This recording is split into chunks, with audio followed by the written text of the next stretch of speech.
not an end of the broadcast. Define fun. Actual fun. Fun means actual fun. Okay. Fun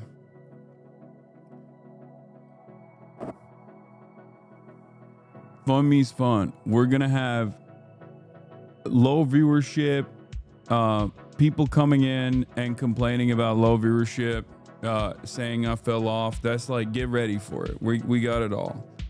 Okay, we got it all. It's gonna happen. Charlie Kirk ass hair. Oh no, don't say that. That's not good. Anyway, I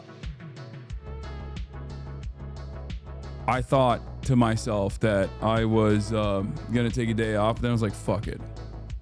I'm not gonna take the day off. I don't take no goddamn days off. Hassan Piker, I'm a long time watcher on YouTube, first time watching you on Twitch. Hell yeah.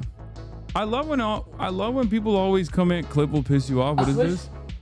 I love when people always come in here and say like, oh man, first time tuning into the Twitch stream. Like that happens every day, and it always blows my mind that like there's still people coming out of the platform to be like, I'm gonna make the jump here. I'm gonna actually see what this dude is all about directly, live and alive.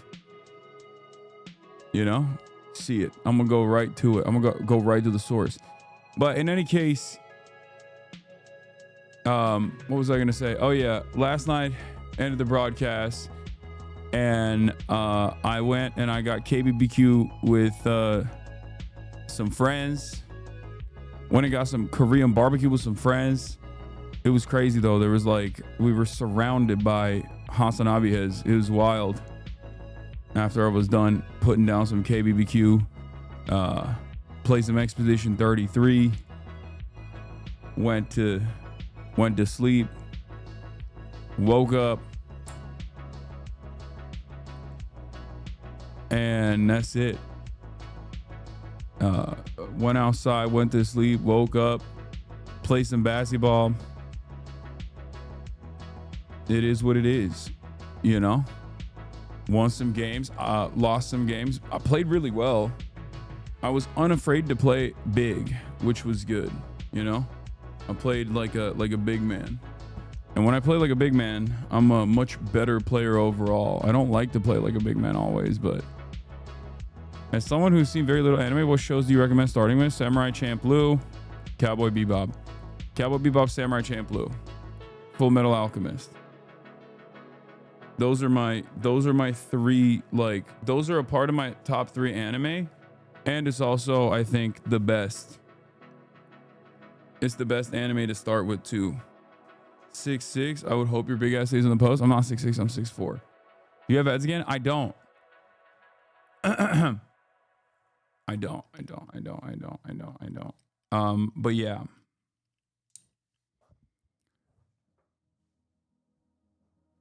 As a fellow uncle, what do you do for injury recovery in inflamed tendons? Dude, I don't know. I think resting is the only thing you can do, and it sucks.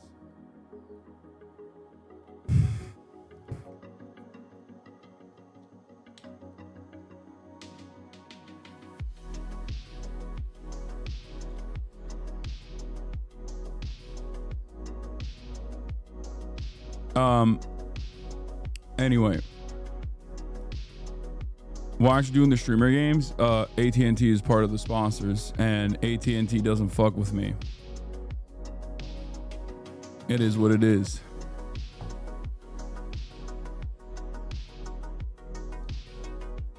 Straight up.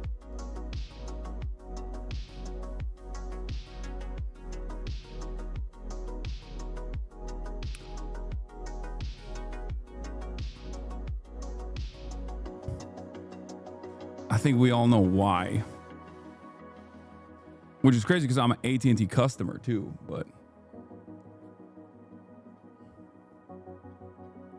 it is what it is. Yeah, they're unanimous in their hatred for me, and I welcome their hatred.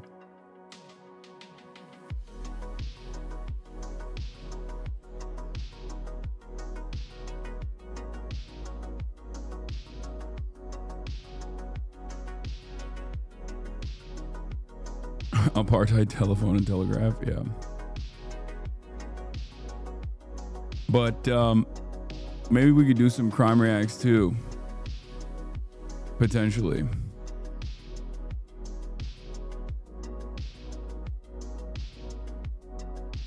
Yeah, you skip the games because you're afraid of KDB. Dude, I'm not gonna lie. I don't really know too much about KDB, but I saw like she's like new bestie for Cutie. And I saw how she balls, and it's crazy. She's actually so good. She would cook me. She would destroy me straight up. Give me something, I give it to you. Yup. And I do. Let me know, girl, what you wanna do. Give me something, I saw she beat the doors off a sketch. How do you feel about Libs getting hyped on Gavin 2028? I fucking hate it. I hate it so much. It makes me sad. Yeah, no. KDB is amazing. She's dope. Would you ever drink mate? It feels like a cleaner caffeine than coffee, especially for over 30, and then get that acid reflux. I don't get acid reflux. I know you're on that nicotine and could be a switch. No, I love coffee. I'm Turkish. It's in my bones. There is no world where a Turkish man is not going to drink coffee. You know what I mean? I don't even drink Turkish coffee, ironically enough, but I do.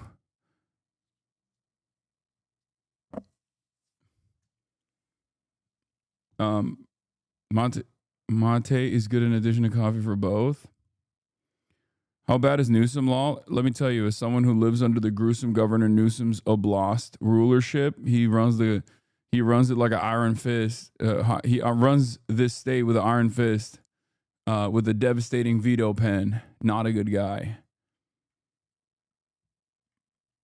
But yeah. How long should Zoran be mayor before running for president? No one who's ever run for mayor of New York has ever elevated to a higher office after that point, I think, or successfully run for president. That's number one. Number two, Zoran is not a born American citizen, so he can never actually run for office, which is fine. It is what it is, you know. Egghead Island is the most peak arc in One Piece. I haven't been keeping up with Egghead Island. This video is because I want to bank it. I want to bank as much.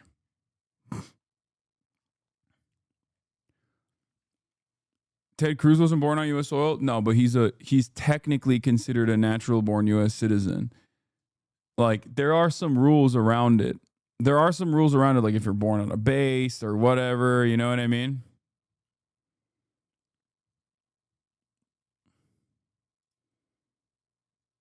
So,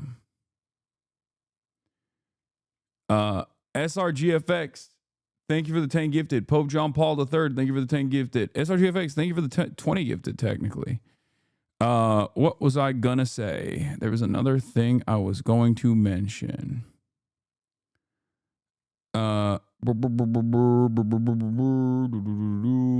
Nice shirt, home, skillet, dapper. Thank you. White guys get to bend the rules. I mean, low key, yes. That is, I think it was George Romney, Mitt Romney's dad, who was the white boy that actually bent the rules, because he literally was not allowed to run for president, and he did. Well, I mean, I guess you can try to run for president, you just can't be president. Mitt Romney's dad, George Romney, famously was born in Mexico, and with none of those oh, you were born on a military base exemptions or anything like that. I'm pretty sure he could not have become president even if he won, because he's from the side of the Romney family that escaped to Mexico when polygamy was made illegal. Aren't criminals not supposed to be eligible? No, not at all. You can literally run for president from prison, as a matter of fact.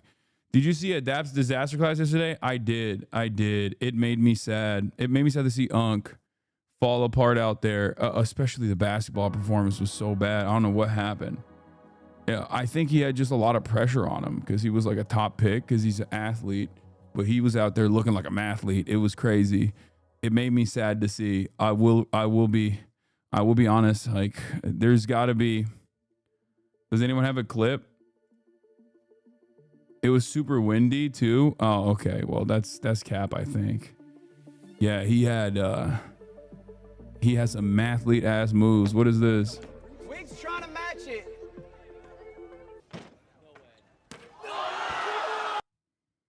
Damn, he bricked it. He broke the freaking stream. That's crazy. This is now a cardio competition. Yo, look at that. Look at that. She's got great form. She is incredible, dude. KDB is awesome. God, I'm a sucker for basketball. If you pull off an impressive feat of athleticism, or if you're good at basketball, or if you lift a lot of weights, that's it. I am forever going to be. I'm like, you're awesome. You're amazing. I don't need to know anything about you. That's cool as fuck. You gotta make it. Turns out the B for KDB is for buckets, dude. It Run is back wild. and make it. This could be. Look at that. Look at that form. It's so good. Dagger. Oh. She dumped his in. Now she'll It's have a lot of fine. time to eliminate him if he misses this. He makes it. I mean, we might need to put them back to 3. We might need to put him back to 3. KD buckets, dude. KD These buckets. guys are shooters. And I say this as someone who obviously loves Nicewig. Like, I ball with Nicewig all the time. That's my GOAT. He is a sniper. He is literally a sniper rifle. Like, he has the classic big man 3 that he just like barely gets any lift off on, myself included. I mean, I'm the same way. And this is nothing for him. And yet, they're shooters! What is going on? It's a must make for Nicewig. that was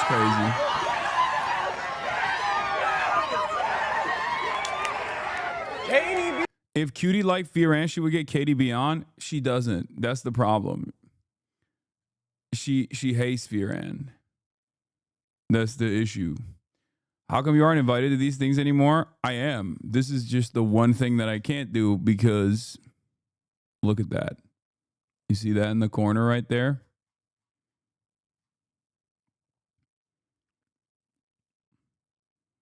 They don't fuck with me.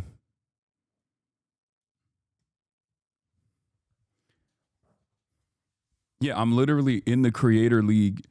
I just haven't participated in any of the events because I was injured for most of the time. Why don't they like you? I don't know, man. Think for a second. Think. Why could a major corporation, not like a particular political content creator who isn't necessarily like a pariah figure at all. I mean, a political content creator who gets like coverage from mainstream news in general. Just think, what could it be? Is there one issue? Because like these companies normally don't mind progressive politics. What is the one issue that causes a lot of fear in the hearts and minds and souls of every single content creator who will every now and then say something, but usually won't say anything? A company that might have maybe some R&D facilities in another country. A tiny country, a country the size of New Jersey.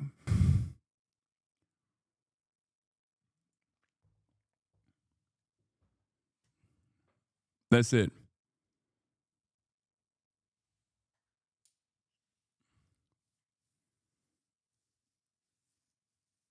It is what it is. Yeah, what are you going to do? A country that's a small beam, perhaps? Yeah.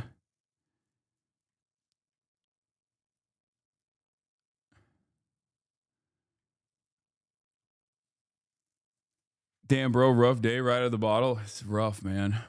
Clocking in.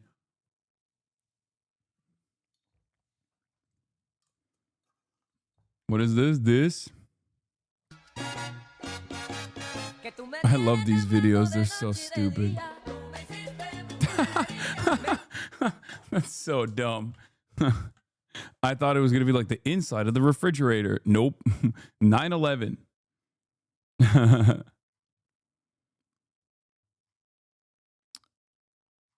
Yeah, I'm talking about Belgium. AT&T has an R&D facility in Belgium.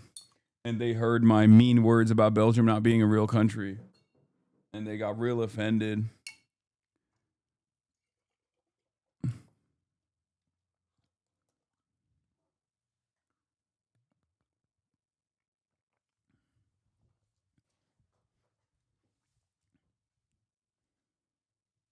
Don't forget they support Trump. Nah, let's be real. That's every big company supports Trump, including AT&T.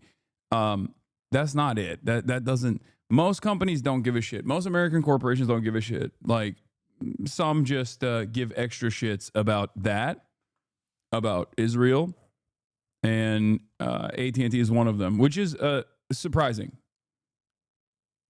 for sure. Because normally they would shy away from making a statement like that. But there are, I guess, some companies. That will take the initiative, regardless. It is what it is. Listen, this is a part of the game. Okay, this comes with the territory.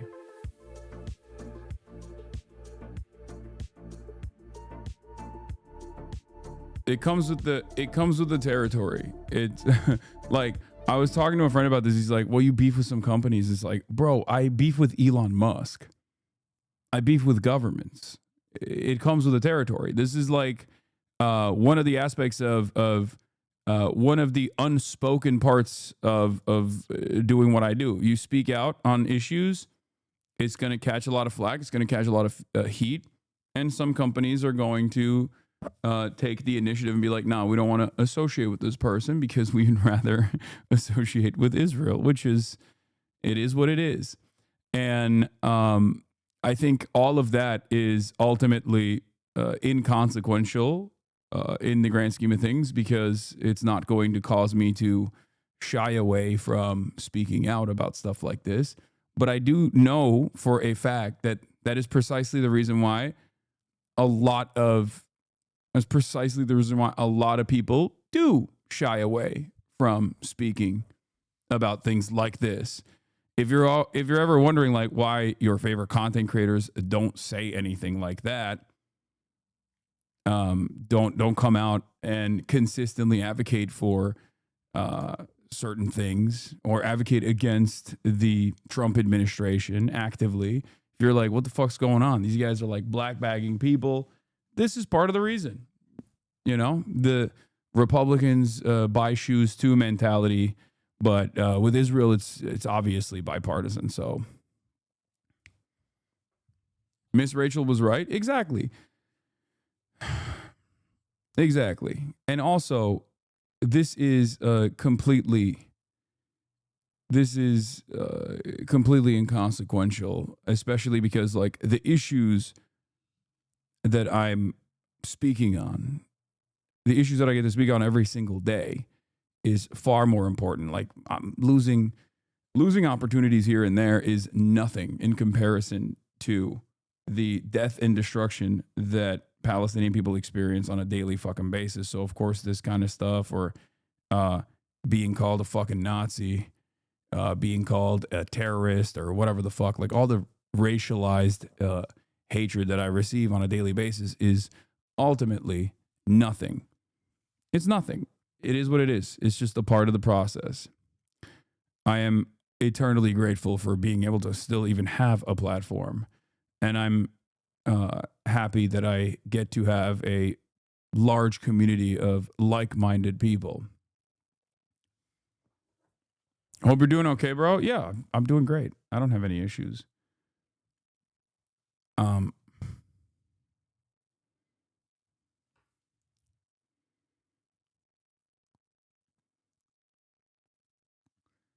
Do you think Trump is going to pull out the equation tomorrow and say in Trump voice, we're going to let them fight it out till the end and scold Zelensky again? I don't know.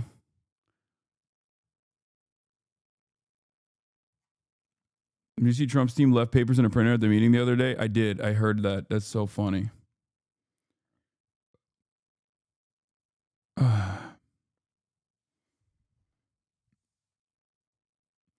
The other day, I was pretty blown away to discover that my home state of South Dakota had completely blue representation in the 70s. It was represented by a Democratic Arab senator for 9 years. He advocated for indigenous rights and was mostly a pretty solid figure. What the fuck happened in my state?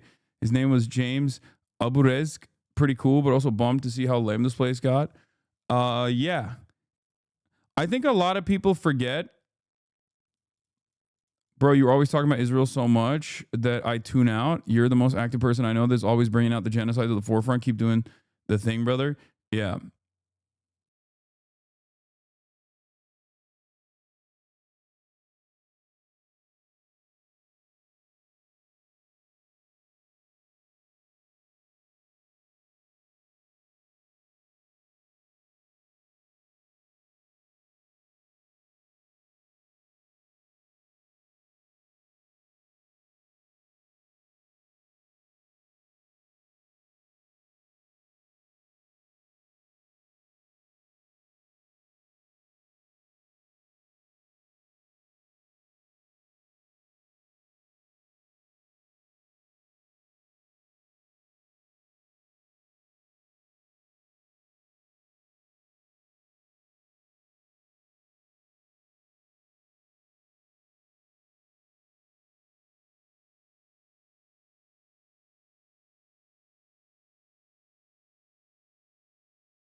Can get the geriatric one up there. Shirtless stream when? No.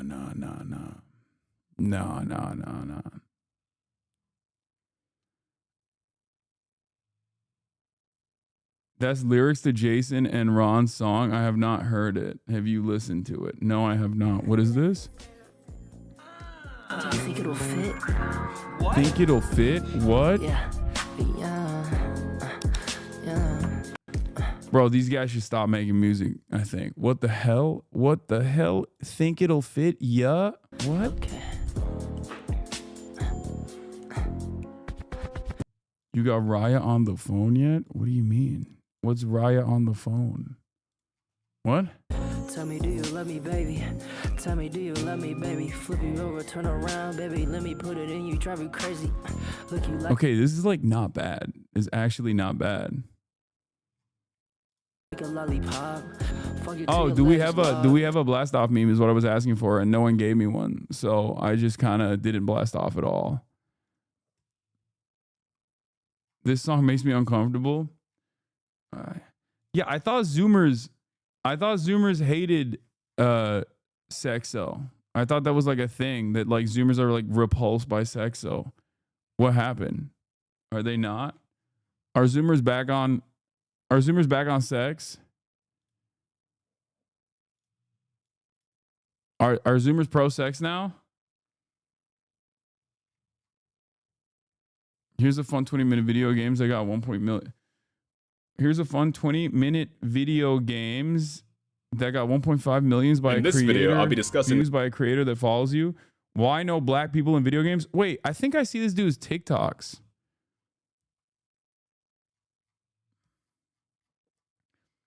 IRL sex, no, but only in emotes and D songs.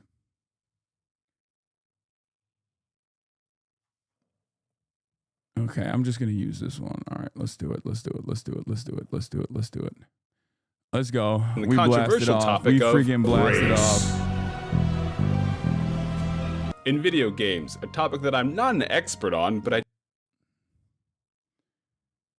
Roblox is CNDing this creator for exposing pedos on the platform. Wait, what? Bro, this is crazy. This is so much. What the hell? I got groomed on Roblox to catch a Robloxian finding Roblox predators. I caught Roblox's most dangerous predator. What the hell? Dude, what the hell is going on Roblox, bro? Dude, predators are so fucking insane. I mean, look, obviously they are insane. They're fucking predators. They're child predators, right? But like, they just use any and every outlet they can.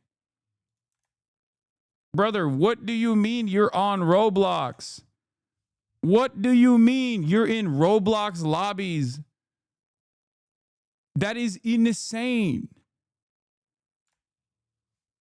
I guess that's where the kids are. Is that what it is? I don't know. I've never played Roblox. To this day, I have never downloaded Roblox and never played Roblox. Everybody always is yelling at me to play Roblox. I don't even know where you download it and where you play it because I am 34 years old. I mean, eventually I probably will at some point because like I said, I was going to play Dress to Impress, for example. But I don't understand it. Like my old ass doesn't even understand what Roblox is because it looks like busted Minecraft, but also at the same time, there's like every time I see something that people say is Roblox is like, there's so many different versions of it. So from the outside, I've always like tried to comprehend what it is, but it like doesn't make any sense to me because there's like shooting games in it. There are, Dress to Impress is like in Roblox, right? Isn't that like they've made all of these like different games? So in my mind, I don't even understand what the game is actually because I've seen so many different versions of it. I think it's like a Gen Alpha Gmod. Unfortunately, evangelical anti-porn organizations, Christian anti-porn organizations have been pointing out grooming for years. I mean, just because it's like an evangelical Christian organization that's pointing it out doesn't mean it's not something that should immediately be put an end to. Roblox is like, what the fuck are we talking about? That's what do you mean? That's fine. I mean, they use stuff like that to obviously get a foothold and gain influence in these spaces and just open the door to like further censorship. But this is one of those things where it's like, I think, the company should take initiative. Except it feels like the company took initiative, but in the opposite direction, where instead of taking the initiative and like banning the pedophiles or trying to create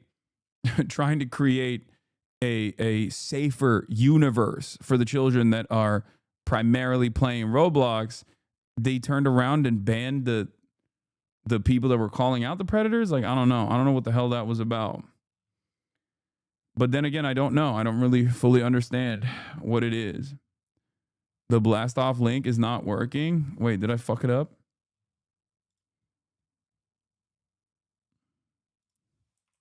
Did I write the wrong link?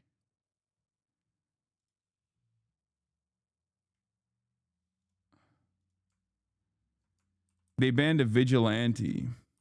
Predators buy sneakers too. Well, I mean, what do I always say? There's a permission structure. There is a permission structure. And the more that permission structure expands, the more these kinds of things become normalized, right? Whether it be predatory behavior, whether it be literally people advocating for pedophilia, which sounds fucking insane. When you say it out loud, you're like, what? What do you mean people are advocating for pedophilia? There are people who are doing that, right? So like, the more people don't push back against this, the less there is any sort of social stigma surrounding these sorts of things that are utterly criminal and should be immediately cast aside. The more people feel comfortable coming out and entertaining this notion. Did you see Hamzat win the fight last night? Yeah, a lot of people were saying it was an underwhelming fight and it was boring. But, you know, free Palestine.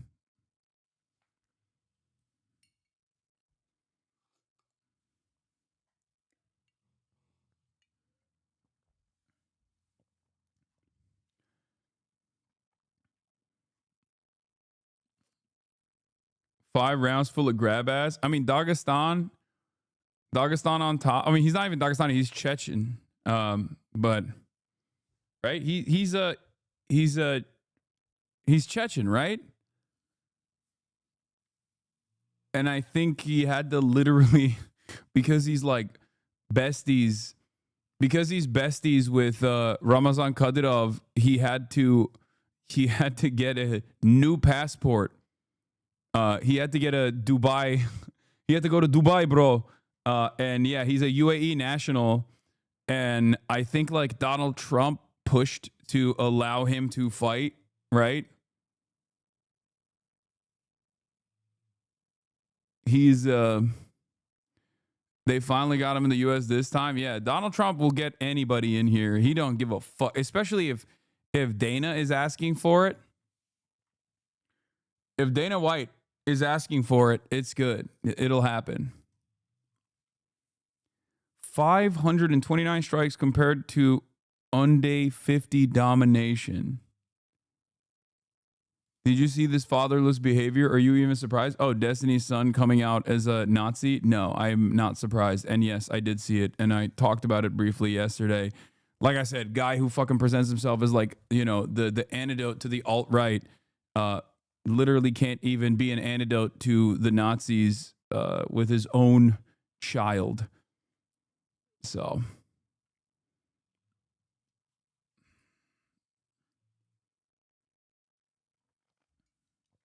anyway, don't link me stuff like that. We're doing Funday. Trump let Paramount buy UFC after the bribes. His response is funny, bro. He literally said he'll just talk to him when he's 18. That's weird. Gavin Newsom has got to be stopped. Yeah, I see him like posting whack ass memes and shit. I just like... I don't know. I is this appealing to the libs? I feel like there's definitely libs that like Gavin Newsom now. They think he's like gruesome. They think he's gruesome. I don't even know what this is. Like I guess he's like trying to copy Trump. He's trying to make fun of Trump, I assume. Right? That's what this is. This is like him being like, lol, this is the type of shit that you do, Trump. And it's just like, look, what do I always say? Put the policy in the bag, okay? Put the policy in the bag, little bro. Fix the housing market in the state that you are in, okay? Defend your constituents from ICE.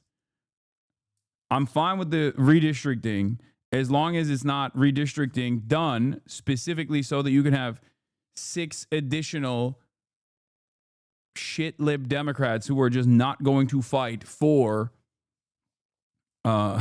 their own constituents and fight for the corporate oligarchs to continue dominating the American nation. We're gonna get 6 of the worst like pro-Israel Raytheon libs out of California in the new redistricting attempts, and then I'm just gonna fucking move out of this goddamn country once and for all, you know?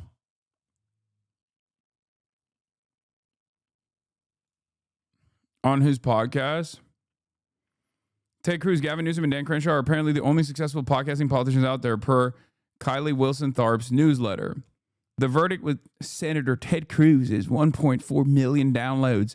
This is Gavin Newsom. I mean, wait, that's not bad. Why is everybody doing podcasts, man?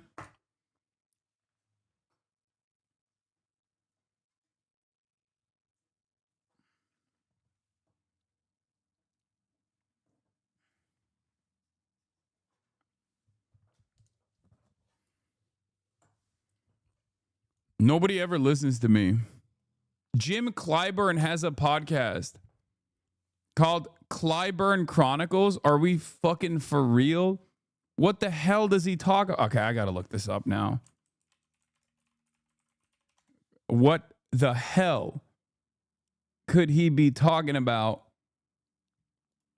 Podcast by Congressman James E. Clyburn. It has 0 episodes. It doesn't have any episodes. Someone find me Jim Clyburn's podcast, please. I need to hear it. I need to hear it. What is this? Reconnecting Communities. Steve Benjamin joins Clyburn podcast April episode. You can listen to the episode here.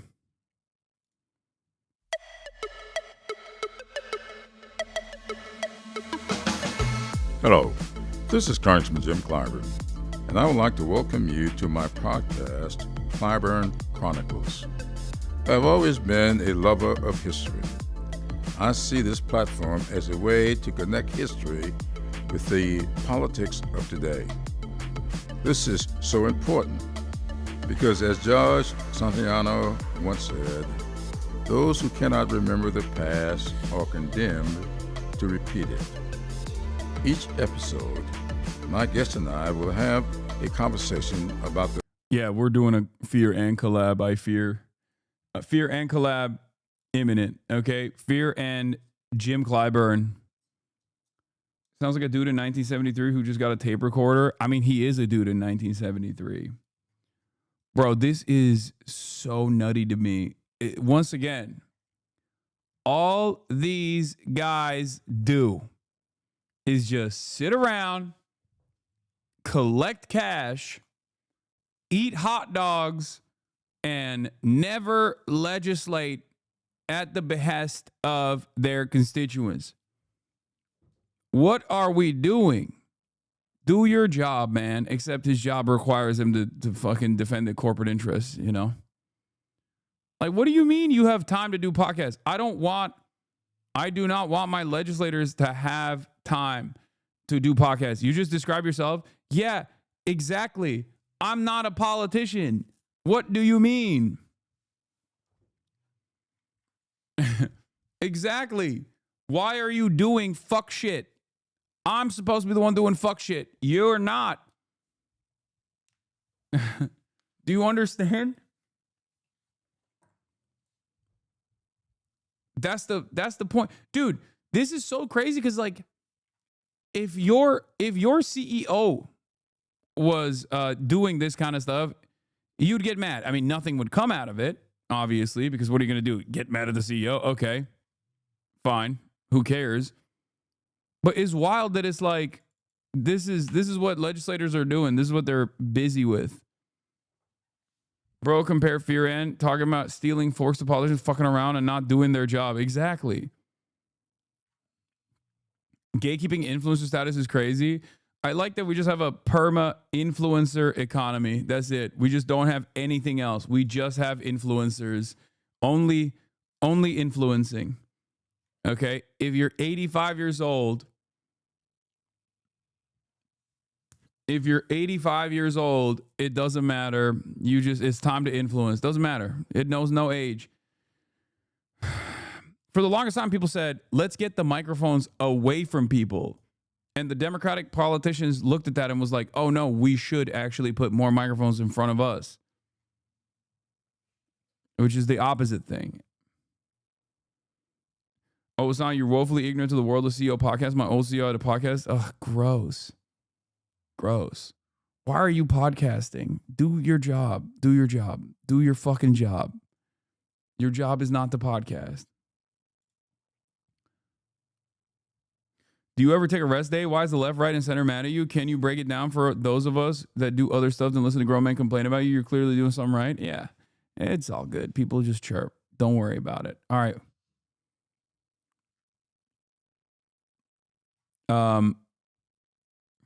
Oh, you're right. I was going to make a statement. Mister, I know we're doing Funday, but you were responding. You were going to say about James Alvarez and South Dakota being represented by Arab Dem for a decade in the 70s, and now we suck and have Christy fucking numb chatter distracted you.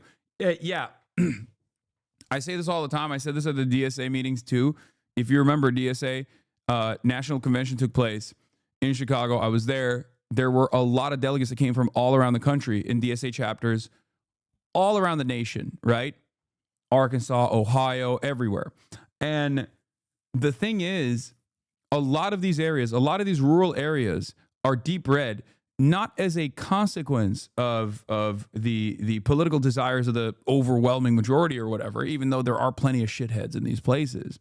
Shitheads that could still be convinced, mind you.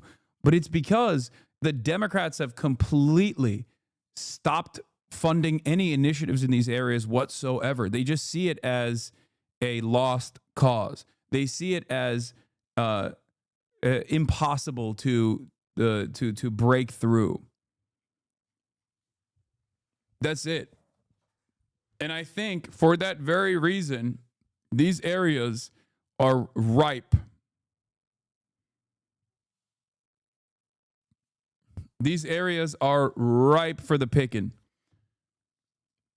I think like with a decent door knocking operation and like a somewhat charismatic figure that advocates for policies that directly improve the living conditions of people in these rural areas, I think that you could really push for a solid progressive base from the countryside.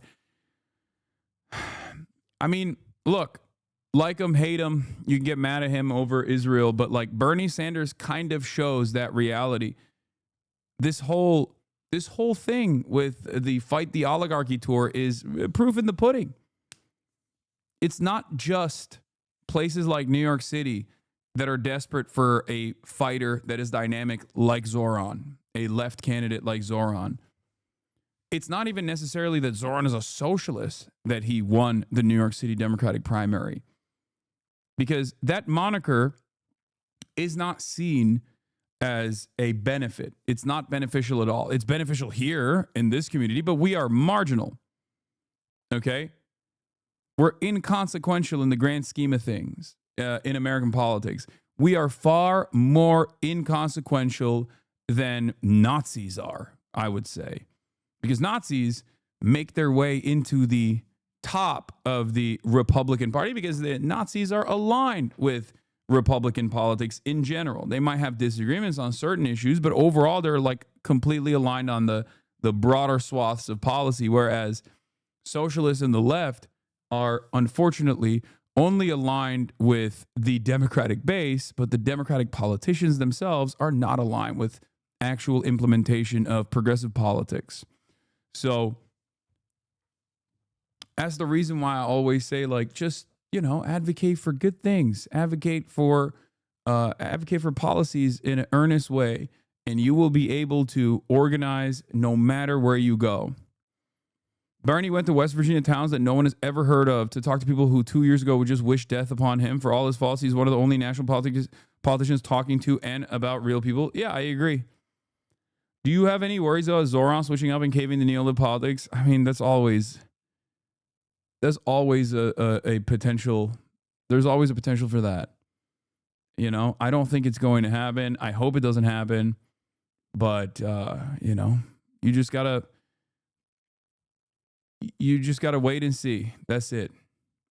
All right, let's see this. Roblox Predator problems getting worse. Platform that needs no introduction, yet every time I talk about it, I feel compelled to remind people that this is like one of the most profitable things on the planet. This game has become more popular than oxygen, but I'm sure all of you already know that. There's not a soul on this planet that hasn't at least heard the name Roblox. You could live underground just feeding off dirt, and somehow I'm sure the name Roblox made it down to the subterranean culture. Like, it is actually that big.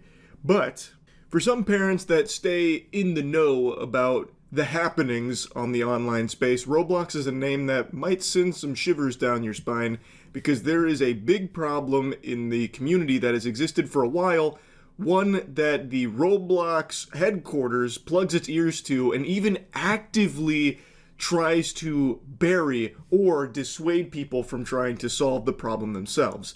That problem being predators. There have been innumerable cases of Roblox predators preying on children through the platform. It's led to so many national headlines about this issue, and it's gotten so bad that there are YouTubers and like vigilante groups on the game that have taken matters into their own hands to try and catch and get these predators arrested so they can make the platform safer for children. Roblox themselves don't do enough to keep the platform safe, so the community has taken it upon themselves to do it themselves. Like, Roblox always claims that they're working on it, but they're really not. They're doing the equivalent of going to the gym and hitting 2 sets of dilly-dally and calling it a day.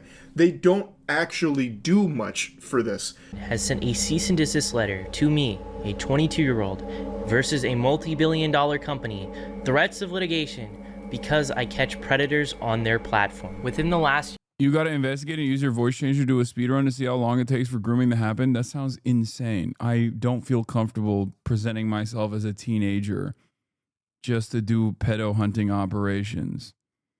That's insane. year, me and my team have gotten 6 predators arrested within the Roblox community. Almost all of them have admitted to doing this before to other Roblox users. This is a YouTuber named Schlep who has been working to get predators arrested that are preying on children through the Roblox platform.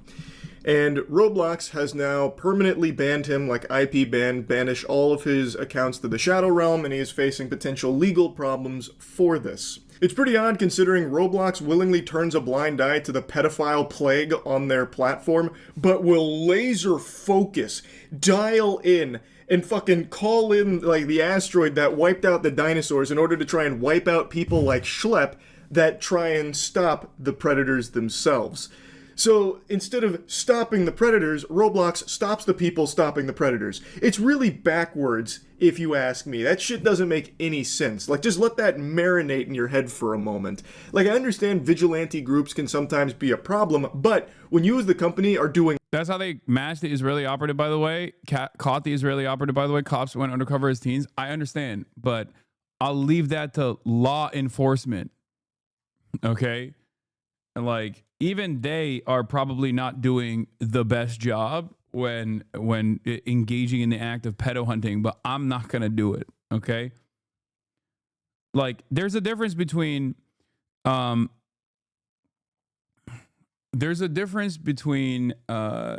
who are like actively farming, CSAM, for example, in their Discord servers, like those kick streamers that one content creator like did a massive expose on, right? Like, those guys are doing it. There's no entrapment. They're just doing it publicly. Okay. There's no like presenting yourself as a child or anything like that. But there is I think there's a balance to it where if some people just like go way above and beyond, and then that's the reason why you see a lot of these like pedo hunter style content creators. I'm not saying Schlep is like that. I don't know his content at all. But like, a lot of these guys then turn into like weirdos or are weirdos, and they're just doing this because they're weirdos. Some of them actually get outed as predators themselves as well. It happens far too much. So I just kind of fucking stay away from that world completely. Nothing to actually stop it yourself. What other options are there? The community has to take matters into their own hands and start policing themselves to try and keep the platform safe, since Roblox is really dropping the ball on it. Like, for some reason, they don't even get out of bed when they hear about a pedophile on the platform, but if they hear about a YouTuber doing something to stop that, shit, they fire up like Dracula. They sit up like The Undertaker and they get to business. They go to work. This is not the first time this has happened. They have come after people like Schlepp before, the people that are actively trying to make the platform safer, and it just doesn't make any sense. The CEO seems to be too busy trying to pitch Roblox as a dating platform in addition to being for gaming. I already made a video talking about the lunacy of this idea, but it is like chumming the waters for sharks. The sharks in this case being pedophiles. Anyone who knows anything about Roblox and has a functioning frontal lobe should tell you what— Bro, is the CEO a pedophile? What's going on? What the hell? The CEO was like, oh, this seems like a fantastic opportunity to get some teenagers to meet some eligible bachelors. That's crazy. That's insane. This is just, you know, let's dump some meat in the water where the sharks are circling. What the hell? This is the type of stuff that like parents in my generation were worried about, and therefore would, like, my parents did not want me playing any online video games or even have like MSN Messenger. You guys had AIM here in America. We had MSN Messenger in Turkey, and they didn't let me have it. Like, they didn't let me use it because they saw like one news article about they saw one news article about like a predator or a pedophile doing predator stuff to children or whatever, right? And that was a little ridiculous because like MSN Messenger was not even, you could not really communicate with strangers, you know? It's just a way to communicate with your friends as long as you had their like usernames and stuff like that, right? I'm sure it probably happened, but you know, you could, the proper way to do that would probably be to educate your child on best practices, like understand how this works, understand how this like communication platform works, and educate your child in the same way that you would about like going out and not talking to strangers, stranger danger in public, right? Because nowadays the internet is basically the only public space that we exist in. So, of course, my parents were too old, didn't understand it, and were instead like, you're not allowed to use it. And obviously I still used it.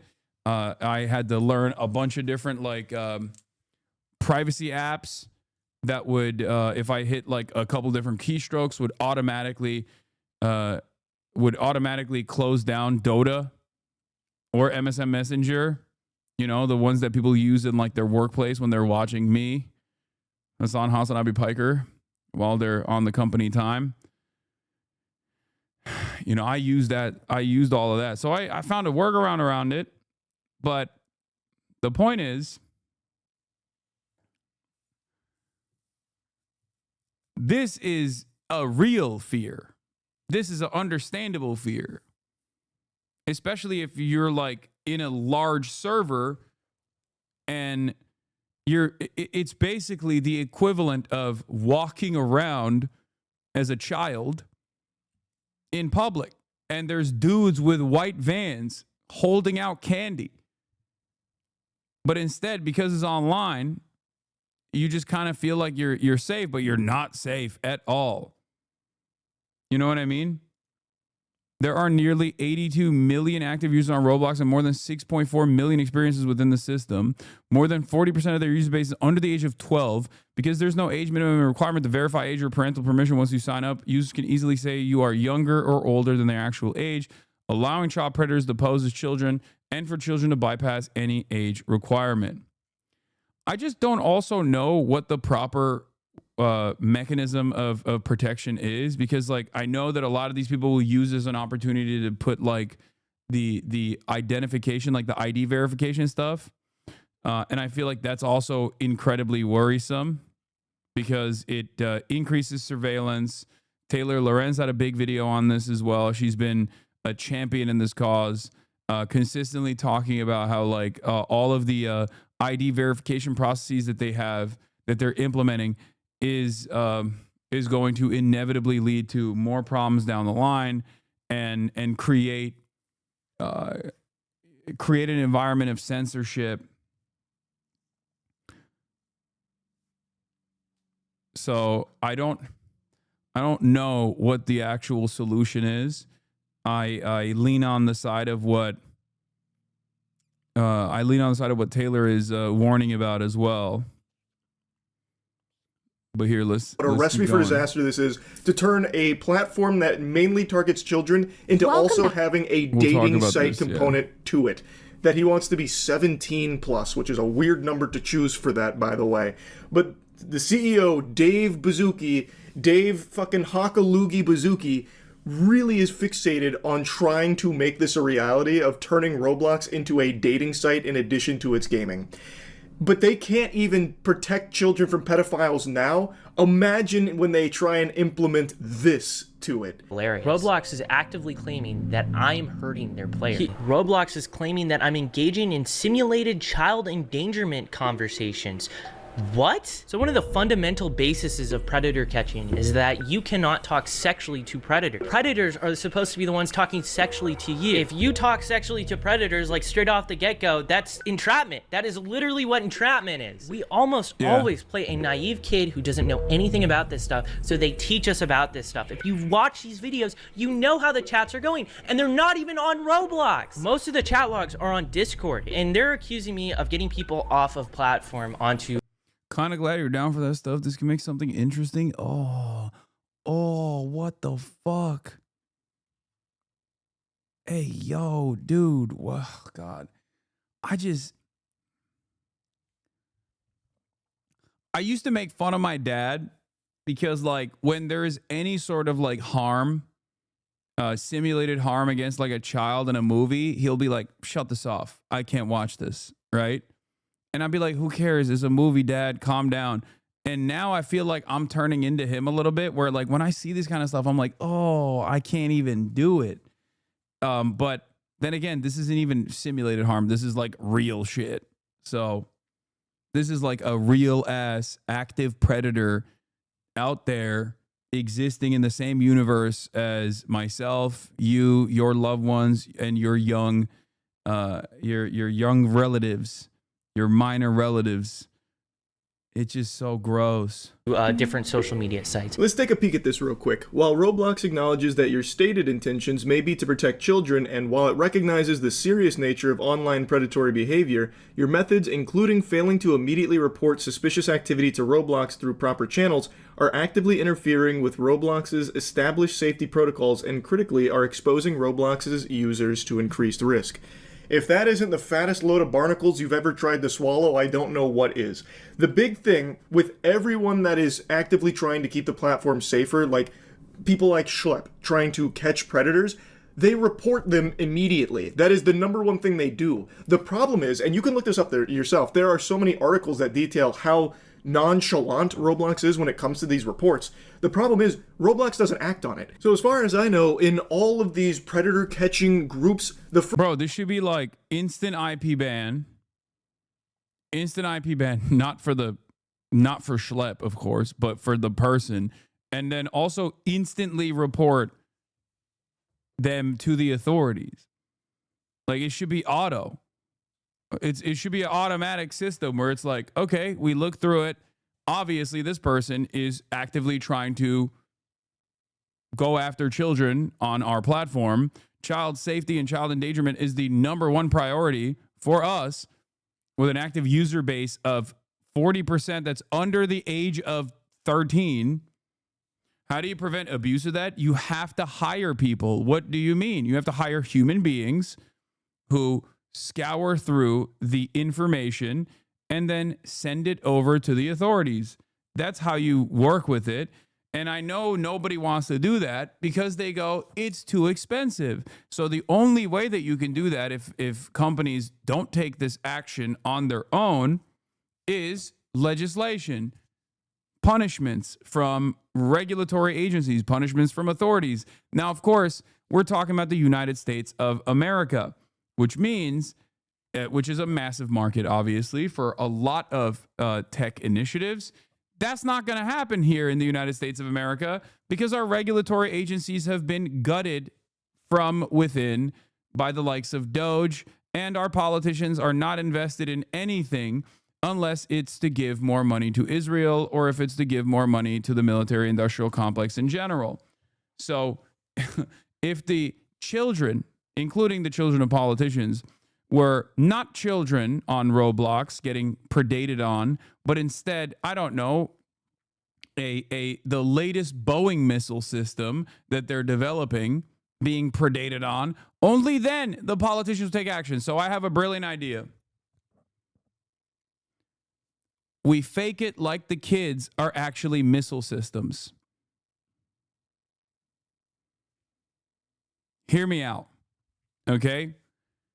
We convince, they're old, they don't understand it, they don't understand how the world works.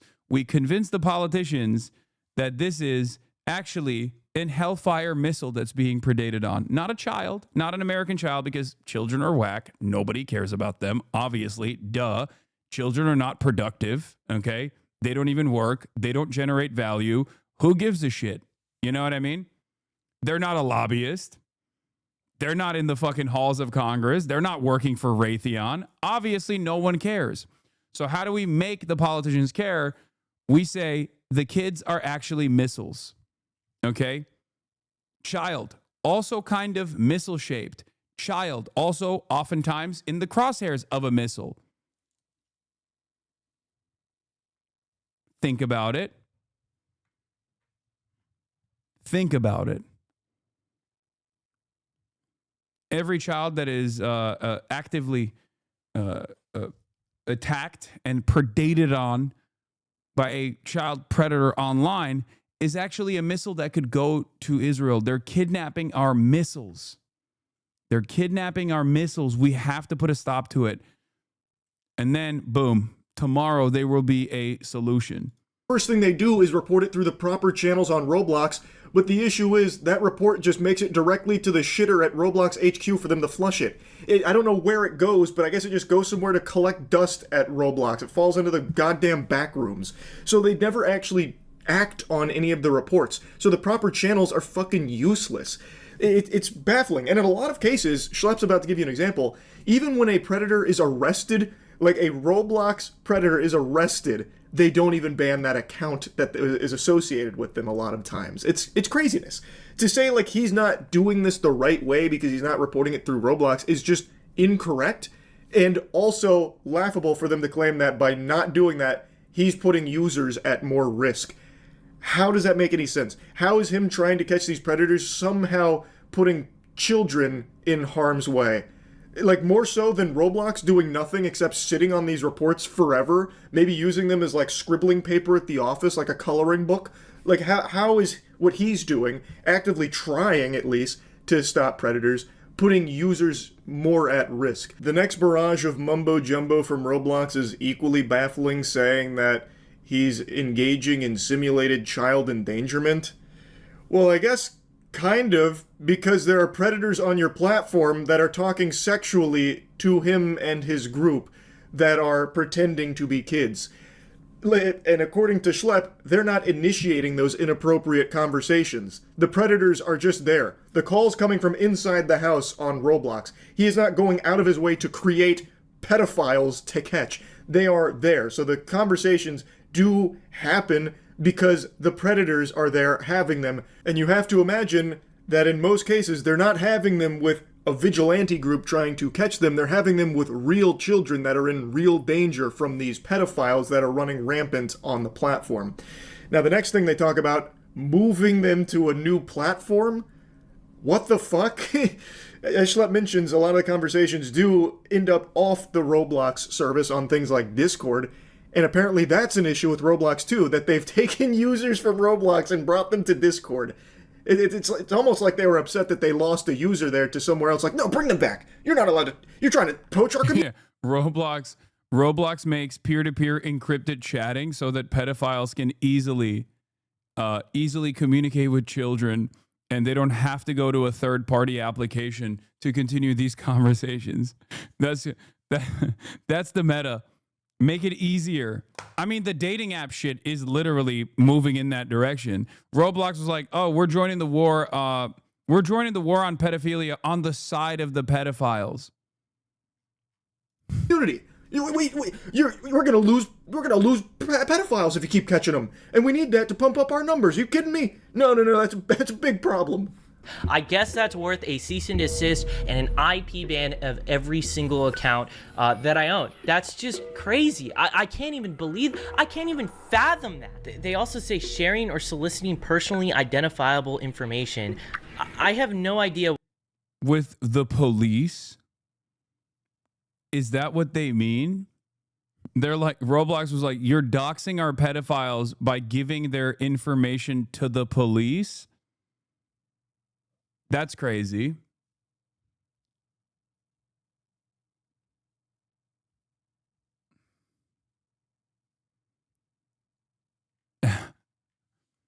Why would you dox our big, brave pedophiles? Big, beautiful. Why would you dox our big, beautiful pedophiles? It's like you're a predator trying to hunt down pedophiles. This is messed up. What they're referring to this, I would love to know what they're talking about. Are they referring to the fact that I give the information of the predators that we find to the police? Like, the people we're talking to are predators. Another weird one here from the slimy suits at Roblox Corp. What do you mean personally identifiable information? It almost sounds like they care more about the privacy of the predators than the act of actually stopping them. It's like, whoa, you just shared some of our users' data without our permission. Are you kidding me? You're fucking... Imagine being a special victims officer and being assigned to play Roblox all day to catch predators. I mean, I think that's cool. You get to play video games all day. And also simultaneously, you're literally doing one of the functions of law enforcement that is actually good. You know what I mean? It's like it's one of the decent functions of law enforcement that virtually no one would actively argue against. Fucking doxing a pedophile on our platform? Nope. That is not permissible. We do not support that at all. Like, what the fuck? Like, it'd be entirely unnecessary if you would just do your job and give that personal information to the authorities so that way the predators could get arrested, but you're not doing it. So people like Schlepp have to. Like, The most insulting thing is that they told me I'm not reporting people quick enough and I'm not reporting them through the right outlets. Tell me the right outlets. I have been trying to figure this out for like a year now. This here is Nepali Incel. This person actually made credible threats to the Las Vegas sphere in a Roblox game. And I saw this with my own two eyes. And the reason why it's a credible threat, it is because the FBI went ahead and arrested someone for making threats within that same game. I made a moderation ticket about it, and I even actually made a report to the FBI about this. Where is the cease and desist letter for him? Where is the IP ban for him? Are you gonna ban all of this dude's accounts? Roblox uses the proper channels as like kind of this shield, but it's really a myth. It doesn't seem to actually exist because nobody knows the proper channels. They're doing all of like the reporting that they can to Roblox through everything they think is the proper channels. But Roblox, I guess, isn't very clear with what they are because they keep saying, nope, still not using the right channels. Well, what the fuck are they? Nobody seems to know how to access the proper channels. It's like a fucking Call of Duty Zombies Easter egg. How do you get there? Why don't you explain it then? Why don't you make it more clear? Because as of now, everyone is reporting it through what they believe is the right... I feel like on the one hand, you're like, oh, this is just a children's game. Who cares, right? But also on the other hand, like, this is a primary mode of communication for a lot of people at this point, I guess. There's a massive active user base. Most of them are little kids. So, you know, it's pretty, bro, that's why you care. No, that's my point. My point is that, like, if this is where the kids are and this is where they spend most of their time, then you have to treat it in the same way that you would as though they're at the fucking public parks, you know?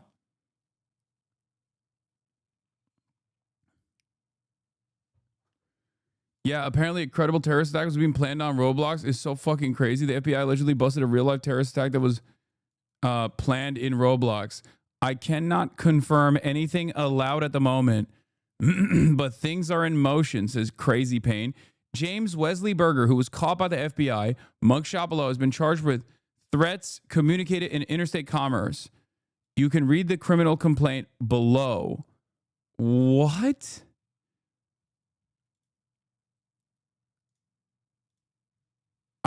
What? Crazy Pain said it will be months. Shawwal. Based on my training experience, I know Shawwal is the 10th month of the Islamic calendar that follows Ramadan. It corresponds approximately to March 31st, 2025. The witness observed messages from Crazy Pain stating that they owned at least one firearm.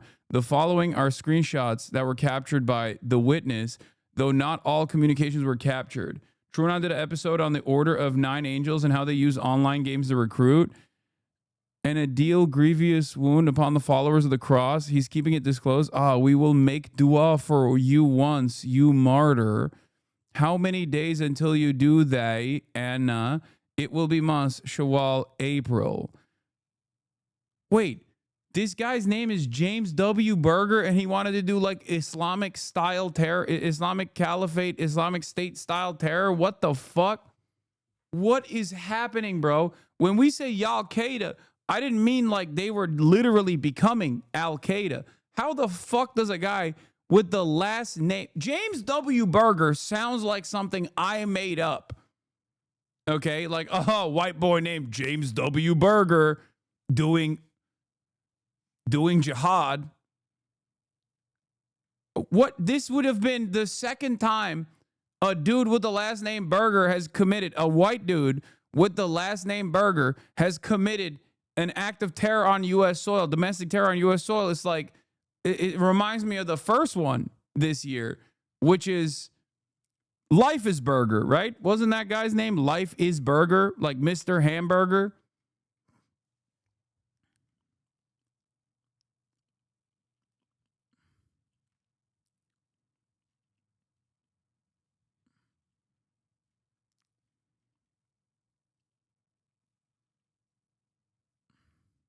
Brother, I've seen right-wing militias with up-armored Land Cruisers in Oregon. Of course, they hired the U.S. Taliban. Far Cry 4 for real.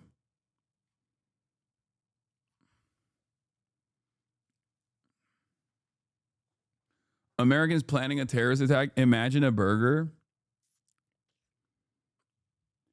I mean, none of this makes sense. None of this makes sense. Like, how did this guy... Carletta Carter, Special Agent, Federal Bureau of Investigation, Austin, Texas, being duly sworn, deposed, state the following. Based upon the facts set forth below, I submit there is probable cause to believe that on or about January 23rd, 2025, with the Western District of Texas House, where defendant James Wesley Berger did violate transmitting in interstate commerce and any communication threat to injure the persons of another. United States investigating Berger for making threats via the Roblox gaming platform to attack a Christian concert or event. This also sounds sus. Or on or about January 23rd, the FBI received a report from an individual located in the state of Nevada of a possible domestic terrorist incident being discussed on Roblox user by Crazy Pain. Witness observed the Crazy Pain saying they're willing to kill Shia Muslims at their mosque.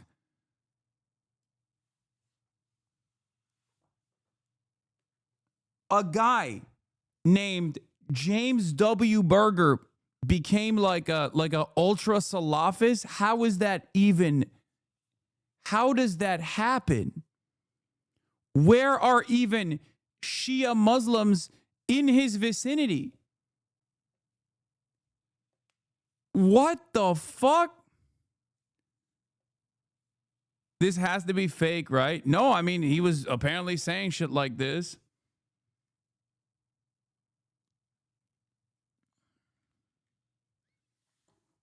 They brainwash the kid, bro. I just don't know who and how. It's not about people in the Order of Nine Angels and groups worship. It's not about that. People in the Order of Nine Angles or angels and groups worship ISIS. So these guys are like radicalizing themselves into being pro-ISIS. How is that even fucking possible? Why is it always us? Why do they hate the Shia so much? It's ISIS, dude. It's ISIS. That's what it is. It's like ISIS shit. No normal Muslim is invested in this kind of like, oh, we got to take out the Shias. Like, that's not real.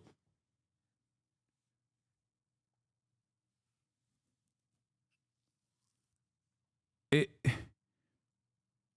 like I don't know. It's like being a it's like being a Muslim and then like converting to Catholicism to hunt down Protestants or something, or converting to Protestant Christianity to hunt down Catholics. It doesn't make any sense. Do you understand? Like that's an insane thing. That like that's not something that happens.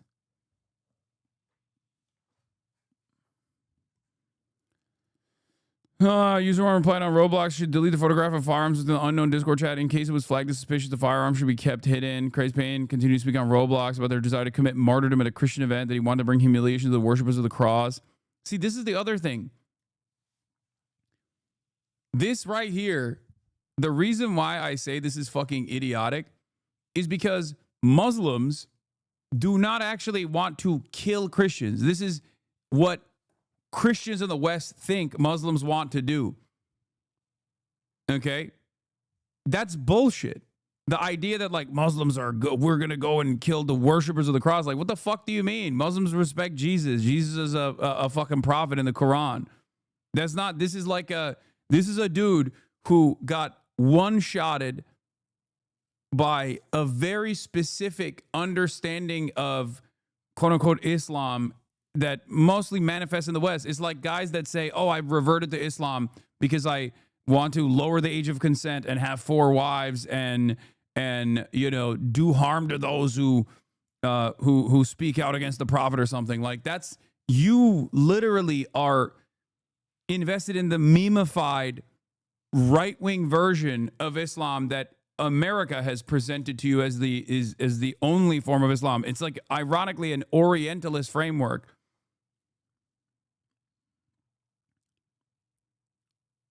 It's just like you are you didn't like revert because I don't know, you want to follow you want to follow the Quran. You reverted because you want to be like a fucking weirdo. Yeah, the sneako Islam, exactly. Many such cases.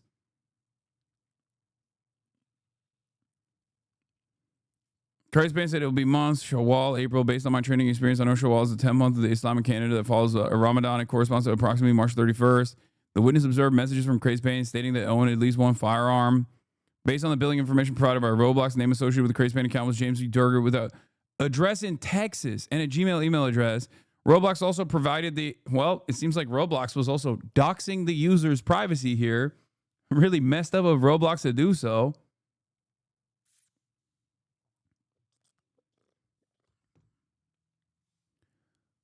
This corroborates Berger within the Western District of Texas at the time he made the threatening statements. As Roblox user Crazy Payne on or about February 28th, investigators executed a search warrant at Berger's residence.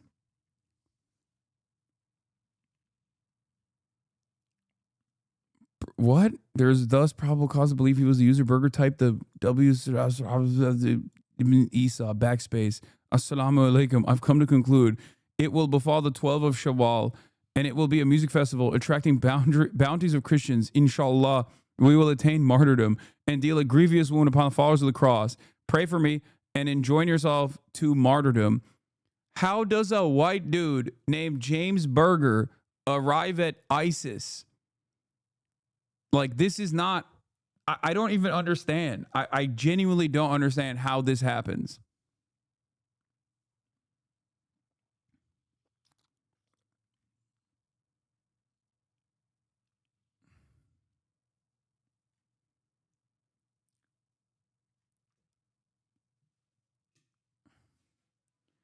Order of the Nine Angels are a bunch of edgy troll Nazi Satanists. They are not Muslims. They just love edgy violence wherever it comes. This is not normal. Red pill Islam brainwashing. Is that like a new meta? I didn't even know about this. Like, so the Nazis have decided, is it angels or angles? The Nazis have decided, like, oh, the regular, like, white supremacist stuff that we were doing is not popping. We need to just be, like, we need to do we must kill the Shia version of, like, ISIS style, Al-Qaeda style fucking psychotic nonsense. I guess it's like two birds, one stone because they don't fuck with Muslims anyway.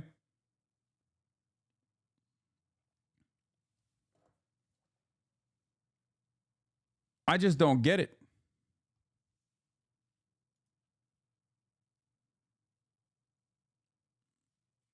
I don't get it. Yes, angles açı. Oh. Left hand büyücü. Evet, ISIS Eci diye seviyorlar. Telegram'dan örgütleniyorlar.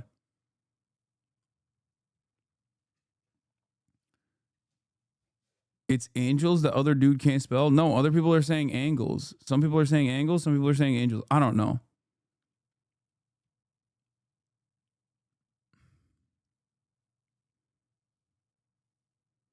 I really think it's just too many psyops on a chaotic internet swirling in the madness. There's going to be a split in the American Nazi movement where the pure Christo-fascist crusade against the Islamo-fascist Nazis. I don't think that there's any real meta here, but maybe I'm wrong. I don't know. I think these guys are just like, I think these guys are entirely invested in, like they're just invested in chaos, and it's a win-win. The Order of Nine Angles, ONA, is a satanic left-hand path and terrorist network that originated in the UK, but has since branched out to other parts of the world. Claiming to have been established in the 1960s, it rose to public recognition in its early 80s, attracting attention for its neo-Nazi ideology and activism. Describing its approach as traditional Satanism, it also exhibits hermetic and modern pagan elements in its beliefs.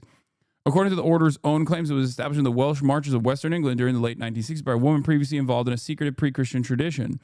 This account adds that in 1973, a man named Anton Long was initiated into the group, subsequently becoming its Grand Master. Several academics who have studied the ONA believe that Anton Long is probably a pseudonym for the British neo-Nazi activist David Myatt, although Myatt has denied that this is the case.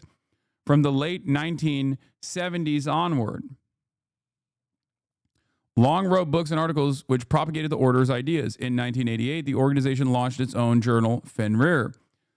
Through these ventures, it established links with other neo-Nazi Satanist groups around the world, among them the Temple of Blood in the United States and the Black Order in New Zealand. You know what's really crazy about this? There's like left groups as well, right? But they're mostly invested in like political organizing. They're mostly invested in doing like, community charity and fixing people's like busted taillights and stuff like that. What the fuck is the far right doing? This is what they're invested in. Like, just get invested in Dungeons and Dragons, man. What is this fucking fake lore about like satanic neo-Nazi shit? Like, I don't understand. Just watch anime, dude. Why are you doing this? It doesn't make any sense. They're like, they can't even be like regular run-of-the-mill Republicans. They have to be like run-of-the-mill Republicans, but with witchcraft associated with it.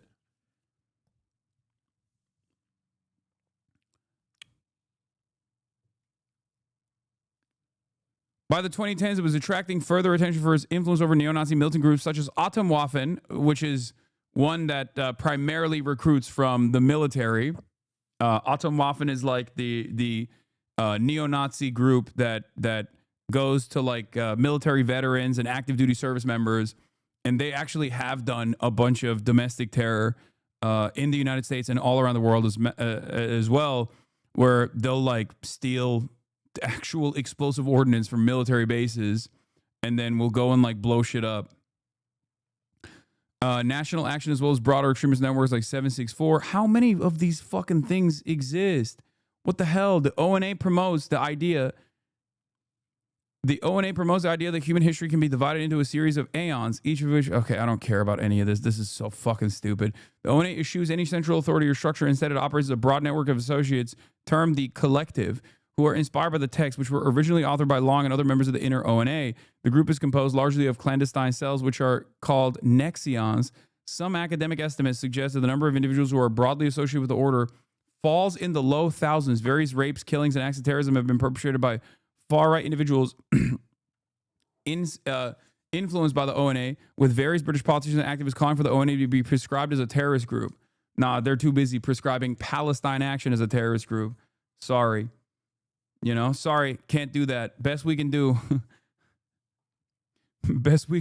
is Palestine Action. If you're an 84-year-old lady who's like blind and can't walk, we're going to put you in jail if you put up a placard that says, I support Palestine Action. That's what England is worried about currently. The ONA has been characterized as a new religious movement. Group presents its teachings as traditional Satanism. Other scholars have portrayed it principally an overlap between Satanism and Nazism, and the historian of religion, Nicholas Goodrick Clark, called it a satanic Nazi cult, while the specialist in far-right politics, Jeffrey Kaplan, and Leonard Weinberg characterized it as a National Socialist-oriented satanic group. Further academic descriptions have highlighted other links. The religious studies scholar Connell R. Mollett called it a blend of Satanism with Hermeticism and some pagan elements.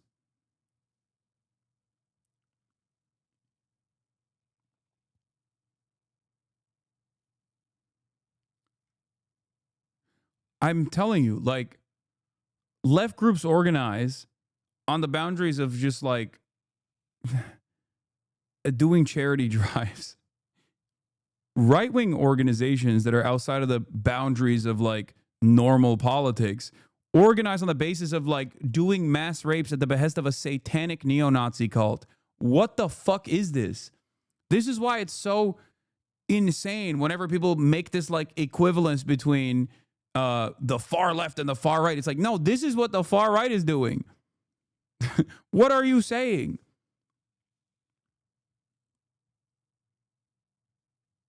Who has time for this? I can't do more than watch a movie and clean my apartment on the weekend, and these guys invent new Magic the Gathering every 2 weeks.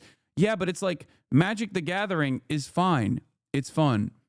It's a game. Okay? These guys...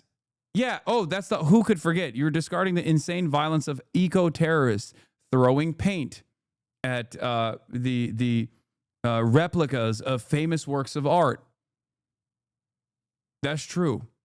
That's true. I forgot. Or sometimes sitting in front of traffic. Sitting in front of traffic and throwing fucking paint at shit.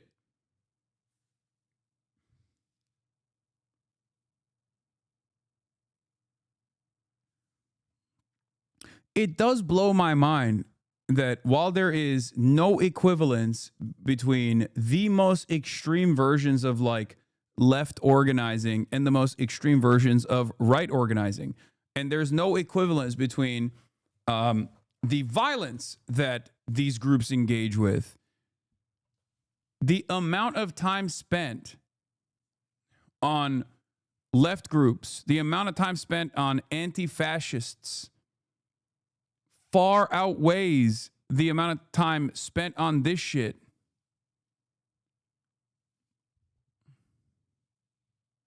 Scroll down a little more. The guy called the ideologue of 09A is a straight up white Muslim guy. Lamau, no, I saw.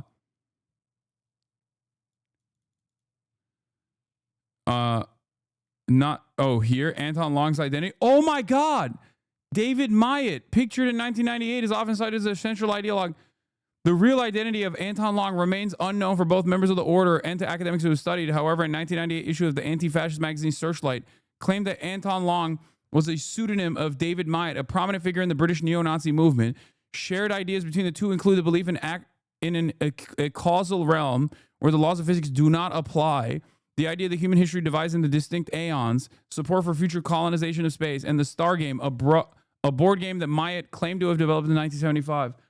Oh my God, these guys always love sci-fi so much. Dude.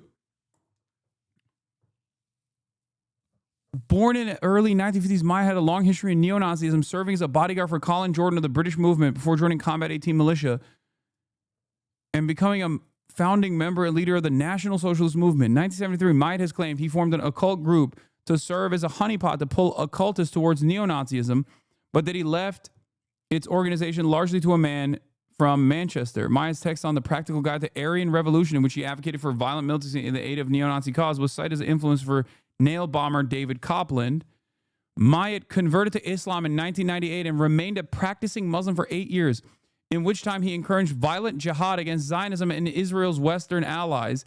in 2010, he announced that he had renounced Islam and was practicing an esoteric tradition that he termed the numinous way.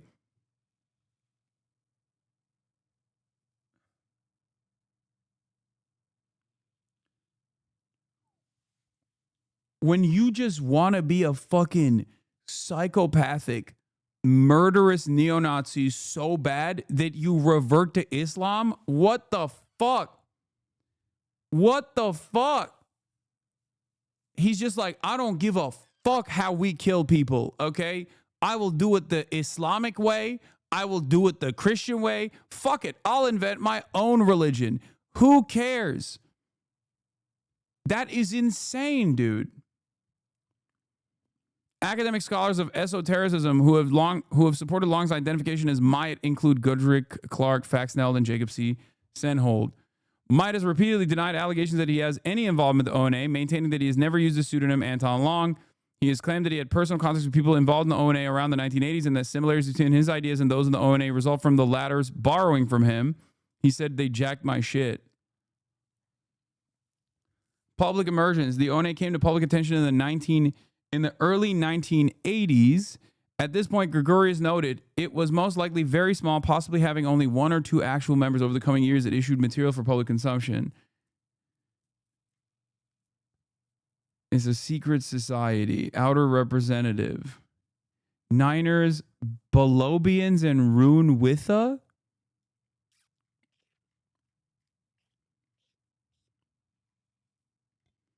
Interests in Nazism and jihadism. If the identification of Long as Myatt is correct, the ONA would have its ideological foundations in the neo-Nazi movement. The ONA's material contains various positive references to Nazism and neo-Nazism, praising Nazi Germany as a practical expression of the satanic spirit, a burst of Luciferian light, of zest and power in an otherwise Nazarene, pacified and boring world. So these guys are just like, I mean, you know this is white people shit because of that. Okay?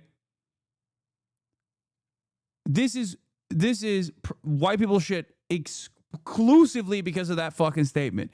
Because ain't no fucking black person, brown person is like, man, the world is so boring and so passive. We should do maximum violence.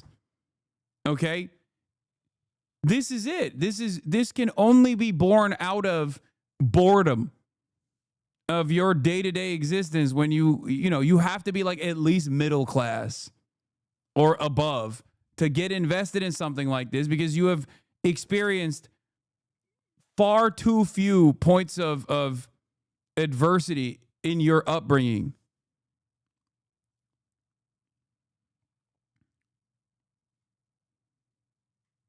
The ONA also evokes the Nazi leader Adolf Hitler as a positive force in its text of the performance of a black mass, embracing Holocaust denial. It claims that the Holocaust was a myth.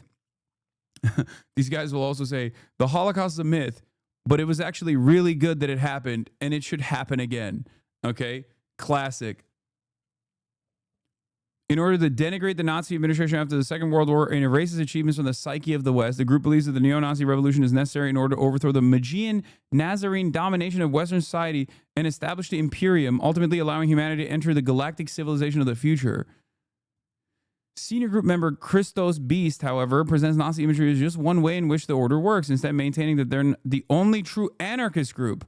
While the group's black mass commonly invoked Hitler, another version produced by the Austrian ONA group, the Temple of Them, replaces the Nazi leader with the Salafi jihadist Osama bin Laden.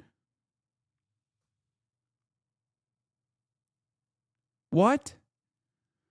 The group frames neo-Nazism and Salafi jihadism as causal forms which help to bring down the old order and facilitate the coming of a new aeon. I mean, I guess there is like a little bit of honesty there in terms of the markers, ultraviolence, complete domination of outgroups. Like technically, it is like almost the same as like the white guy's understanding of Salafi jihadism, like. It is kind of funny because this still somewhat loops back.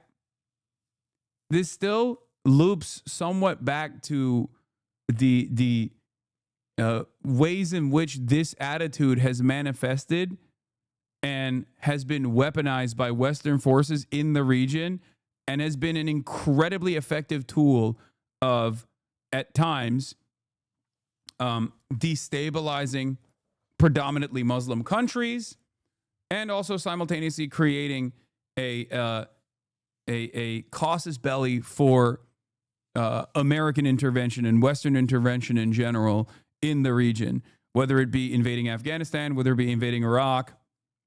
Like this, literally, in post 9/11 world, especially, this is so insane. It's like another.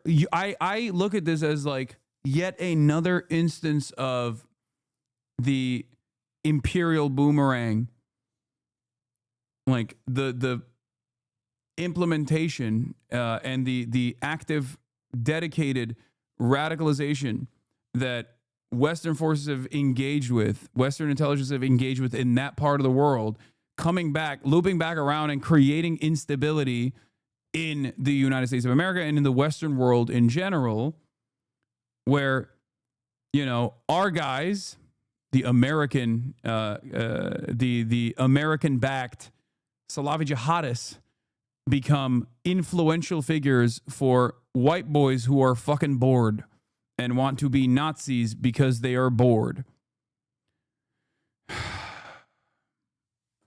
Insane, dude. If these guys had a bit of oppression in their formative years, they wouldn't turn out to be this way. Yeah. Go back to the vid, Unc. I mean, the video, we took a sidestep here. No lives matter. Due to the network, this is one of...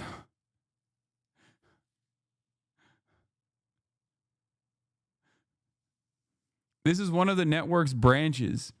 2021 by Bradley Cadenhead, a teenager from Stephenville, Texas. The group derives its name from the town's zip code. The network is most present on Discord and Telegram and usually targets children aged 8 to 17, particularly marginalized children or those suffering from mental health challenges. Victims are often forced to commit recorded acts of self-harm and animal cruelty to disseminate internally or share on social media platforms, asked to carve names on their skin as cut signs, a form of branding to show their subjugation by the group, and given the end goal of committing suicide on live stream for the network's entertainment or for the perpetrator's own sense of fame within the network.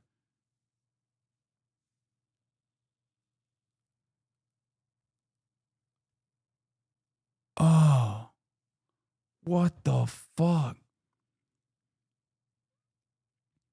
When aggregated, the community surrounding these groups commonly referred to as the COM, shorthand for the community. Law enforcement estimated in 2024 that the COM network includes hundreds of such members who engage in extortion and harassment using various cybercriminal tactics such as swatting and doxing, as well as thousands engaged in other cybercriminal activities.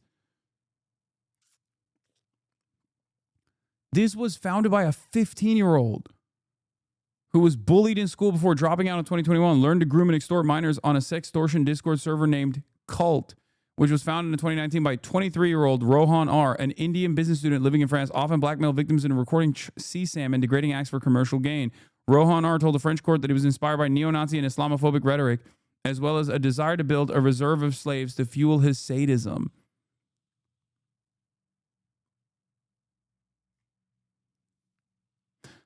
Okay. That's what the fuck? These are some of the groups. The reason why I'm looking at this is because these are some of the groups that were that are doing shit like this, like the saying that they're going to commit an act of terror on Roblox. It turns out that these are like neo-Nazi groups that also have a proclivity towards have a warmness towards like Salafi jihadism. Right channels, the ones that are readily available and accessible to people to report through, but those, I guess, aren't the right ones. So where the fuck are they and how can they access them? It's ridiculous. It is absolutely absurd. Big Balls was in COM. Check it out. Wait, what? I mean, I know... fuck. I know Terrorgram is another... Terrorgram, which operates on Telegram, is another version of this this type of thing, and that black white supremacist school shooter and the femcel school shooter were both part of that Terrorgram group and they do similar things where they just like actively recruit children who are being bullied, who are like mentally ill, and try to get them to commit mass shootings. There's like a value system associated with like being martyred at the behest of you know, for their enjoyment, basically. And then he makes a mention here of how, like, this one guy who did get arrested for credible terrorist threats still has his account active on Roblox. And there are predators that have been arrested and are currently in jail that still have their accounts active on Roblox. Like, they do not act on this shit, but they will act immediately if they catch a whiff of somebody trying to take matters into their own hands to stop it themselves to make the platform safer. They're instantaneously right there at their door, ready to slap them with some legal paperwork here. It's just craziness. This is literally how it goes. We go to roblox.com/support, submit a moderation ticket, and then fill out the prompt with all the information regarding our arrest. Bro, when I see stuff like this, I'm like, I don't want to have children anymore. And if I do, by accident or deliberately, I am not letting them have a telephone, a landline. That's like, I'm talking Steve Jobs, late stage cancer, no electronic equipment in the home. Okay. I'm talking, you are using, if I catch you using smoke signals to communicate with the outside world, okay, we're banning fire. Do you understand? No pigeons. You know what? Fuck it. Only pigeons. Okay. Only pigeons. Who would have thought that the Amish were actually doing the right thing as opposed to whatever the fuck this is? Come on, dude. This is tiny, tiny niche. My daughter don't even know this stuff exists. Granted, she's Japanese. There's pretty horrible stuff in Japan as well. I mean, yeah, this is the kind of shit that really banged in Japan. What are you talking about? In the 90s? And even to this day, Japan is a massive cult problem.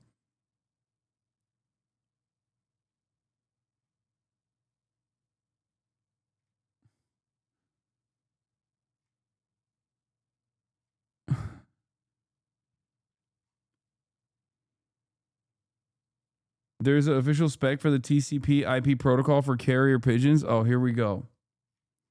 And give you guys the same Google Drive that we give to the cops. And in a lot of instances, Roblox won't even ban after we reach out to them regarding felony arrests. What I typically have to do is report cases to the National Center for Missing and Exploited Children, or go on the news to show gameplay of our decoys with the predators on Roblox. I've literally felt so lost at trying to get the attention of Roblox regarding these predators. I've created binders with all the chat logs, and I've sent it to their headquarters in San Mateo, California. This is the first time Roblox has ever directly reached me out. Instead of trying to say, hey, we want to work with you, or literally giving me a line to report these people, or simply saying, don't make these videos anymore, we're gonna ban you, Roblox just terminated every account I own and sent me this cease and desist. I feel like it's pretty clear in this case, Schlepp has literally done everything he can to try and let Roblox be the one to get these predators off the platform, putting the ball in their court, hoping that they will do the right thing and act on this information, at the very least investigate it,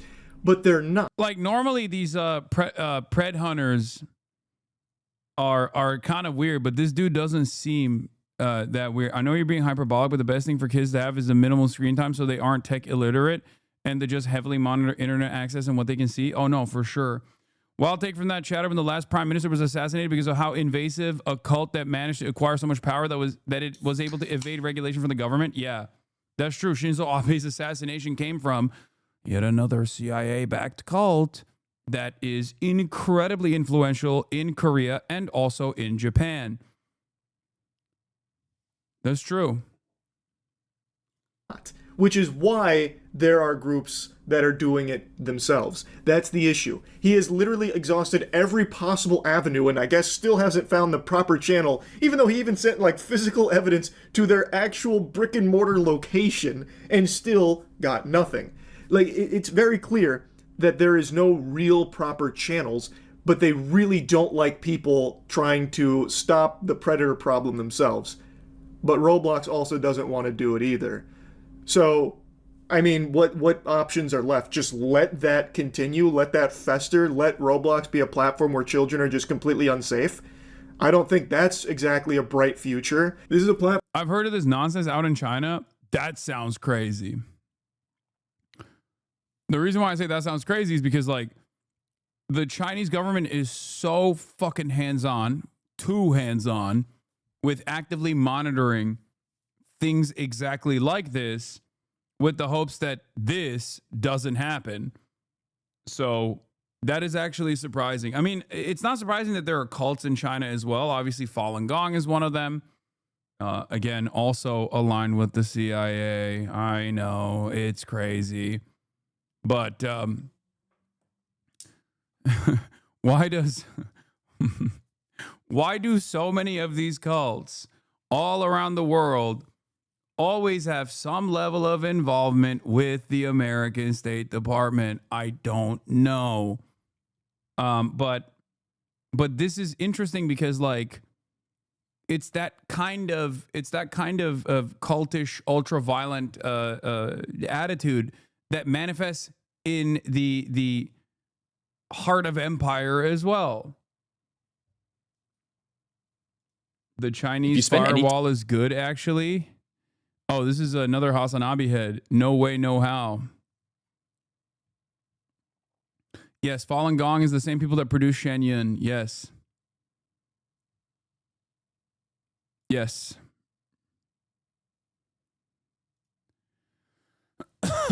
The FBI has opened 250 investigations concerning 764 spanning all 55 field offices of May 2025 and September 2022. The FBI published their first bulletin warning of the public network. Man, it's crazy because, like, for me, I'm over here worried about, like, regular right-wing to far-right radicalization. And I can't believe that there is, like, another flavor of this that even goes beyond, the through line between Asmongold and, like, Nick Fuentes. I'm over here worried about, like, Fox News to Asmongold to Nick Fuentes as the pipeline, okay? Or more so just the Asmongold to Nick Fuentes pipeline.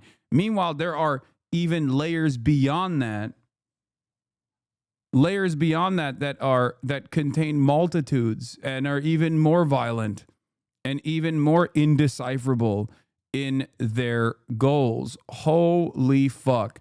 Also, Slasher says, I went to a games advertising conference featuring Activision Blizzard and Twitch, where Roblox got by far the most interest. In the 2 days of talks from ad execs, the average age of Roblox user was never mentioned once.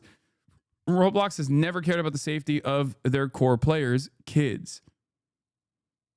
An interesting anecdote with an extreme and irresponsible extrapolation. Extreme and irresponsible, such as Roblox's failure to act on dozens of reported sexual misconduct instances leading to a YouTuber having to get a senator's attention to prompt a change in policy in the first place. Is that what you meant? Now, this is a more reasonable and responsible commentary on this man. Oh, God, these guys, man. I fucking hate this. I hate guys like this who are just, like, so pedantic. Very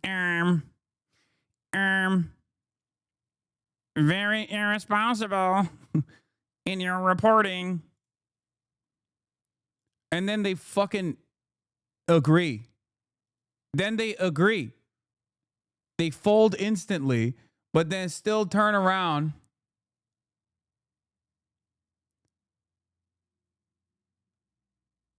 They will still fucking turn around. That's like half your viewers. I know. I yell at them all the time. All the time.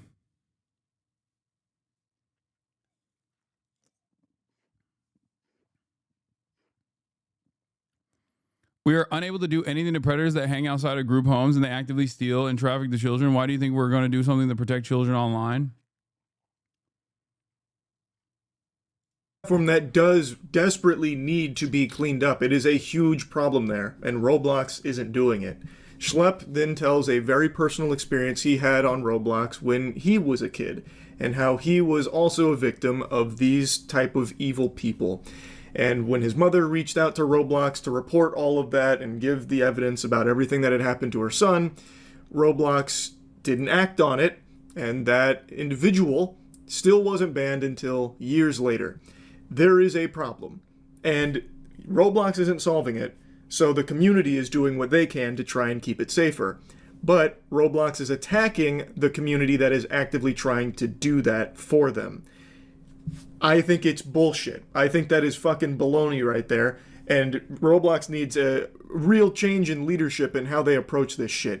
Maybe Dave Bazooki, instead of focusing on bringing dating to a children's game, should focus on trying to keep the children on that game safe. Maybe that should be the priority, I would think. So the other side of the story that's also scary is that, what is this, the Chinese cult hiding in America? I've never watched Papa Meat before. Is this, oh, it's about Falun Gong? Let's go. It's crazy that there's like more and more American content creators who I would never expect knowing about Falun Gong and Shen Yun.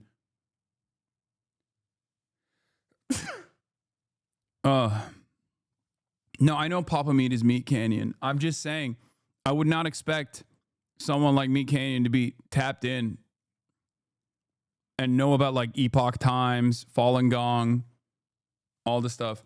So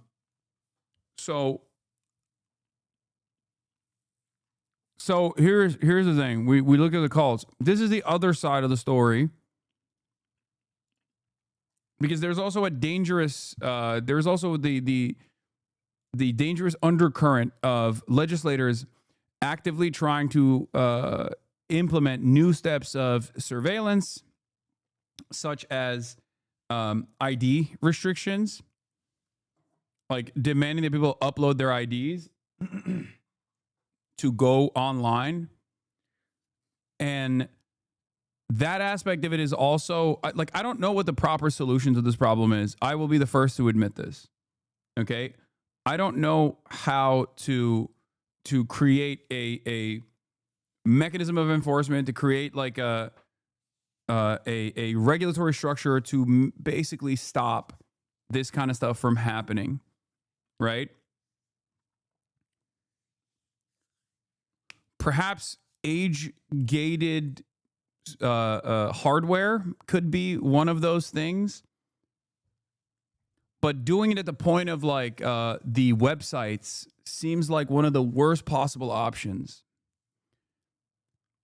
And this is exactly what Taylor Lorenz is talking about in this video from 2 weeks ago. The UK just censored the entire internet.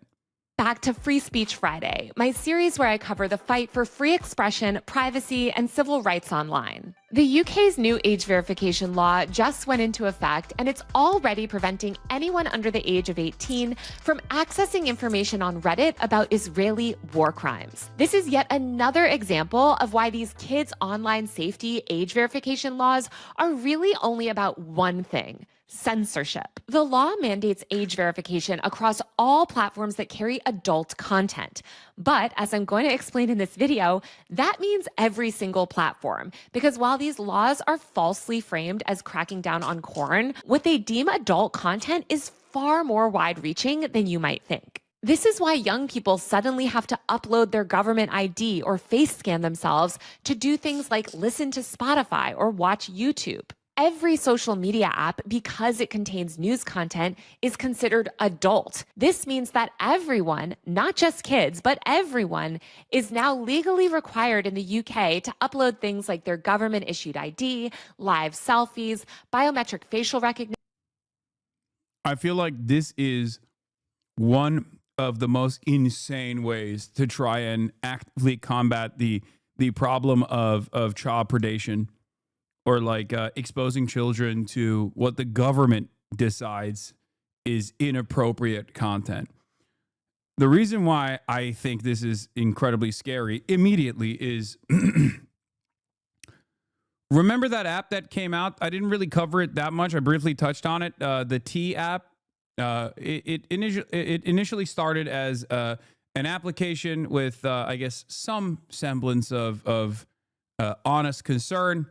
It was supposed to warn other women that were on the app of like bad men that might do something violent to them, you know, men that have done things that are violent. But it very quickly also spun out of control and turned into like a gossip application. There is no like proof that anyone was doing anything else. Like, you know, people who were scoring could just like easily fucking be like, this is a bad person, this is a rapist, whatever. I mean, it's literally titled T-App. But the story doesn't end there. The T application got hacked. And a part of the T application was that a part of the T application was that you had to upload your identification to use it. And then all of the people that had uploaded their IDs to actually, use the app created a fucking map basically with their zip code, their permanent home address, their identification, their faces. It's crazy. Men downloaded the Counter app using the same programming and got their info leaked too. Yeah, and then there was another Counter app that came out as well. So anyway, the application started. The application started off with let's say earnest intention, and then it turned into something that might not be so earnest. But then also, as a counter to that, people went in the opposite direction and leaked the personal data of so many people. And then on top of that, incels went and made a fucking reverse version of this where like, men talk about shitty women. Okay. And then now that application is also leaking data. T on Her, the male version of T, is leaking personal information on its users too. Last week, we reported about some serious leaks in T Dating Advice, an app that provides a space for women to exchange information about men they know, have met, or have dated in the past. The app aims to provide a platform where people can share relevant information about, say, potential abusive partners. However, it leaked images and private messages, leading to 10 potential class action lawsuits in federal and state courts for negligent data practices. Now it has been revealed that the male equivalent, T on Her, has exposed users' personal information as well, including government IDs and selfies. T on Her, which ranks high in the lifestyle apps category for iOS, allows men to share photos and information about women they have dated. It appears to have been designed with a sense of vengeance against the T dating app. It uses similar language to the App Store description, and as it turns out, is just as leaky.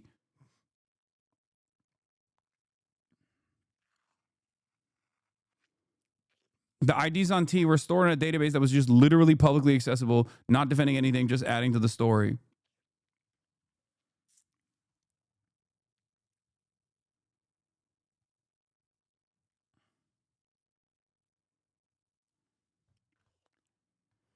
TechCrunch reports it found at least one vulnerability that allows any user access to other users' email addresses, driver's licenses, self-reported location, and selfies. Perhaps most distressingly, the news outlet also discovered that guest users could view explicit images of women, likely shared without consent.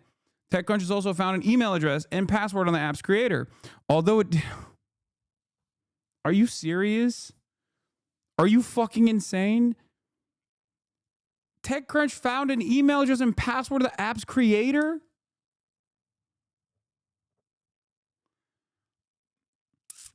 Although it didn't test that hypothesis for legal reasons, it seems likely using those credentials might provide access to the administrator panel of the app.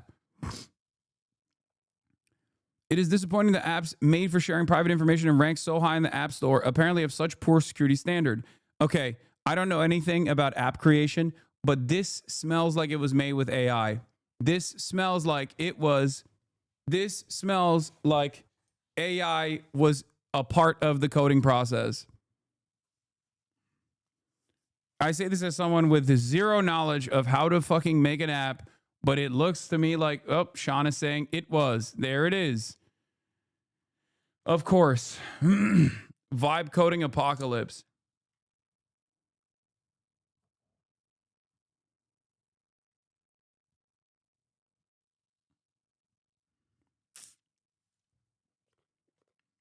He admits to using Claude.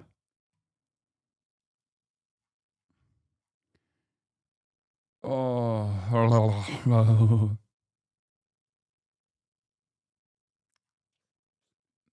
It's really cool that a lot of these companies are actually moving in the direction of using AI instead of real humans too, by the way. You know? I'm sure that won't lead to additional fucking problems.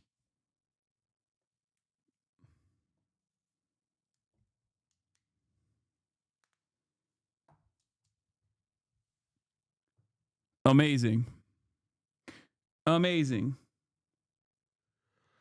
This is what TechCrunch found. Bro left his email and pass in the API documentation. No way. Okay, that has to be a honeypot then. No way. That seems like that was done deliberately then to get like a bunch of men who wanted to get on the Vengeance app. Oh my God, his password was password 1. I'm seeing it in front of me in the document cloud. It's the back end page. It has it all. Are you fucking kidding me? His password is password 1 exclamation mark. Are you fucking joking? Why is that in the T on her API backend page?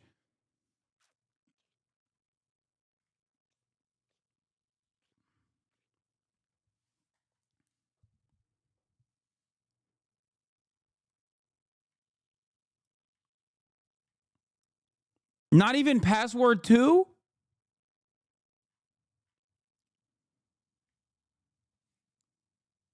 Password 1 is like the 1, 2, 3, 4, 5 of passwords. At least you got to trick him a little bit. Make him use, do password 2 or something. At least make him do 2 tries,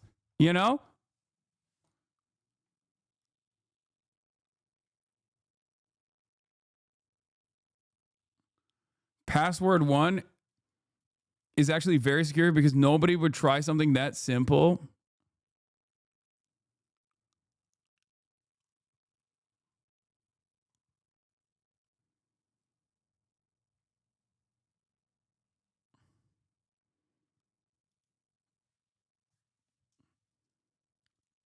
Placing this here so people have a rundown. TApp hosts all non-code assets, UI images, customer uploads, messages in a public cloud bucket that anyone with a browser can access without a password. Some guy finds it and posted on 4chan yesterday morning. Turns out there are 1,000 women's driver's licenses on there. Within minutes, the licenses are scanned, probably with a vision model, for addresses, and map pins are created that link the UUID of the images in the data set, thereby doxing thousands of women. The pins are not geos, they're home addresses, which is kind of worse. The moral of the story is security is job 1. Both the customers and the company did dumb things, and now there's going to be massive fallout. Yeah, they literally, they call it the roasties, which is, 4chan incel speak for women, and they're saying like, to say, is an incel gross word to say women. It comes from roast beef. They say women have, incels believe that women who have a lot of sex, they don't know anything about the biology. They think that like women have a lot of sex have big labias and their labia keeps growing. Don't explain it. I'm explaining it because it's fucking idiotic. It's my job. Why do you know this lore? I don't know, because I've been fucking duking it out with incels and brain rot for as long as I've been a professional political commentator, because I do it online.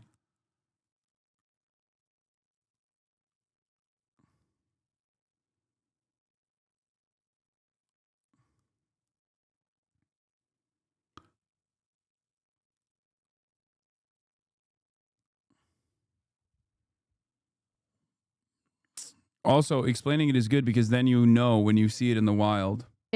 Credit card info, and more, just to use major platforms like Reddit, Twitter, Blue Sky, and thousands of independent websites. I have an entirely separate video breaking down the problems with age verification more broadly, which I'm linking here. But privacy issues aside, these age verification systems are going to lead to devastating censorship of our news and information landscape, which will ultimately leave young people less informed. Like all of these terrible online censorship bills, the Online Safety Act claims that it's about protecting children from the evils of pornographic and adult content. But immediately after it went into effect, platforms began classifying nearly all breaking news footage, investigative journalism, political protest material, and reporting on the ongoing atrocities around the world as explicit, harmful, and adult content, blocking anyone under the age of 18 from accessing it. In the UK, under the Online Safety Act, access to subreddits dedicated to covering war crimes.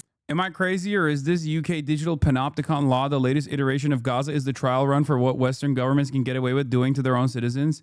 Yes. No, it is absolutely that. That the prescription of Palestine action is another one. Dude, there's still people coming in here to be like, you're a fucking terrorist piece of shit. It's like, dude, give it up. We're fucking cooked. All of us are, whether you hate me or not, all of us are in this together. And the quicker you recognize that, the easier things will go for you. Or else you're just going to be angrily posturing all up and down the internet in perpetuity, not realizing why things just suck. Why there is mass surveillance, for example.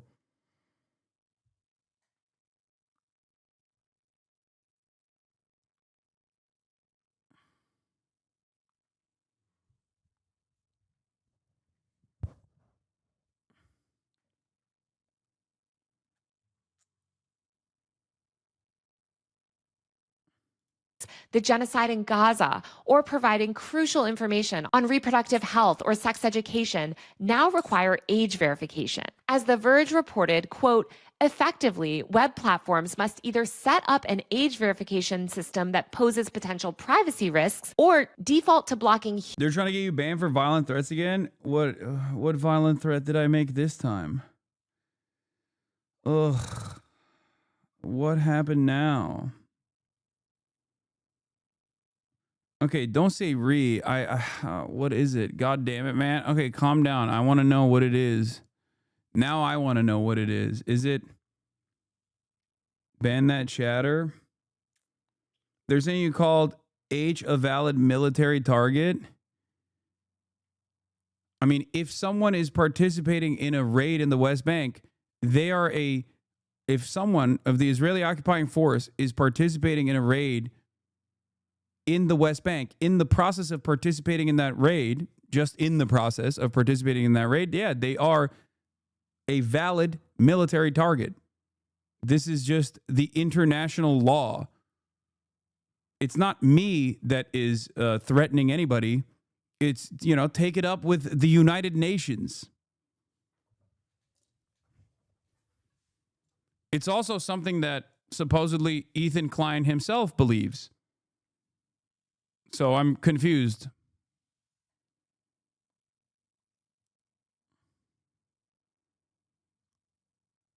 They're saying you currently think she's a valid target? No, of course not. That's fucking idiotic. I've never said that, and I don't believe that, and they're lying.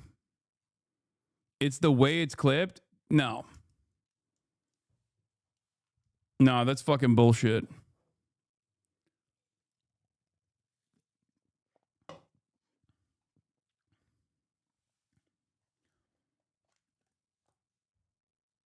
Reddit seems more obsessed with you than usual lately. I know.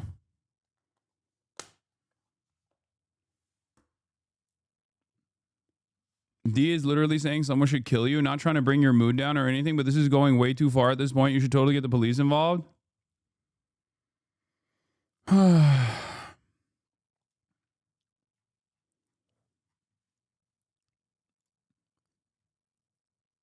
Oh, this.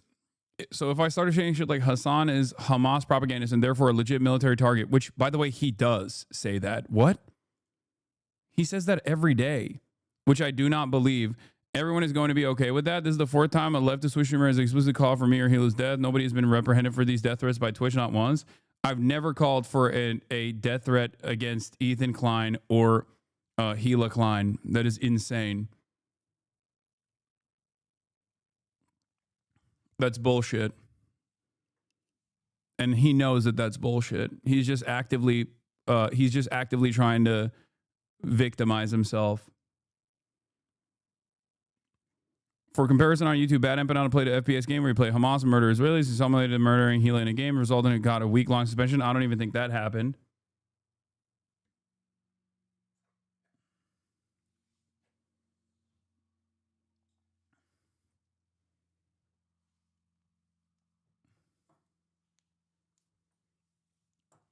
It's not something that I believe. It's complete and utter nonsense. You're literally getting drama farmed. Holy fuck. No one cares about these losers. Stop giving them time. I mean, if they're trying to actively try to get me banned, I think it's important to address that. That's completely made up. It's utterly delusional. It's ironically something that Ethan himself has said he believes.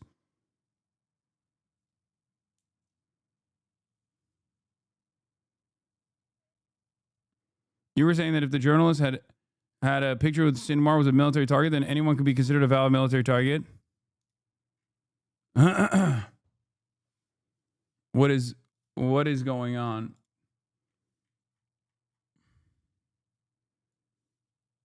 What? Even the Nazis weren't this blatant? This is just far beyond the pale. It's actually unbelievable. Honestly, think you could perfectly justify attacking and killing Hasan IRL for statements like this.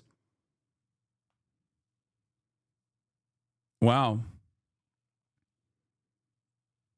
My cyber stalker cult community leader is saying that it's justifiable to attack and kill me in real life. That's definitely actionable, I'm pretty sure. It's also weird that this guy gets to have a YouTube account.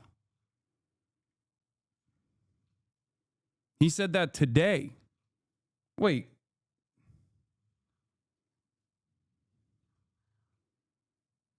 That's today.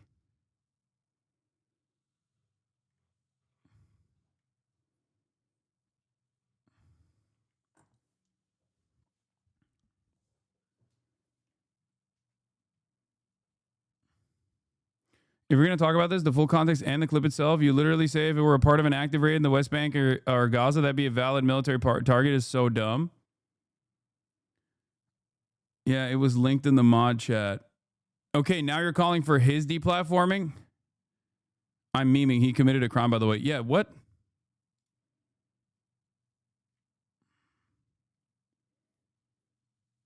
What the fuck?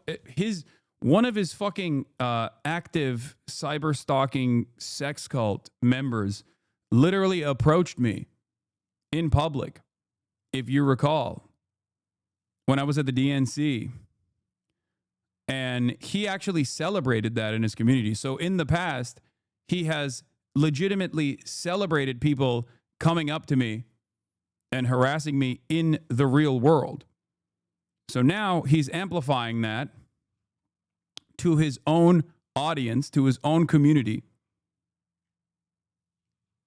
And not only is he's just increasing the intensity and saying that it's justifiable to attack and kill me in real life.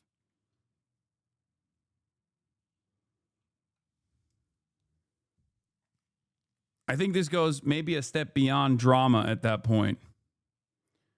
Like, you get to stay on Twitch, Hasan, you got laughed out of the DNC. That's crazy that you're watching your favorite content creator issue a death threat to me, and you're in here at his behest, and you're talking about, I got laughed out of the DNC.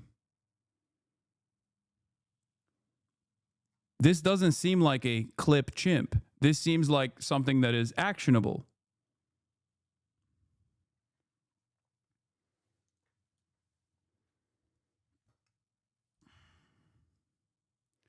What will it take? Yeah, this was the average Destiny fan interaction. So this weirdo really went there just for Hasan. I'm shaking, and this was what we found out. And we found out that he was a racist too. I found him, shouted on a stream. I'm gonna tell Hasan, Destiny made you. Y'all need someone to find Hasan's location at the DNC. I'm here. What's this about? Y'all, I'm at the DNC. I'm gonna find Hasan. What should I say? Did it. I want to troll, lol. It's Hasan. He's right there. I'm shaking. This was in that same community, Destiny's community, where he's calling for my death. At what point do we stop? At what point do people in his orbit say, hey man, I think you've gone too far? There were certain things that I think There were certain things that I think people would do back in the day that like all content creators would just like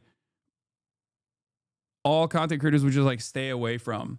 One of those things was, you know, it's a long time ago now, but like if you went after someone's sponsors, no matter how fucking gross someone was, no matter how gross a content creator was or how evil they were, many other content creators in the periphery would immediately pounce on that person. Okay?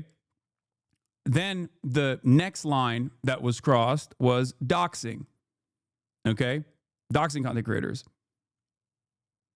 Now, the next line that is crossed is, I guess, issuing direct death threats to content creators. You don't mess with sponsors, Lamont? No, I'm not saying I give a shit about that. I'm saying that that was like the attitude amongst like YouTube content creators where there was like almost like a golden rule that they would not let you violate. People would yell at you. You would have repercussions.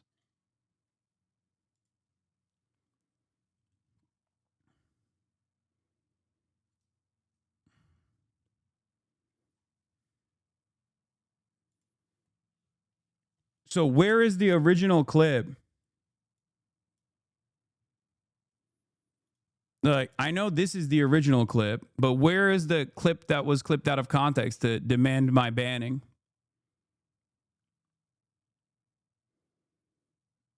Because this is the, I know this was like a couple days ago. In the West Bank, doesn't matter if it's your favorite podcasters like Wife that participate in these raids, the violence that the Palestinians engage in an act of resistance against this illegal occupying force is literally legal, definitionally legal. Okay? It's just the truth. Straight up. Yeah, this is international law. It could be everyone's favorite content creator. If they are, it could be anybody. Anyone that joins the Israeli occupying force and goes on a raid to the West Bank, which is illegally occupied by the state of Israel, under international law, an act of violent resistance against that occupying force is legal. This is not like a matter of, this is not a matter of like, oh, I can't believe you're saying this thing. It's just international law. It doesn't matter that they look to be in garb that makes you think that they're in the right. Okay?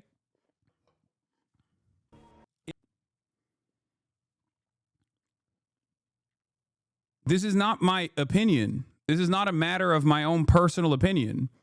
This is me saying this is the law. Okay? It would be a mistake not to be alarmed about this. What do you think is going to happen if you talk to him directly at this point? I'm not saying it's a good idea, but he's crossing a line. I think he has lost his mind a long time ago.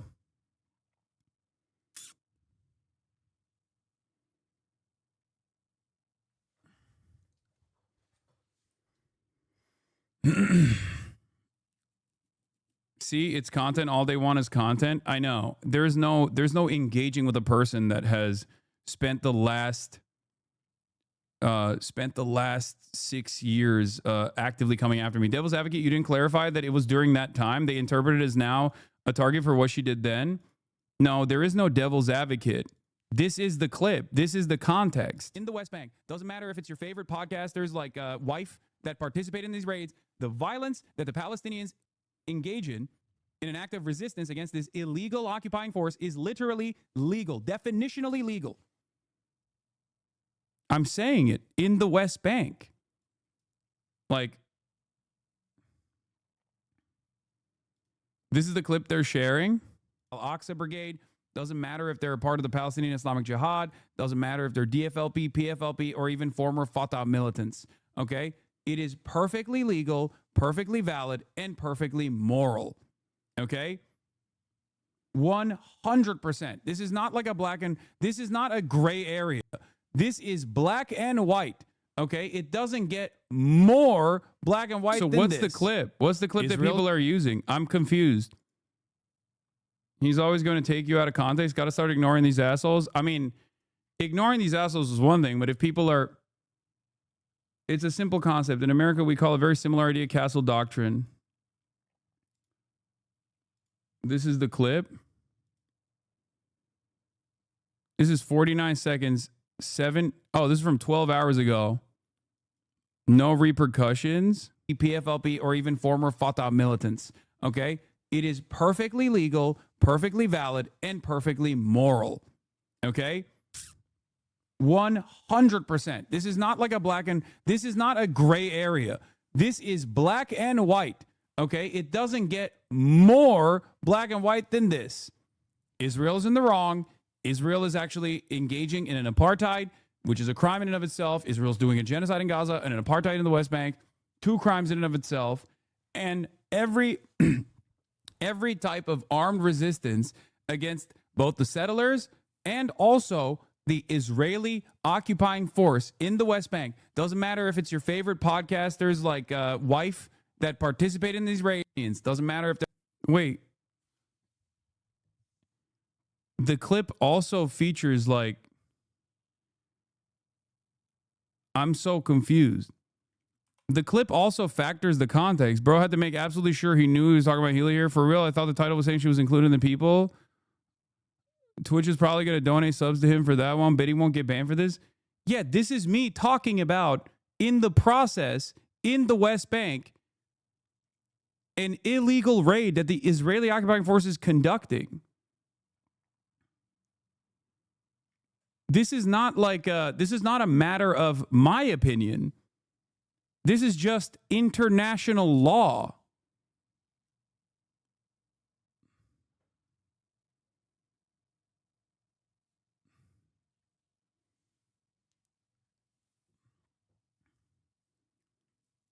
This is also something that Ethan Klein himself has agreed to.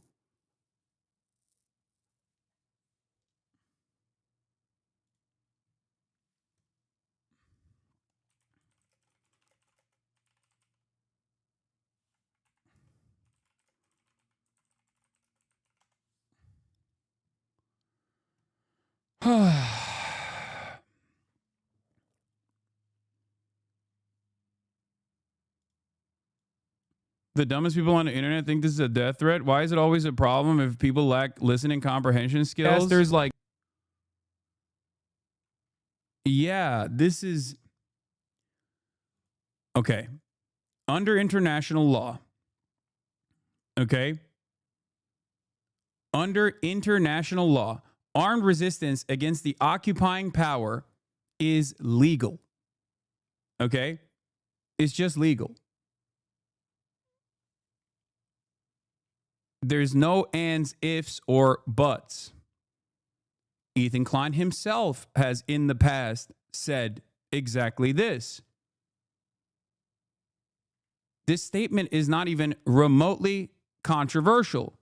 Not gonna lie, I was gonna say you might get a ban for this until you play the clip. Literally more context in theirs. You say in the West Bank. Yes.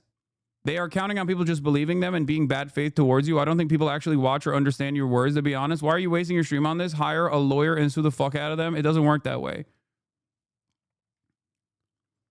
But it is remarkable that like this immediately gets base boosted, 7.5K upvotes, and not a single person is like going, what are you talking about? Not only name drop the former IDF secretary living in the US. No, that's not what I'm saying at all. I'm saying if you are participating in an illegal raid in the West Bank, in the process of said raid, the Palestinians have a legal right to resist. They believe you said violence against HK right now. Not when she's doing illegal raids is acceptable. You didn't say this. The context is in the clip, but everyone is just going along with it. There is no point where I have said violence against someone who is not actively in combat is permissible. Okay? That is ridiculous. I don't believe that. That is illegal. This is not, and also immoral. It's a big part of the reason why I also advocate against what Israel is doing. I have also specified that IDF veterans are not valid military targets.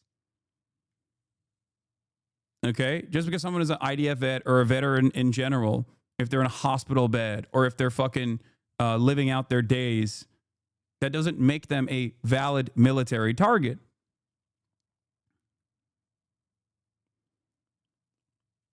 This is an intentional mischaracterization of my words, but it doesn't even necessarily, it doesn't even seem to be,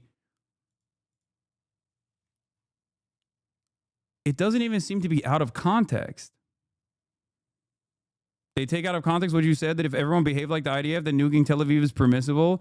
Yeah, if Israel's targeting standards were international law, where you could literally kill people and their family members, as Israel has been doing in Gaza, then yes, I don't believe this, but that would be the case. I don't think it's appropriate, and I don't agree with it.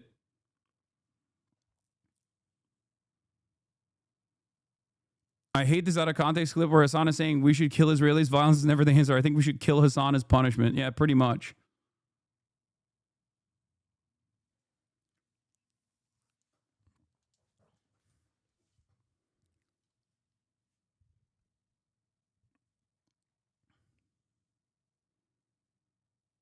The meta is now clips go viral on here and then get shared on Twitter. You even said in your original debate with them that she's not a legal target. These people are just making controversies for the fun of it. Yeah. Do you think that these content creators believe that you made an active death threat, or are they being intentionally obtuse? I think some are being intentionally obtuse, and others are just stupid, I guess.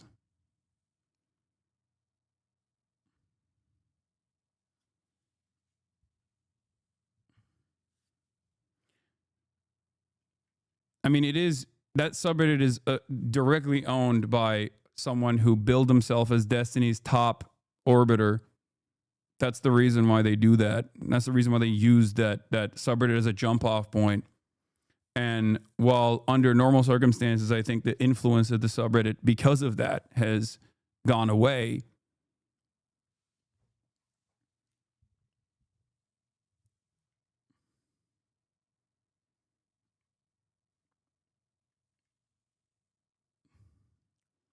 they still sometimes have a tendency to make impact like this, I guess. And people are not watching the video or trying to understand why it's clipped the way it is. Back in the day, the meta used to be clipping someone out of context to make it seem like they're saying something that they're not saying. Nowadays, they don't even, yeah, this is the guy who owns the subreddit now. This guy on the right. Former Twitch staff, by the way.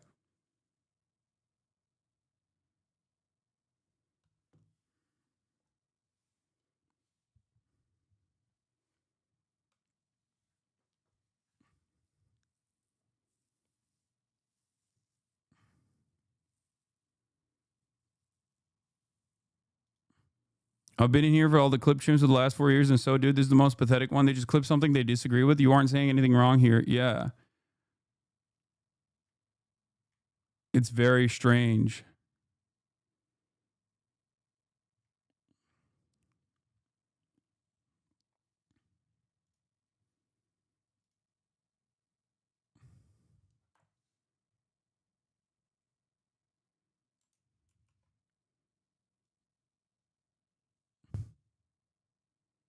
Hold on.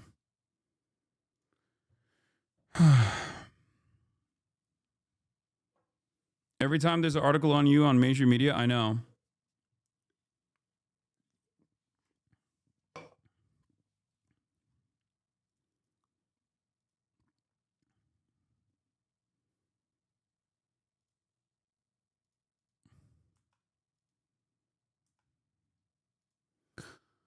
So weird, man. It's just fucking weirdo shit. Where is the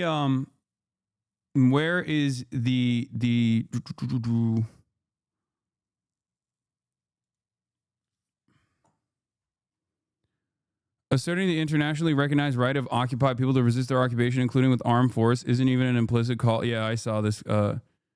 This is okay. I'm liking this.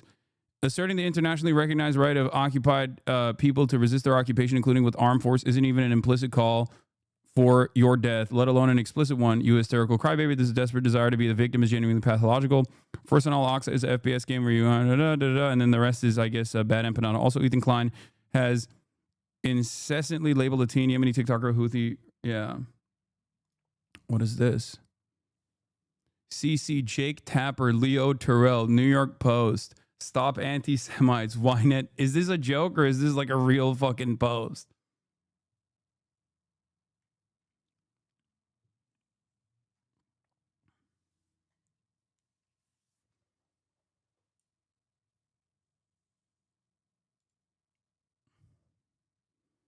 Hasan Piker, who was exposed by my husband to be a disgusting creep, is retaliated by calling for violence against me. Think back and you'll notice a trend. When he wants to get at Ethan, he attacks me. This is just another glimpse into the psyche of a man who does not see women as equal. Okay, dude.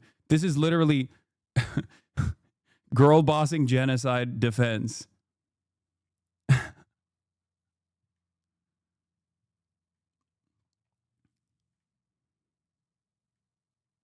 Is a reply to a Visegrad post of that clip. No joke. Visegrad posted it. Wait, send me the Visegrad link. Here, I'll repost the full context and I'll add.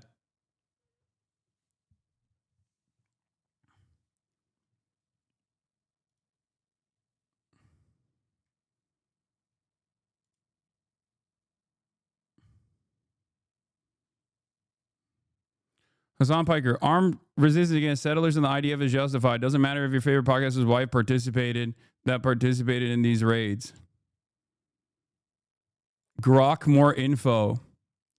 Hasan Piker's statement from an August 13th Twitch stream defends Palestinian armed resistance against West Bank settlers and IDF as legal and moral, even if targets include your favorite podcaster's wife, Hila Klein, Ethan spouse, who's an IDF. Critics view it as inciting violence against civilians. Proponents argue it's valid resistance to occupation. What do you mean critics view it as inciting violence against civilians? You openly, literally say this is in the process of a raid.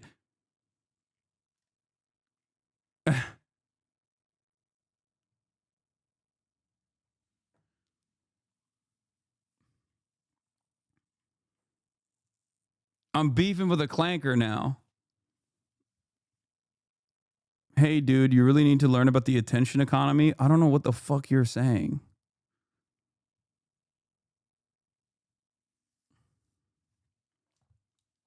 Don't forget, these are the same kind of people who pay to run bot farms to argue with people online and cause a dead internet theory. Yeah. Okay.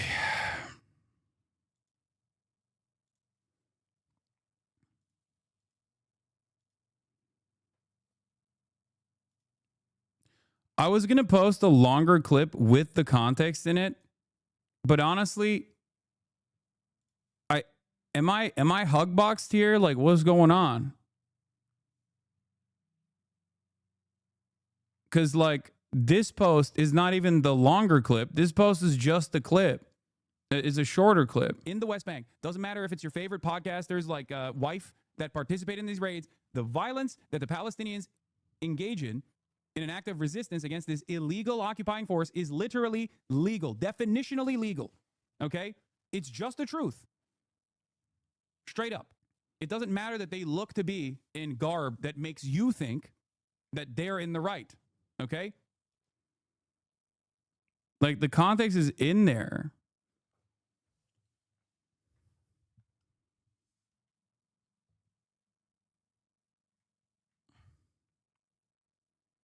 And also, Ethan himself has agreed with me. Yeah. Settlers in the West Bank are religious zealots. They're monsters. They're genocidal. I've even said the West Bank settlers are valid military targets. When you talk about like colonial settlers and stuff, like that's what's actually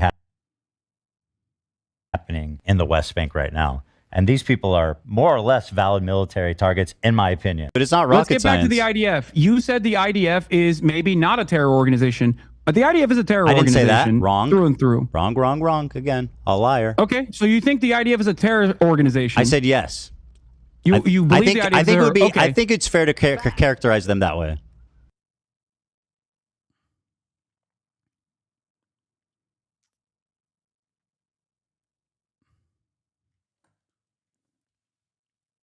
You're confused because it doesn't make sense. Like trying to understand the lady who's obsessed with her psychiatrist doesn't add up. I know, but there's so much motion behind it. You know what I mean?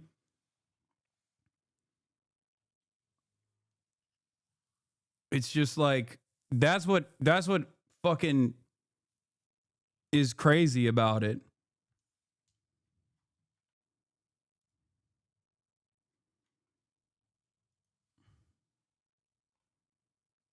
The biggest political streamer on Twitch thinks the FBI should be involved. What is the FBI going to do? Fucking come to my house and be like, yeah, this is legal. This is your accurate reflection of the legal right of occupied peoples to resist against the occupational military force. Like wife that participate in these raids, the violence that the Palestinians engage in. When did you become so sensitive? I don't know. Maybe a lot of these people are running around and demanding that I get shot in the fucking street for saying that this is the international law. Like my number one cyber stalker over the course of the past fucking 7 years now is openly telling his community that clips like this, me saying what international law is about an occupied people's legal right to resist against the occupational military force, justifies people attacking and killing me in real life.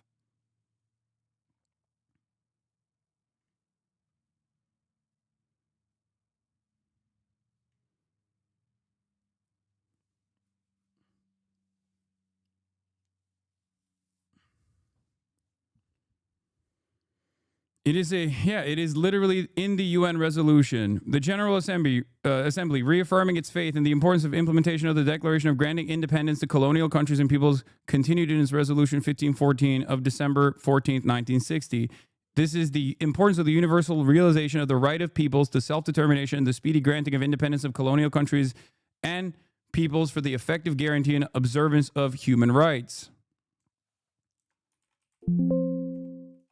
Wait, this doesn't have the resistance.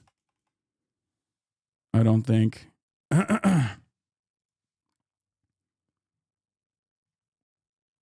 Like, that is a real death threat. What I'm saying is not a death threat at all. What I'm saying is just what the law is right now. It doesn't matter if it's someone that you like, someone who you enjoy the content of, if they are in the IDF at that moment, while they're in the IDF and participating in an illegal raid, occupied peoples have a right to resist militarily against the occupational force. This is legal and moral.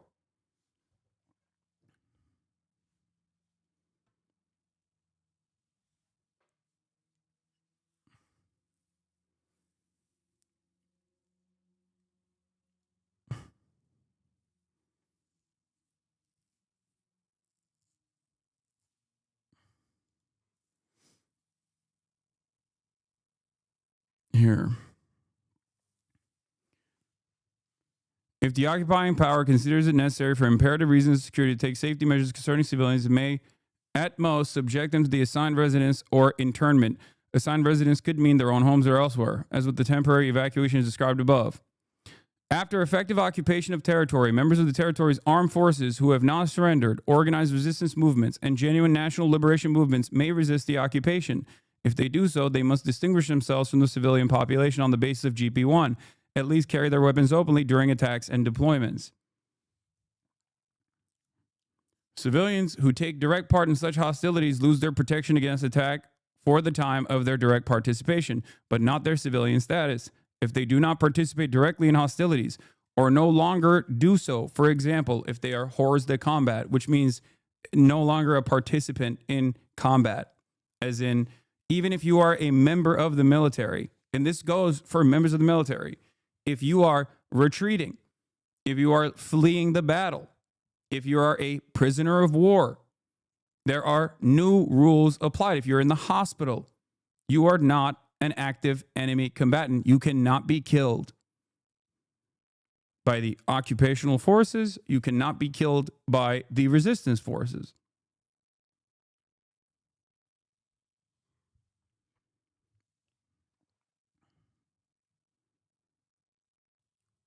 They are protected against their attacks. You know this from the lesson on the conduct of operations. Indirect support for the resistance movement, such as providing information or non-military supplies, does not constitute taking a direct part in hostilities. Those so engaged are civilians and therefore protected against attack. They may, however, be in contravention of security laws passed by the occupying power. In that case, they can be tried and sentenced for their freedom of movement restricted.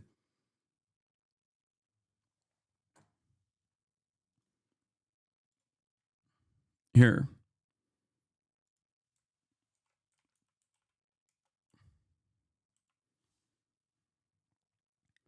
This is the 37th session of the UN General Assembly. Reaffirms the legitimacy of the struggle of peoples for independence, territorial integrity, national unity, and liberation from colonial and foreign domination and foreign occupation by all available means, including armed struggle.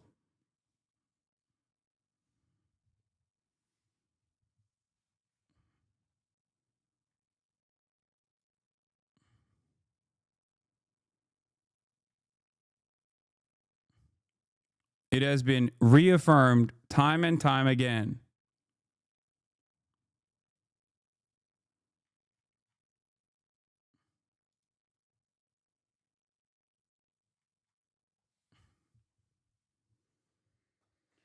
Are you worried? No.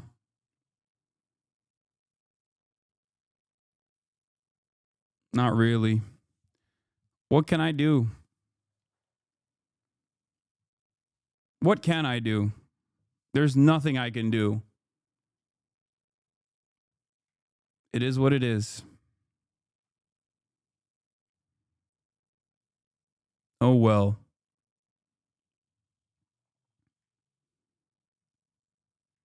I do think that it's gotten worse over time and will only continue to be elevated by Asmongold and many other people like this who are just like awful, awful, monstrous sociopaths.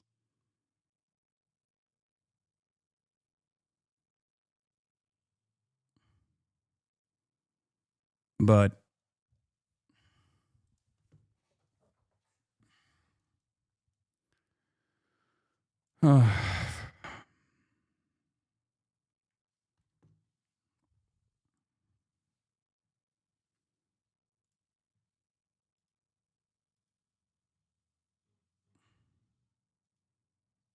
that's crazy. It is what it is, I guess. The resistance against this illegal occupying force is literally legal, definitionally legal. Okay? It's just the truth. And no, it's not. If somebody attacks Hila Klein, they're gonna go to jail. yeah, no shit, you fucking moron. I'm talking about in her participation in an illegal raid in the West Bank.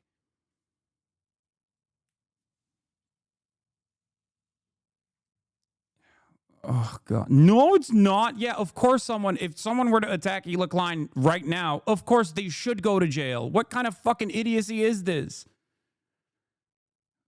Oh, my God. Why is he telling people this? Why would he be what is wrong with you?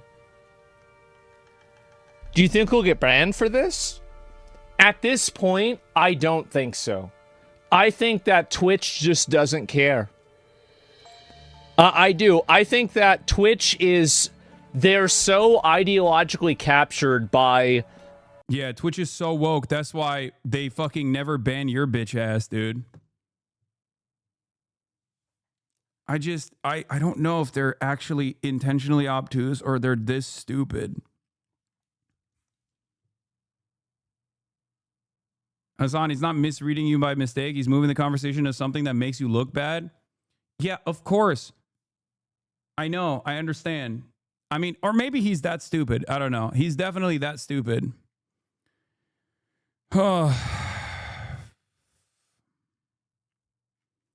It's a bit of both, I think. But again, it's no holds barred for these people. Okay?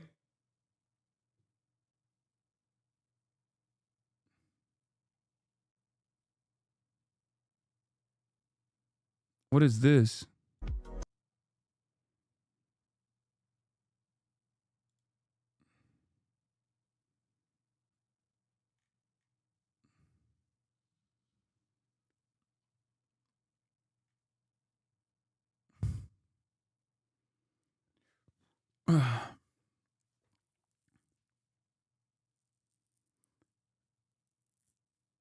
They're simultaneously too stupid and they're hate farming this. I know.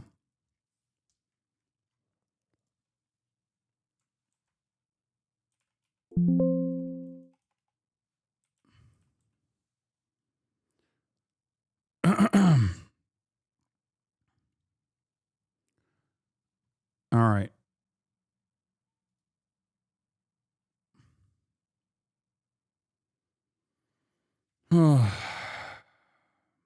Still dealing with the drama? Damn, sorry to hear. Both sides egg each other on. It's not a both sides situation.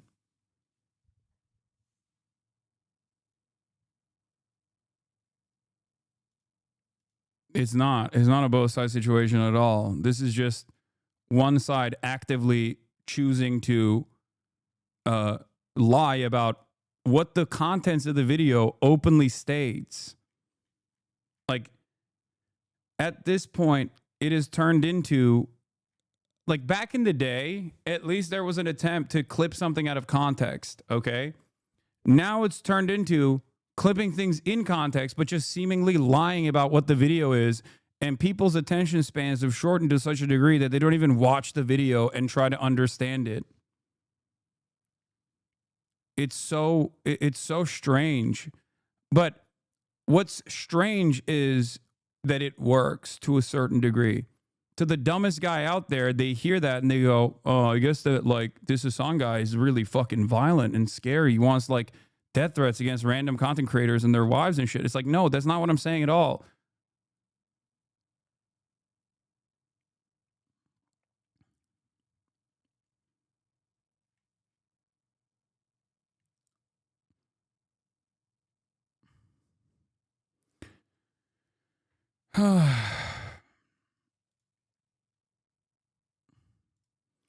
Yeah, it's just every time I get like positive press or something, these guys go gung ho and try to find any way to like actively get the internet communities to stir up some panic with the most ridiculous, intentionally obtuse, malicious smears. But I mean, the death threat thing, like actively demanding that I get killed, is actually a bridge too far, I think. Like, I don't know what to do. I don't. He wants in on the lawsuit? I guess so. I mean, like, he's making a direct call for violence. A direct and immediate call for violence against people that are American citizens. That's insane. Oh my God. Yeah, now you come to that conclusion. Well, I mean, no, I've said that before. I mean, I have. And so, yeah, make a post like with Alpha Mike. Let's share it. Yeah, I think that's something Ethan should report to the FBI. Honestly, yeah.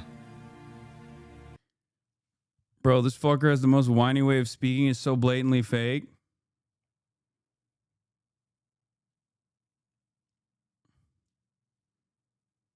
Why does it matter being against American citizens? Am I missing something? Yeah, I don't know. I don't know what he's even trying to imply there.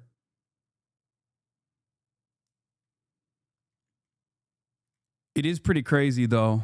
It's going to get you even more lost souls to convince the more jingoistic they go. Don't give them the satisfaction or even being seemingly worked up. They get even more feral. You've done nothing wrong. No, I know. I think he's just trying to throw shit at a wall to see what sticks. Like, I'm gonna be real. Like, I think that, like, I mean, at this point, like, you have, like, it's domestic terror. Yeah, I mean, report what? Report that you have a person that's on a platform that's making an open call for violence and insinuating that one specific person should be a victim to that.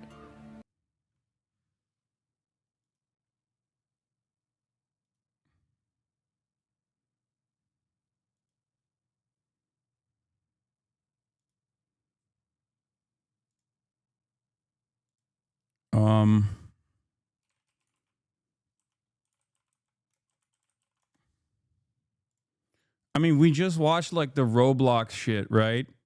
Of online communities that are like radicalized to do random acts of violence. And here you have Destiny's community actively pushing, like Destiny using his community to actively come after me in a violent way. Streamer Destiny, Stephen Kenneth Bonald II, is attempting to incite his audience to attack, kill Hasan Piker in real life for arguing that Palestinians should be allowed to defend themselves against war criminals breaking into their homes to kidnap them in the middle of the night. Honestly, I think you could perfectly justify attacking and killing Hasan for IRL statements like this. People are saying, Destiny is just so far beyond the pale, it's actually unbelievable. Pepe, say less. Put me in. Cinema. Destiny, say no more. Salute. Okay, never mind. I'm re-Googling all this shit because I was under the impression that heritability literally just refers to general pattern observed between parent option. Okay. Destiny, holy shit. Does this grant me moral authority to do it?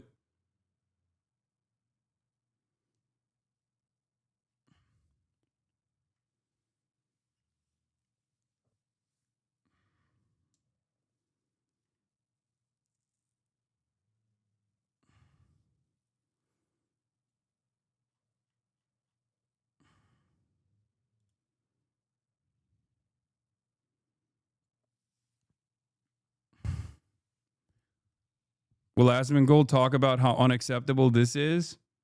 Probably not. Considering that he himself is talking about how this should be like my accurate assessment of international law in the process of an illegal raid that an occupational force is conducting on an occupied peoples that is illegally occupied is what he perceives as a death threat. I fucking hate this industry, man.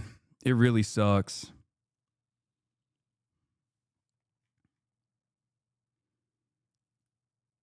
You said fun? Okay, well, I didn't realize that I was going to be getting fucking death threats from... I didn't realize that we were going to pass this red line as well. You know? Oh, well.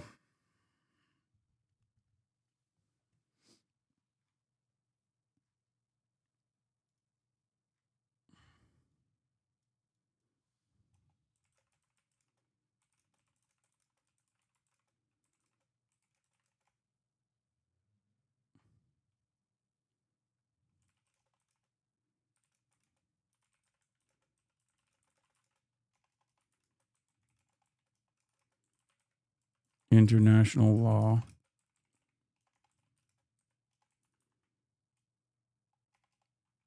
gives occupied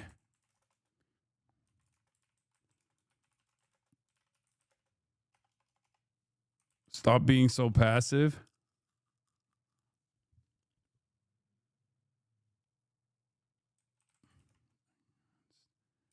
An illegal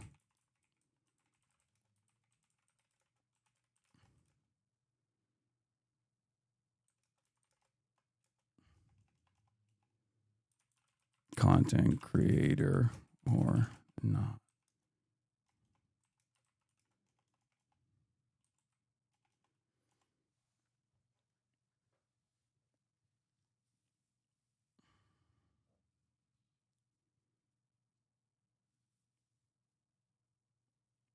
I genuinely think you need to use some of your resources on this one. It's going to make moves.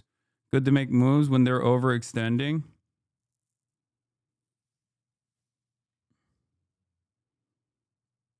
Yeah.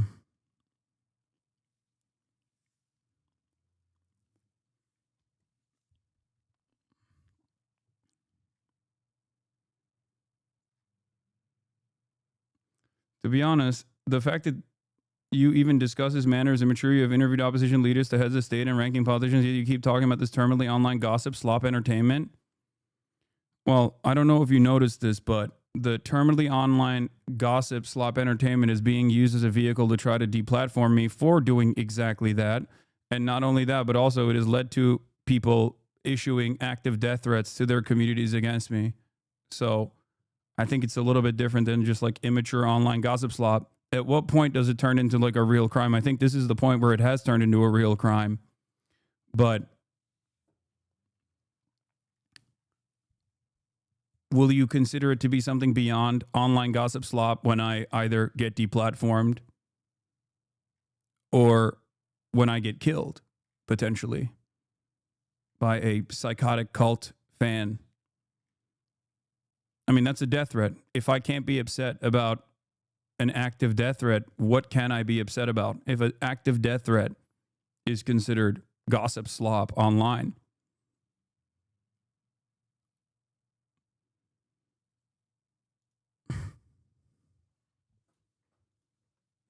I don't know.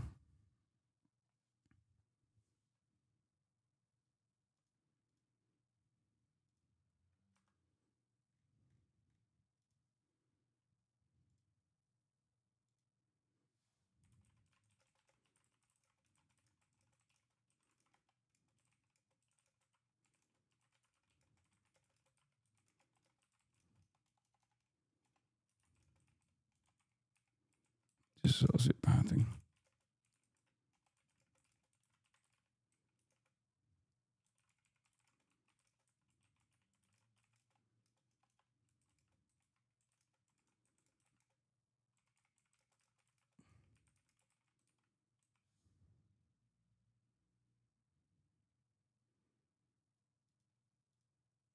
It's called later though.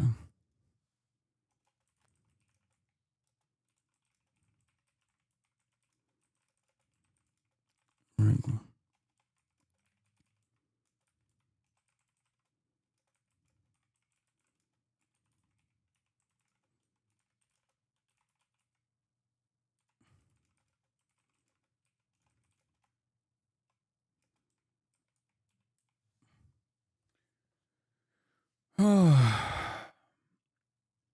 This might surprise some people, but ignoring problems doesn't make them go away.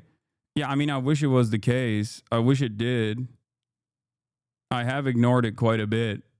I've ignored it for the longest time, hoping that it does go away, but it seemingly does not. You know?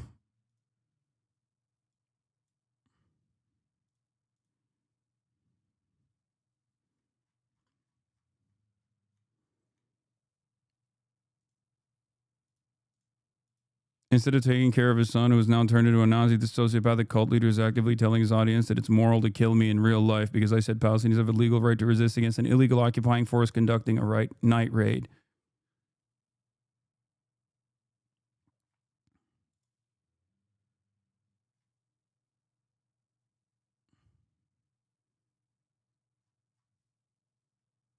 Anyway.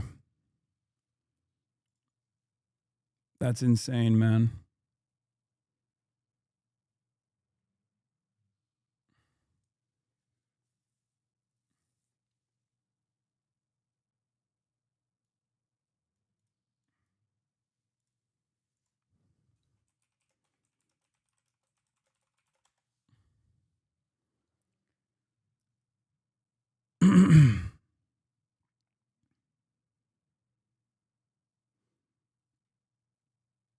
Yeah, this is a solicitation to kill me from the guy who yesterday, I guess, admitted that he likes 15-year-old girls too.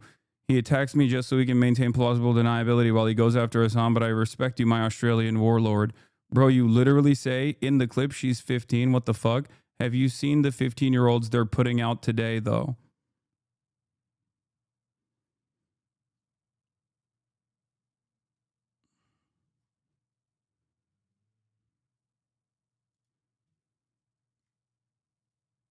Yeah, no, I mean, I posted this.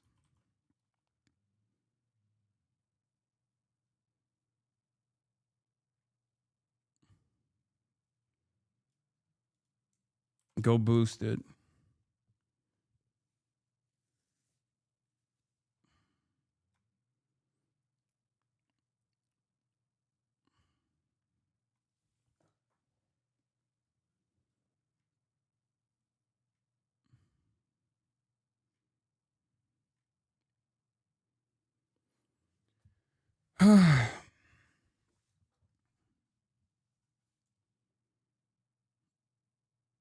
No, this isn't fucking edgy humor, chat.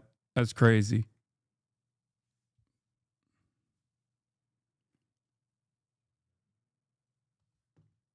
That's not edgy humor. That's someone telling their community to hunt me down, justify attacking / killing Hasan IRL for statements like this.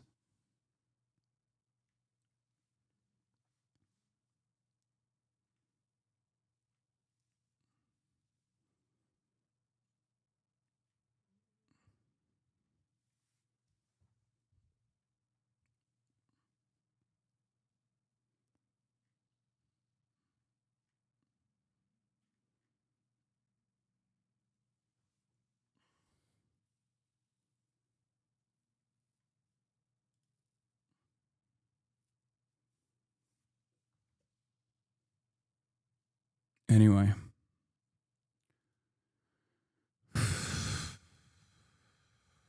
Let's get back to the Online Safety Act.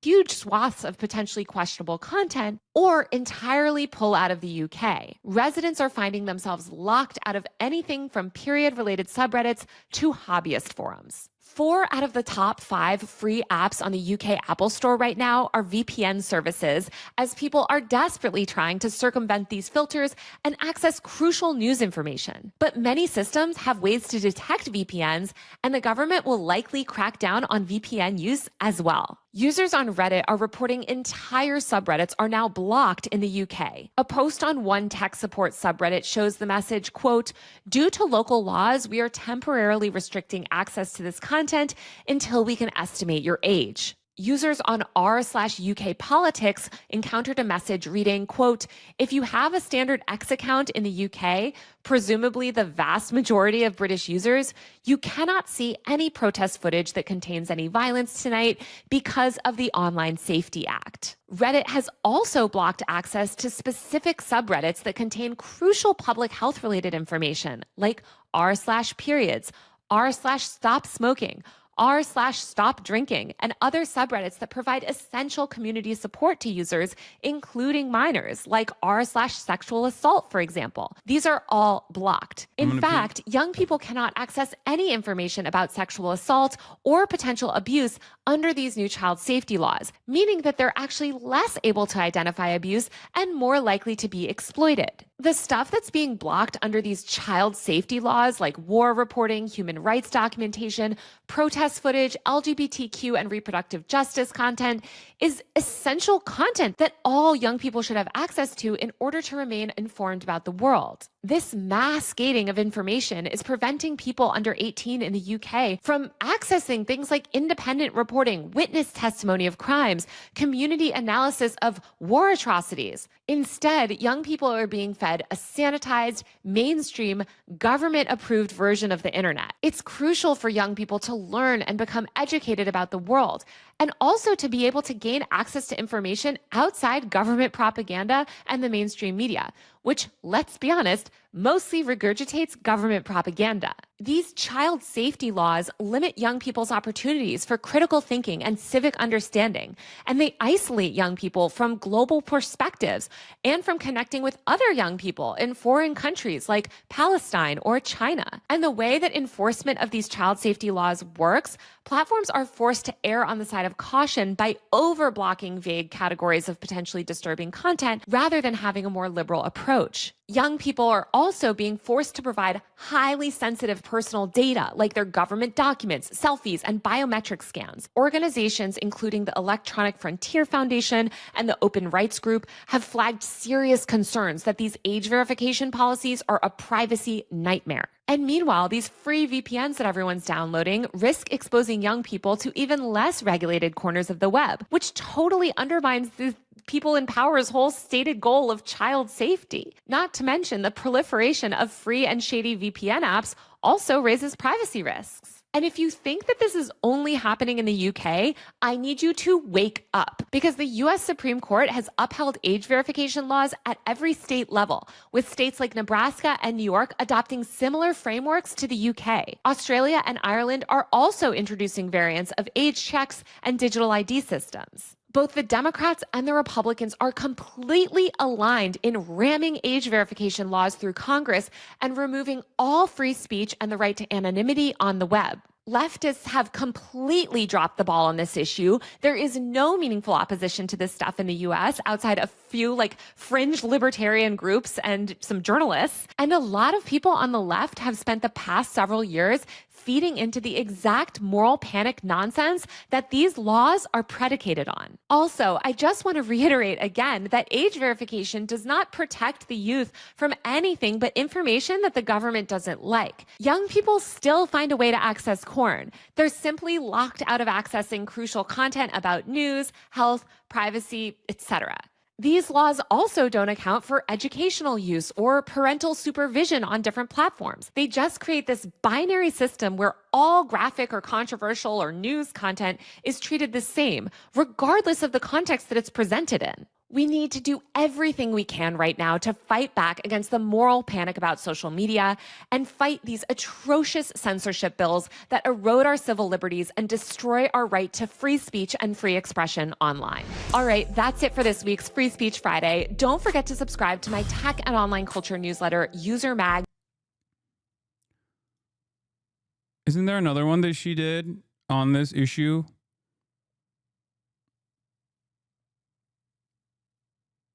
Oh, the worst full updated biometric scans just to watch certain YouTube videos. YouTube is the...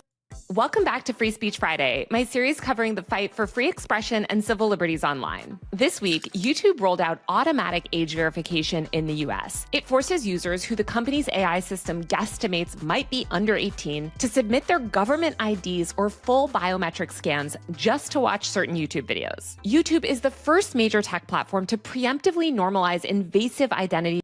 Here's a video on COSA. Oh, this is the one I was looking for. What we're doing is handing a weapon to the government that can be whatever the government wants. And when that weapon targets speech and ideas, it's a real big problem. Welcome back to Free Speech Friday. Today, I want to talk to you guys about one of the most dangerous laws in Congress right now. It's called the Kids Online Safety Act, and it was recently reintroduced by a bipartisan group of lawmakers, but it's being heavily pushed by the Democrats. It's a law that claims to make kids safer online, but please don't let the name fool you, because this law would give the government unprecedented power to censor speech across the entire internet in the name of protecting kids. From mental health support communities to LGBTQ forums, COSA endangers the very spaces that young people turn to for help, identity, and connection. The Heritage Foundation has come out and said that it plans to use COSA to censor LGBTQ content off the internet. And Marsha Blackburn, the bill's co-sponsor, said that COSA must be passed in order to, quote, protect minor children from the transgender in this culture. Today, to help me break the whole bill down, is Ari Cohen from the Foundation for Individual Rights and Freedom. He's a brilliant tech policy expert and one of the foremost free speech lawyers in the country. Ari, welcome to Free Speech Friday. Thanks for having me. I feel like you and I have discussed COSA before on this very podcast, I think. Too many times. Okay, so this law sounds pretty good, I think, to a lot of people that don't know what's going on. Why is it so dangerous? Walk me through kind of the biggest reason why COSA is so harmful and will lead to such censorship. So the law includes something that's called a duty of care. And it requires social media platforms basically to protect people against certain kinds of harms like anxieties, suicidal ideations, eating disorders, things like that. That requires platforms to look at content and say, this is going to cause someone harm, And if it is, what they're going to do is they are going to stop kids from seeing it because they could get in trouble if it causes some kind of damage, or even the government thinks that it might. So I want to give people a concrete example, because when you say it requires the platforms to prevent showing harmful content, that sounds good, right? Give me an example of how that might play out in a negative way. Because I think the biggest issue here is that platforms, what someone considers harmful content, especially under the Trump administration, is LGBTQ content, right? That's exactly right. And this duty, it applies to the design features. So say the content recommendation system, the algorithm that provides you what's on your feed. Take the example you just gave, LGBT content. There is a contingent on the right that thinks that kids are turning trans just because they read things on the internet. Say the Attorney General of the United States sends a letter to Facebook saying, this is what happens when the dumbest, most hateful people are the ones making all of the decisions. It's so crazy.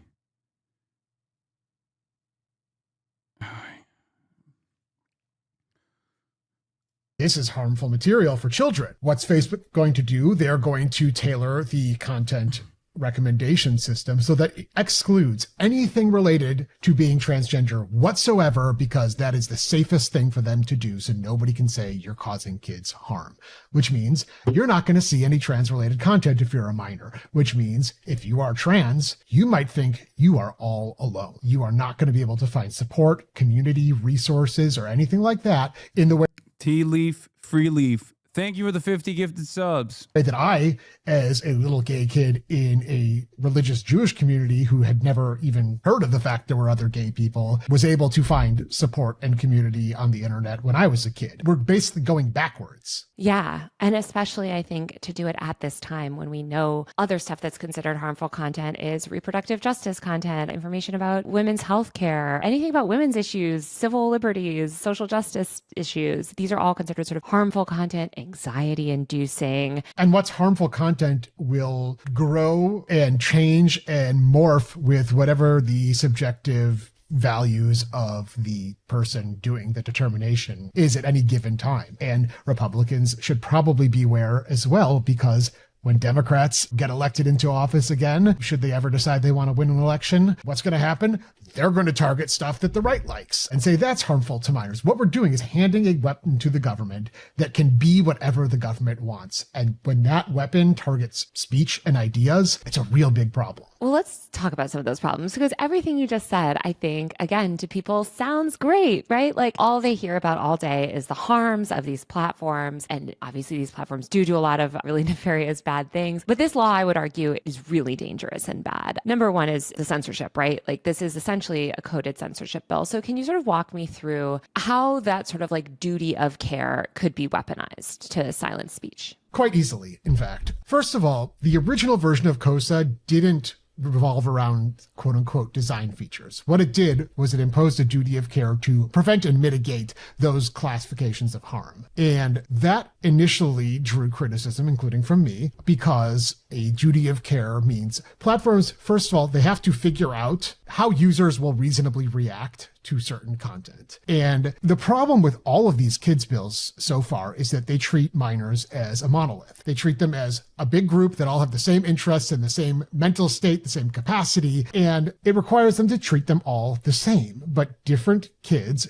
particularly with respect to, say, a 14-year-old versus a 17-year-old, have different reactions, different experiences, different ways they manage and cope with different content. And even within the same age range, different kids are different. They have different life experiences. They don't all react to content in the same way. So how platforms are supposed to figure it out for kids as a whole, I don't know. The alternative is that social media platforms have to be each kid's virtual psychiatrist. And if you don't trust social media companies to be taking care of kids in the first place, I don't know why you would trust them to do that. Either way, it's an impossibility. So what results from that is that platforms have to basically restrict for minors everything but the safest content. When you say safest, like what does that even mean? That's a great question. I don't know. Basically, like the content that would not even set off a reaction in even the most sensitive kid. And that's basically nothing. And we've been here before. Parents have tried to sue broadcasters, video game makers, the makers of Dungeons and Dragons for quote unquote harming kids. And the courts have all rejected the duty of care on First Amendment grounds because they've said that would basically restrict allowable speech to the most sensitive members of society. So what did the COSA sponsors decide to do? They made it, instead of directly about the content, they said, okay, this is only about design features. And to some people, that would seem to make sense. But let me read you again. Take reasonable care in the creation and implementation of any design feature to prevent and mitigate, say, mental health disorders, including anxiety, depression, eating disorders, substance use disorders, and suicidal behavior. So take infinite scroll, because that's usually cited as one of these design features. And just infinite scroll means basically a feed that continues to refresh. Right. So I'm not sure how infinite scroll, if you don't consider the content at all, could possibly cause an eating disorder. It would always have to do with the content that is displayed. And also, the fact of the matter is, Twitter's feed, Facebook's wall, what have you, those are all also design features. There is no way to mitigate against these harms, that they're very content-based harms, without considering the content, because features don't do anything to kids at all. They're just there. Let's kind of put this a lot more in layman's terms. What you're saying, and correct me if I'm wrong, is they've tried to sort of reform this bill, which was essentially, it sort of fell off the map initially because it was very obviously a censorship bill. Now they're back saying we're not regulating the content, we're regulating these dangerous features, like keeping kids scrolling forever and these dangerous design features. And this is what you hear also from these groups that I deeply disagree with, design it for us. And they're it's the features that are the problem, not the content. But as you're saying, you can't really decouple the two, because a feature in itself isn't inherently harmful. It's the content that it's delivering that is being litigated. I always tell people, if we were in a situation where social media presented nothing but educational content and funny cat videos, and kids were staying up late at night under their comforter, unable to sleep because they're too busy learning from social media, and they were sleeping too much during class because they were up late all night learning, would we have this same panic? No. No, we wouldn't. It is all about the content, and they barely try to hide it. And now they're trying just a little bit, and it's still completely insufficient, because really what they're going after is the content. And if there's one thing thank you for another that the First 50 Amendment doesn't bomb. allow, it is the suppression of content just because the government finds it objectionable or harmful. And that's what this bill does. And it gives the government a ton of power to decide for everyone what that harmful content is. I think that's actually such a good way to think about it, because I think actually that's maybe a good test for any of these internet laws is if the content on these apps was, as you said, the most wholesome educational videos ever, would this law still be necessary? And no, it wouldn't. I think there's also just a lot that's sort of presupposed in this law. For instance, the idea that social media is inherently harmful and dangerous, and it's leading to compulsive usage and all of these other things. The eating disorder stuff drives me crazy, because I grew up also in the aughts, where when I was a kid, all we had were these magazines that promoted the most blatant eating disorder. The entire media promoted eating disorders. And in fact, we have the body positivity movement because of social media. And young girls today especially, are exposed to more diverse body types because of the internet. And yet we see this sort of trope that the internet is leading kids into these things. How soon we forget even very recent history. There's also the quote unquote addictive feeds issue. And I am not sure if these people are consumers of any kind of media, because the entire purpose of media is to keep your eyeballs and your attention. And that's why we have cliffhangers at the end of episodes. That is why we have, say, commercials that tease episodes and automatic play of the next episode. It's because the entire purpose of media is to keep you watching. And if you try and say that is inherently a bad thing, then where do we go from there? Because what you're saying basically is that addiction to ideas is a thing.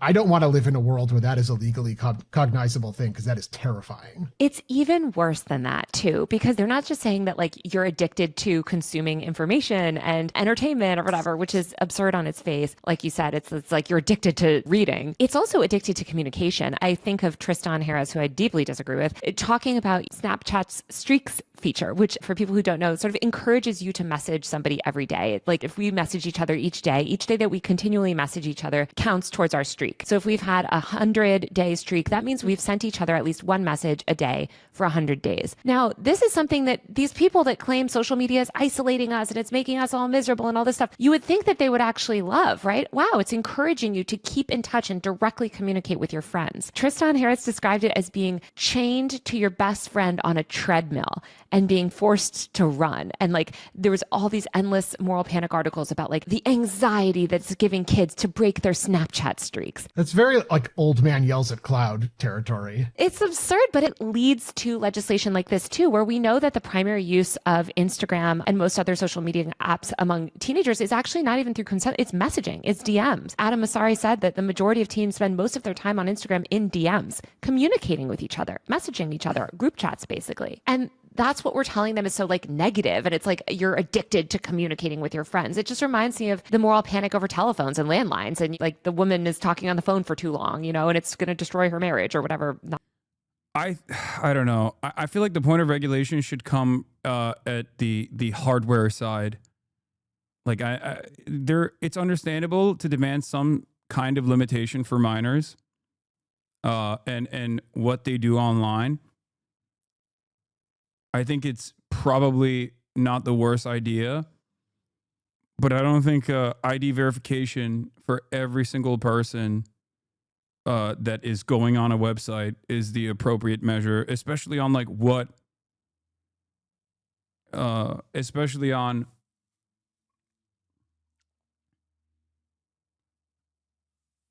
what the government has decided is what children shouldn't see.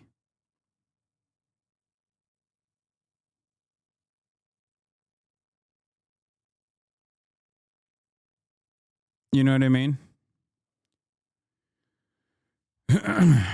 Yeah. I think that so you're pro mass surveillance? No, I said hardware limitations, not mass surveillance. Like having some kind of safeguard that you give to minors that parents should implement.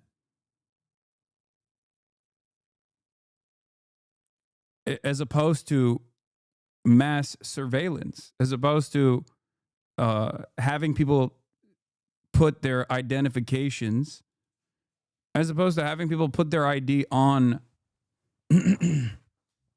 Like ID verification is not.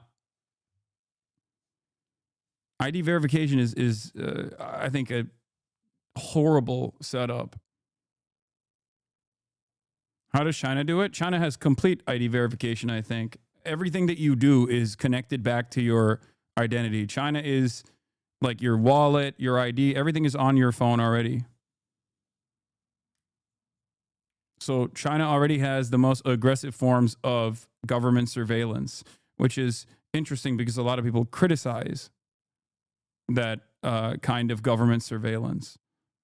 But yeah, your identifying number is tied to everything that you're doing, both online and also offline. As a matter of fact, things that you're doing offline still require your online ID.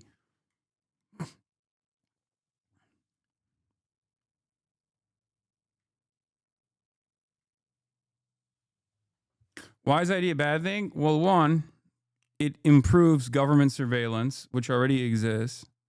But more importantly, it also opens up every single person to potential harm.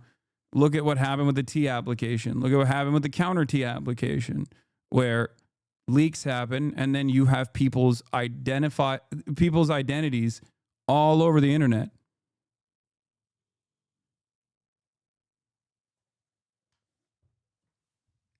Think about it like think about it in the real world. In the real world, imagine demanding IDs for everything that you're doing. Like for walking down the street, for talking to your friend, going to the movie theater. And one might say, well, there's like age, there's some kind of safeguards against like children watching shit that they shouldn't be, and there's truth to that, even though people obviously try to avoid that actively. The only thing that you have an ID verification for is purchasing certain things like alcohol, right?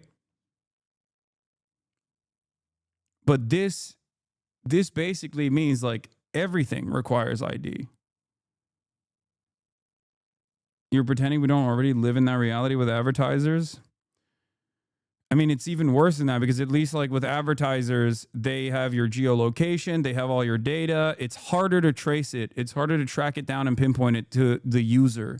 Whereas with this, it's literally your ID. It's your address and your fucking ID.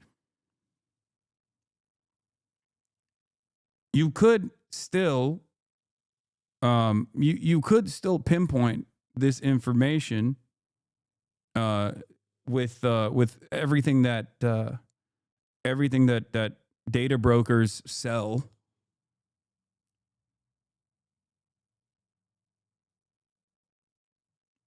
But I feel like this is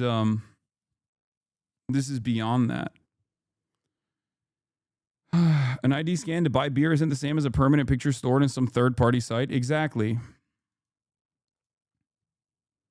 This major ID database owned by an Israeli company was revealed to be leaked for 2 years. ID verification service for TikTok, Uber, X exposed driver's licenses.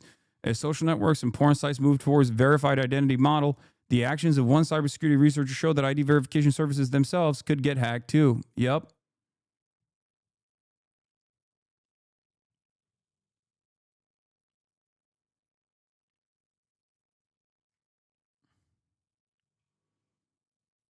I think you're underestimating how normalized this is for younger people. I just graduated and my teachers could literally see a live feed in my browser at all times, even from home.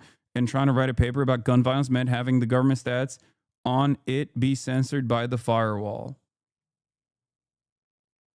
I don't think that it's like, I don't think it's better to say, well, it happens already, so we should have more of it, you know?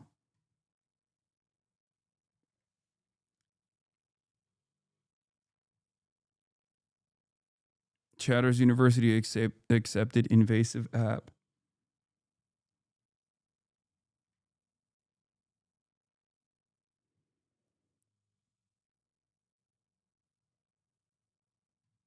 Trump announces new health tracking system. Experts raise ethical and legal concerns. Trump announces new health tracking system. Trump admin announces launching a new program that will allow Americans to assure personal health data and medical records across health systems and apps run by private tech companies. Are you fucking joking? More than 60 companies, including major tech companies like Google, Amazon, and Apple, as well as healthcare giants like United Health Group and CVS Health, have agreed to share patient data in the system. The initiative will focus on diabetes and weight management, conversational artificial intelligence that helps patients, digital tools such as QR codes and apps that register patients for check-ins or track medications.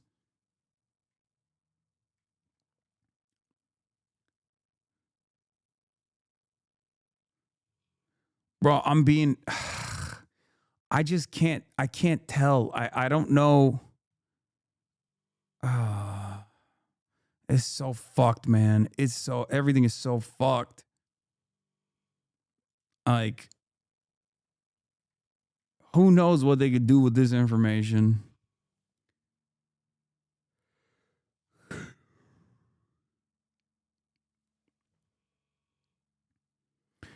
I can't tell if I'm being too alarmist about this or if I'm not being alarmist enough about this.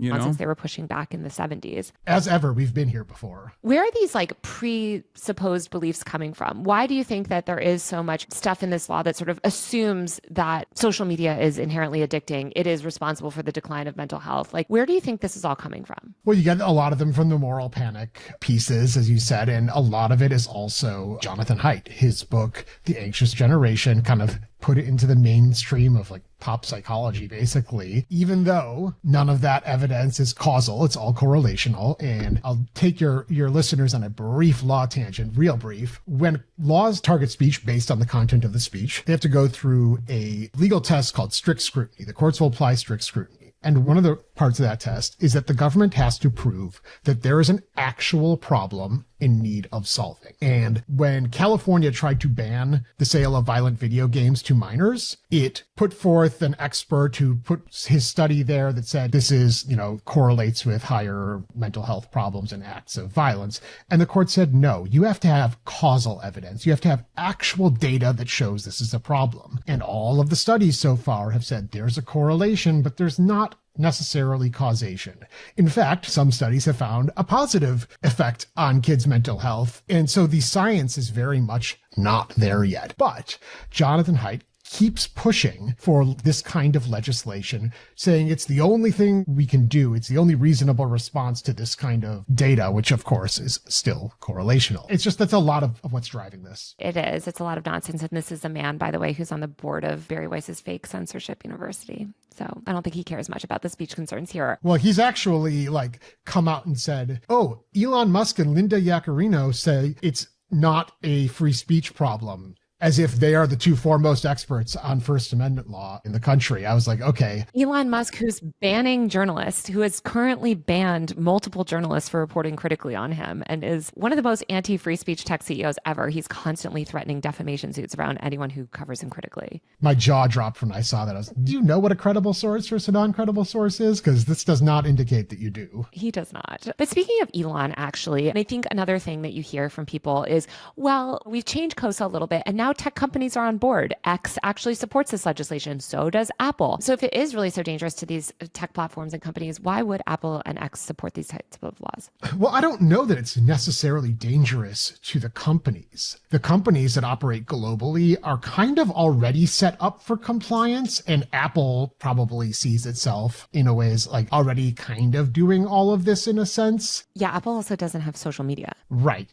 And there's a side effect of that. If there's actually a war right now over if there is going to be age verification, should it be the device manufacturer or the app store? And Apple certainly has an interest in that dispute and would much rather it be the social media platforms. The company's job is to look after their bottom line. It's not necessarily their job, although everyone thinks they should look after users' free speech. So companies might support it, but you have to realize that the company's interests and your interests are not necessarily aligned. In fact, the sponsors of COSA will tell you that users and platforms do not have aligned values because they are saying over and over and over again how platforms only follow their business interests. They only do what's going to protect their bottom line, which, by the way, means that, yeah, of course they're going to over-censor because their bottom line says you have to be cautious or you're going to get... Would an ID ensure accountability for shit like online harassment and other insane shit? Not necessarily. That's something that I've thought about as well. Because one of the oldest things that people say is oh, you wouldn't say that in the real world. You wouldn't say that behind if you weren't behind a keyboard. That's a classic take, right? I mean, I myself have entertained it before as well, or I will regularly say things like, oh, you, under the guise of anonymity, people feel like they can get away with saying certain things. Okay. Having said that, however, I don't think that this actually fixes the problem at all. One, because I feel like there are places where similar implementations exist, and that hasn't really cut back on the criminal things that people are doing online.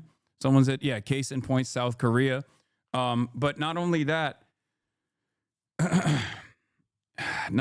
but also, I mean, there are so many crimes that the law enforcement, there are so many crimes that law enforcement is just so woefully unequipped to tackle, whether it happens in the physical space or whether it happens online. And especially if it's online, it brings an entirely different, it brings an entirely different variable. Unequipped or uninterested, I mean, it doesn't really matter whether they are uninterested or truly interested. They just can't do it. That's my point. They haven't been able to do it. I think they are both ill-equipped and also disinterested, for sure.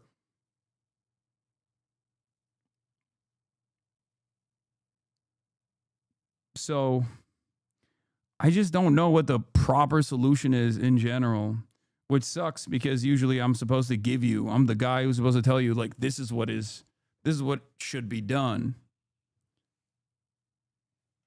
I worry about, I mean, this is the same principle behind TikTok, right? I talked about how much brain rot TikTok is actually creating and how bad it is.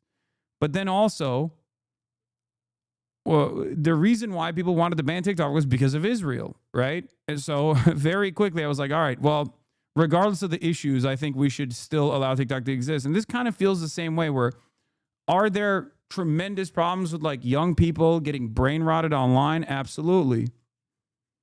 But I don't know if the solution is to make every single person put their identification online so that they can personally use these websites that shouldn't require identification at all, like Spotify or YouTube, and place yourself in the mercy of Palantir.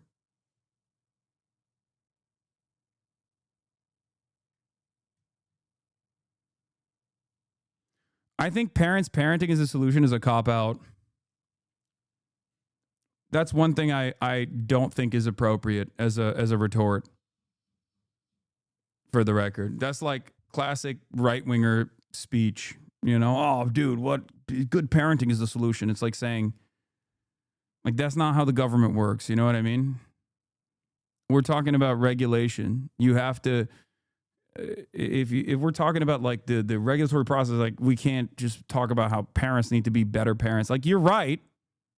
You're not wrong. It's just like, but that's not the point of contention here. Time on political YouTube, you've likely come across. This is the other side of the story. This is from friend of the show, No Way, No How, glazing the Chinese firewall.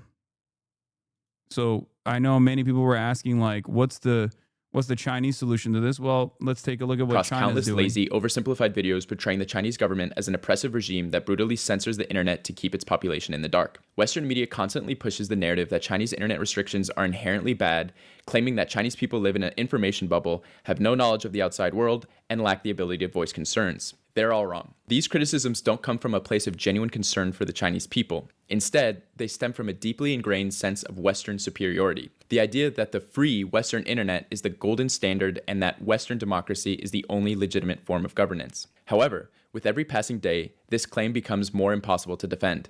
The illusion of free speech in the West is rapidly crumbling as social media platforms are openly manipulated by their billionaire owners and as Western governments increasingly suppress dissenting voices, especially when it comes to correctly critiquing them for supporting a genocide. All the way to the extent that you will lose your job, diploma, or even be deported for being mean to a country the US really likes. The reality is that China's internet firewall exists for a reason.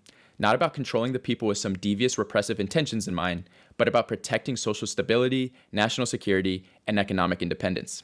In today's video, we're going to debunk the two biggest misconceptions about China's internet firewall.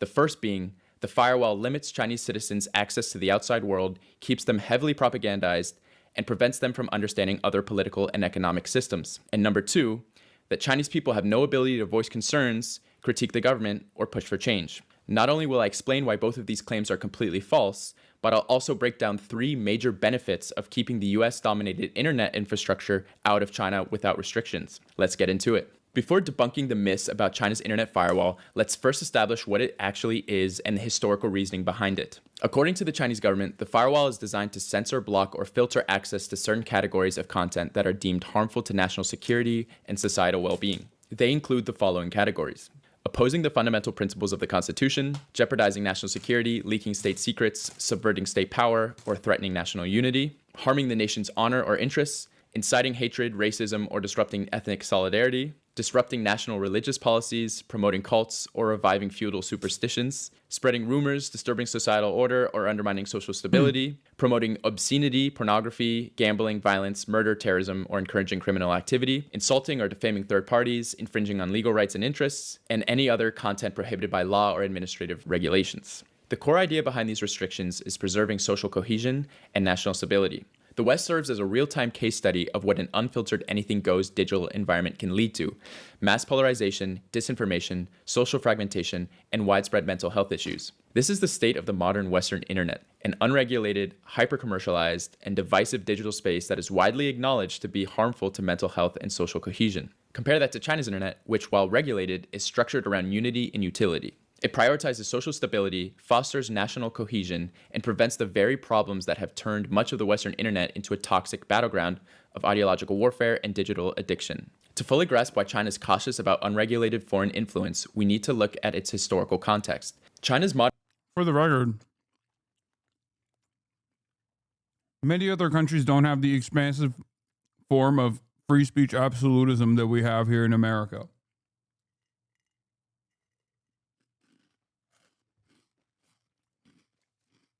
So,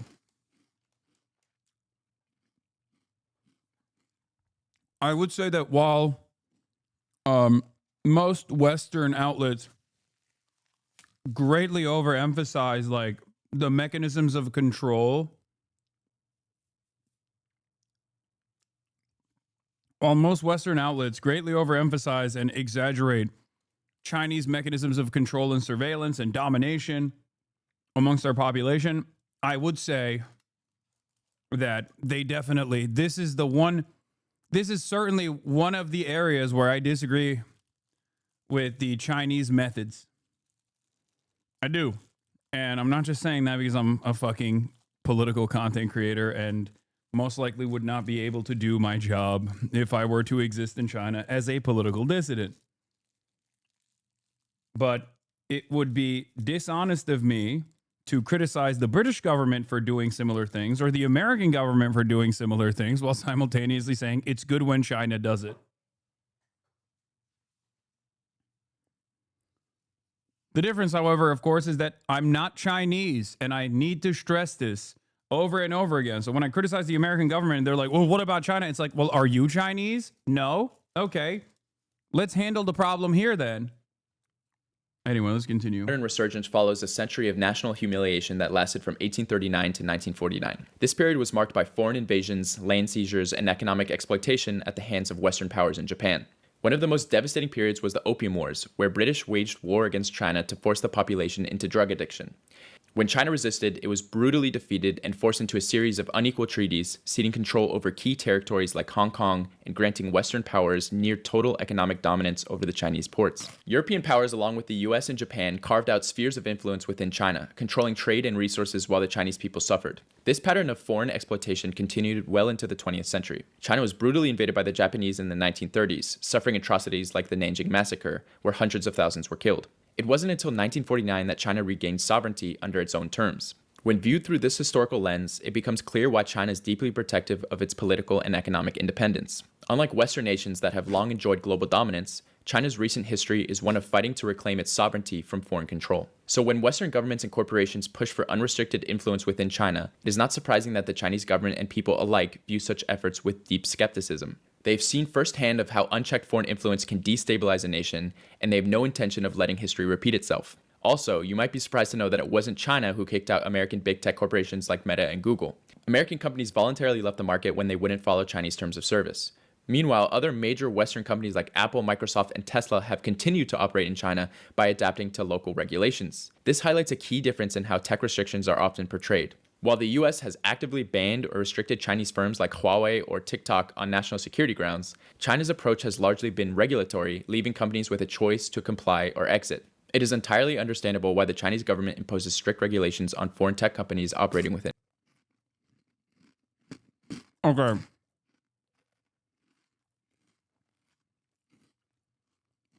We've done it. A Hasanabi head has actively outflanked me on pro-China sentiment to such a degree that I am now, for the first time ever, this is a historic moment, going to correct someone on YouTube doing a pro-China video because they're glazing China too much. I can't believe it was going to happen. I never thought it would happen. Chat, you're about to watch history. To say that Facebook, Google, I hate those companies, but to say that the Facebook, Google, and all those other companies actually exited the Chinese market due to regulatory concerns is not the entire story.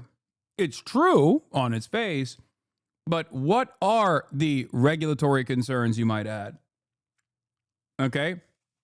They did leave voluntarily. This is true. That is an objectively correct statement. They did, you are dumb. But the regulatory needs of the Chinese government were perhaps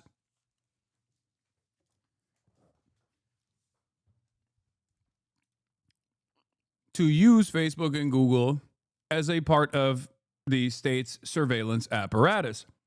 Now, the counter to that, of course, is to say, well, these companies have backdoors for the NSA, and for that you would be correct. It's just that they did not want to offer backdoors into Facebook, Google, so that the government could surveil everything that was going on with the same level of ease that they do with all of the Chinese versions of these social media applications. That's it.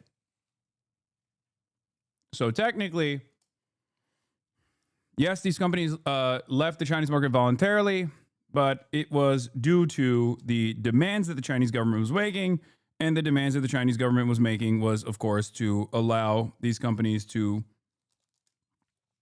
volunteer. What is your accusation? It's not an accusation. It's just what the Chinese government's demands were. Whether you consider it to be appropriate or not is up to you.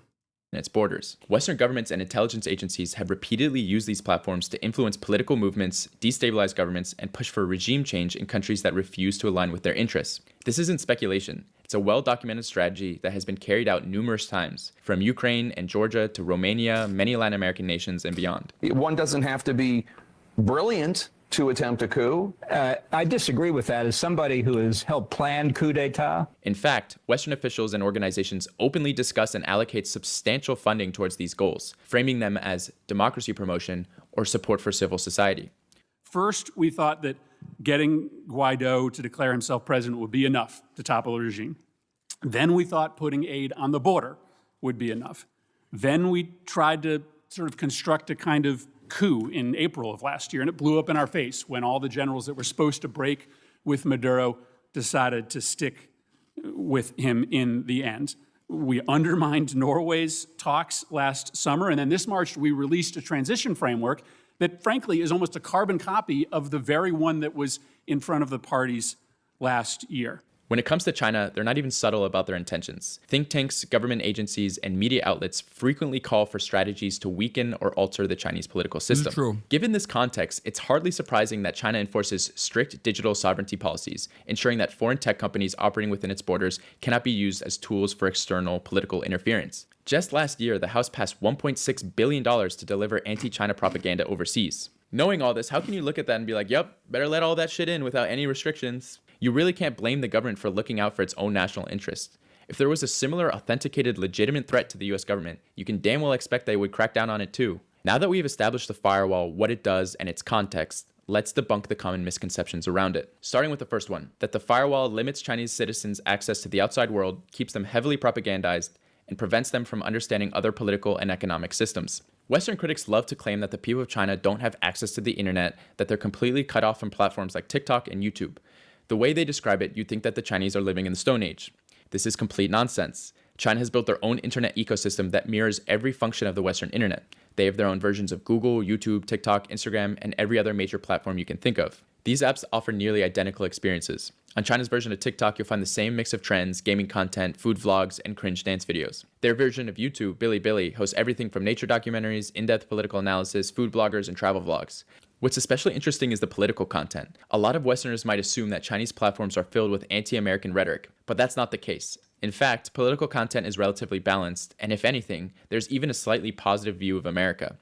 The harshest takes you'll find tend to be lighthearted or comedic, poking fun at the absurdity of certain American politicians. Surprisingly, Trump is actually quite popular, with Chinese users often finding him funny or entertaining. You'll see edits of him at speeches and clips where he's treated more like a meme than a villain. Okay, absolutely. Melania said this was okay. I just got a nice co-star.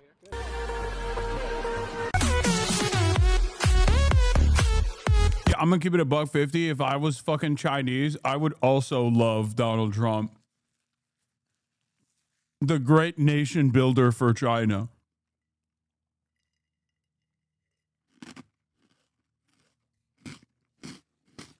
Donald Trump, the man who is bringing about the century of humiliation to America almost single-handedly.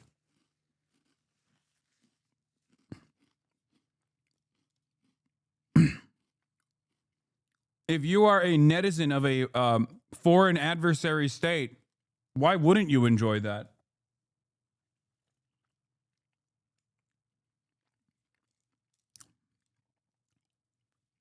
Not only do you not experience the repercussions, but you also are simultaneously watching America fucking cook itself. Well, because of your humanity, do you think that, I mean, first of all, because of your humanity, talk to the average person about what they think about China and Xi Jinping. Why would it be any different on the other side?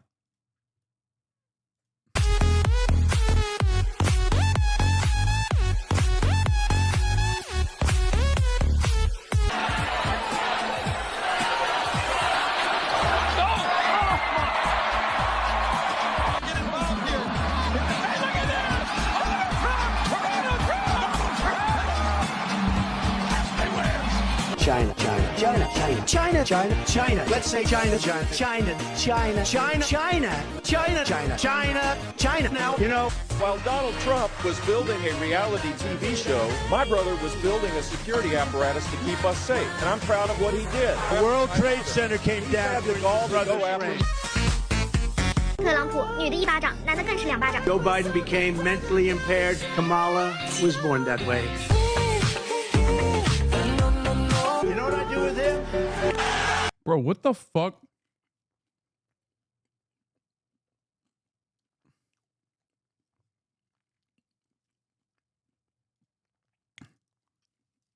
The meme culture the meme culture in China is so crazy, is so strange to me.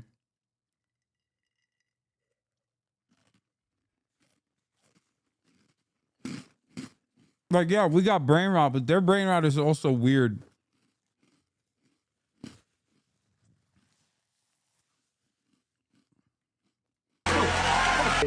Thank you very much, John. Thank you very much. You will never make it. Go ahead.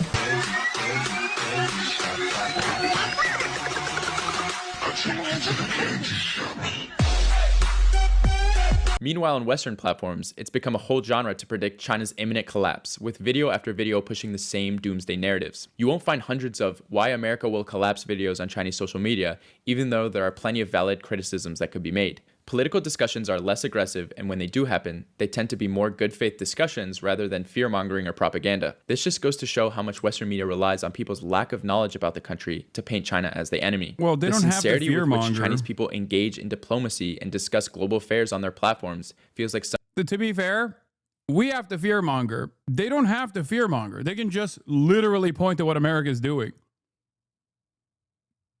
both against China and everywhere else. Like, that's just the reality. That's what happens when you are the dominant world power. The dominant world power has no real enemies, only perceived ones, so that it can continue its dominance. Other global powers that are rising up already are rising up within that framework, and therefore don't need to make up shit about America to get mad about America. They could just like point to things America's doing to them. Someone extending a handshake only to get a punch in the face in return. The whole idea that Chinese people are cut off from the modern world is laughable. And if anything, it's Westerners who are in the dark about what life in China is really like. The brief TikTok ban showed this perfectly, as some Americans who migrated to Chinese platforms discovered that life in China is modern, affordable, and that locals are generally warm and welcoming to foreigners. If you don't believe me, go check out Xiaohongshu, or Red Note as it's called in English, or Bilibili to see for yourself what Chinese social media is actually like. You might be surprised at what you might find. I really think America has made a huge mistake when banning this app, because now that we're all on Red Note, we're actually learning that a lot of the crap that they've been talking about China is absolutely not true. We're like, wait a second, you guys have universal healthcare? You don't have to pay for an ambulance when you get picked up to the hospital. You have amazing cars for very low prices. Huawei, the amazing phones they have, are also so much better than iPhones. And all of that is forbidden here. We cannot have any of that. Wait a second, you can walk at night outside and not be afraid? There's no mass unalivings in schools? What? What's that like? And I had someone comment on my Red Note being like, now that you're here, I hope you can see that we're not the beasts that, you know, your news made us seem to be. And I was like, Americans find out government follows basic functions of good governance, loses their minds. It's so funny because, like, this is not just China. I mean, it's extra funny to do this about China because America's, like, consistently lied about China, whatever. But Americans genuinely forget that, like, other countries exist because half the shit she's talking about here is, like, European capitals as well. You can point to, not even Europe, like, developing nations have implemented some of these protections that she's talking about with far less money and resources. It's not a matter it's not a matter of money. It's not a problem with money. It's a problem with capitalism. That's it. Like, we never thought you guys were. I feel like we always knew it was bullshit. And yeah, no country's perfect. There's a lot of issues everywhere in this world. But it's very interesting. We're learning much more, I think, than they wanted us to know. And yeah, here we are learning about how affordable their cost of living is. How 90% of people in China own the place that they live in. How they don't really have homeless people. They don't have a drug problem. Like, their groceries are affordable. They only have to work one job in order to pay their bills. They were confused about having to pay for an ambulance ride. They literally have universal health care. Our government decided that in order to get us to not want communism, they had to make it seem like it was this big, scary, crazy thing, and to basically shield us from it. And look, we're literally talking to people that live under that type of government, and they're happy. They're happy, and they cannot believe how Americans are letting America run. And they feel sorry for us. That's sad. Chinese people are also some of the most well-traveled in the world. In 2023 alone, mainland Chinese citizens made 206 million international trips. To put that into perspective, the entire population of the United States is about 345 million. And yet, despite experiencing the world firsthand, all 206 million of those Chinese travelers chose to come home. Not because they were forced to, but because the quality of life in China is high. Beyond tourism, China has one of the largest groups of international students in the world. Every year, hundreds of thousands of Chinese students enroll in Western universities, gaining access to a vast range of academic perspectives, many of which are openly critical of China. Yet after spending years immersed in these environments, 90% of them return home. Tens of millions of Chinese citizens have studied abroad or are currently pursuing degrees in the West. I do find it really funny because, like, for the longest time, people basically, I guess without the internet, or without the internet being so popular, people were just like able to just lie.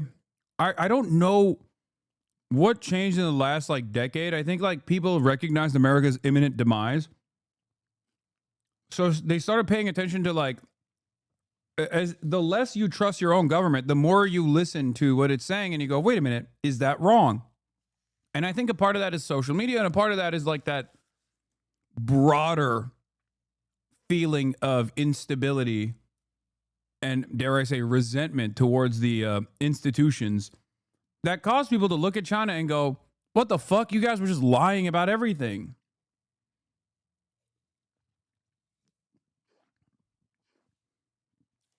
Because it's not like it's not like Chinese people are inaccessible. It's a massive country. They're fucking everywhere. And yet, for some reason, Americans just never chose to ask, like, what do you think about your country? Now, of course, I don't know how honest a Chinese person would be about their own government in America. I mean, because, you know, there's a lot of racism.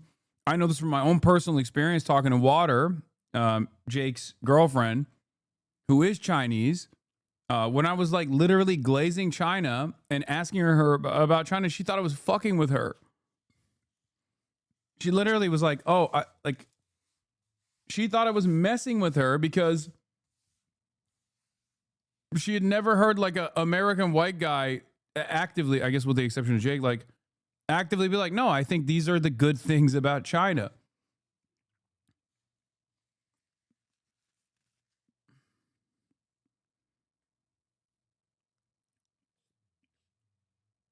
Anyway,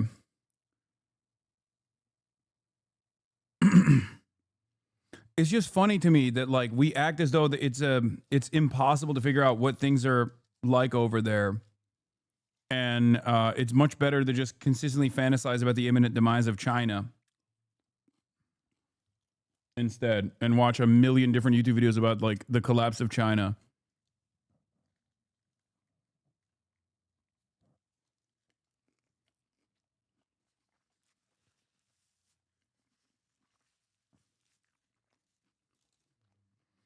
The idea that they're simply brainwashed or lack knowledge to the outside world, especially when compared to Americans, is completely unfounded. In fact, I would confidently argue that the average Chinese citizen, particularly young people, have a far more accurate understanding of global affairs than an average American. China's education system, despite its intensity, is one of the best in the world. In my personal conversations with Chinese people, I found that they often have a stronger grasp of current geopolitics, world history, and even American history than many Americans themselves. Check out interviews on the channel Asian Boss and see how informed they are. Chinese students are taught about key moments in US history from the Revolutionary War to the Civil Rights Movement and generally have a nuanced understanding of how different political systems function. Ironically, while Americans tend to see communism through the lens of decades of Cold War era propaganda, Chinese people actually approach the topic with a more balanced, pragmatic perspective. They don't just I'm gonna go back again and say this. You don't need to do propaganda about America and its ways. You can just do an accurate reflection of events, and that will be enough for people to go, oh, I don't like that. The propaganda in China, in the education system, revolves around, and this is not dissimilar to any other country. I'm not singling out China for this, so don't yell at me. The propaganda is about Chinese history. Just like we do the same thing here in the United States of America, an inaccurate reflection of events, or at least some omissions that I would say are ridiculous. Like, I genuinely feel like most American, example, Washington, George Washington. He was a fucking slave owner, and not a nice one either. This doesn't mean everything he did was bad. You know, I'm in favor of the Revolutionary War. Fuck the English, but also he was a slave owner. He enslaved people and then he moved them around. There are also so many. Not a nice one either is crazy work. No, the reason why I'm saying that is because that is the way that they describe it. I'm directly countering. I am directly countering the narrative in the books. There is no way to be a nice slave owner, but the way that they describe it in the history books is to make it seem as though this was like, there was reasonable debate. There was spirited debate. You know, like this is, he wasn't the worst guy. Like they portray him positively. That's what I mean. I'm directly countering the fucking insane narrative, not making a value judgment about like nice slave owners. That's not a thing. Of course. Blindly claim that communism is superior, nor do they try to impose their ideology on others. Instead, it's often Westerners who feel the need to aggressively defend capitalism and impose their worldview on Chinese people. The reality is that Chinese people simply believe that their system works for their country, while Americans, despite being typically less informed, tend to be far more defensive about their own system. That being said, Chinese people are generally far less political than Americans. This isn't just unique to China. It's a broader trend across East Asia, in Japan, and Korea as well, compared to the US, where people across the political spectrum, young and old, are deeply ingrained in political debates. The average Chinese citizen simply doesn't think about politics on a daily basis. Instead, their focus is on education, work, family, and enjoying life. And in many ways, this is one of the strongest endorsements of China's political system, the fact that it doesn't need to dominate people's lives. Government only becomes a major concern when it is actively failing, when policies are harming people's livelihoods, when institutions are ineffective. That's not true, man.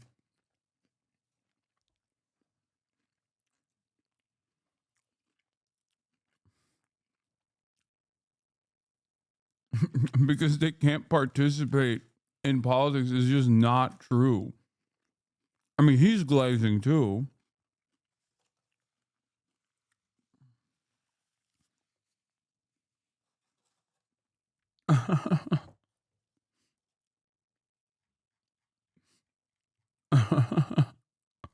Yeah, no. It's just a government assignment that they came up with on their own. Xi Jinping personally handpicks every single person in the country that is going to be a part of the CCP's power structure.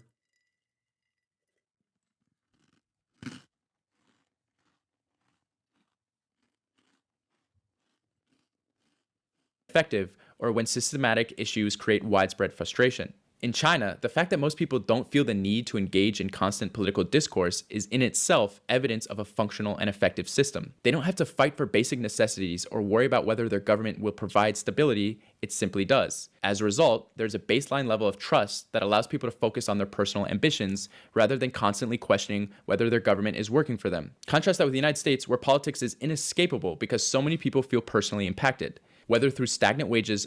Okay, this is so much China glaze. Okay, wow. Wow, that's not true. That's objectively not true. Chinese people are very much aware that they're under an umbrella of broad surveillance down to the fucking random civilian aunties and uncles. But you know what else Chinese people are very much aware of? Unimaginable prosperity and development that has taken root in China over the course of the past couple of decades. This is the real reason why they don't give a fuck, in spite of the political repression, or not even political suppression, but like mass surveillance, for example. That's it. The idea that they don't care about politics is also wrong. They quite literally have rebellions every now and then, mini ones, mini versions of it, but it's just untrue to say that people are not upset with their government and also decide to take action. They do. They do protests. The protests get aggro. Never to the same degree as like American protests. But the reason why I said rebellion, I should have clarified what I mean. The reason why I said rebellion is because a government that functions with a level of authority, Hasan just lying now, rebellions. I meant protests. And I'm wrong to say rebellion. I'm going to explain to you why I chose the word rebellion, because it's something that I describe all the time. Okay? There's normal dissent, there's active protests and things of that nature. But the reason why I was going to talk about fucking quote unquote rebellion is because a government that is more hands-on and is always an ever-present point of authority, like the Chinese government, as opposed to like neoliberal mechanisms of control, for example, because they're both authoritarian in different ways. But a government that is like always there and that the citizens are aware of, and even like actively self-censor, for example, and doesn't say certain things, knowing full well that, you know, they might like get banned off of a platform that they can't use any longer. And then like that cooks a lot of their regular experiences throughout the day. That is way more ripe for rebellion, which is precisely the reason why the government has a a government that wants to maintain its control over the population has to always be receptive to the desires of its population in order to avoid a rebellion. Does that make sense? If China was this like authoritarian nightmare that is completely fucking destroying its citizens and like killing people, blah, blah, blah, all this stuff. If that was true, then these guys they're not stupid. They know that they're being surveilled, for example. They would fucking revolt. They would have a rebellion. That's why I use the word rebellion. They don't.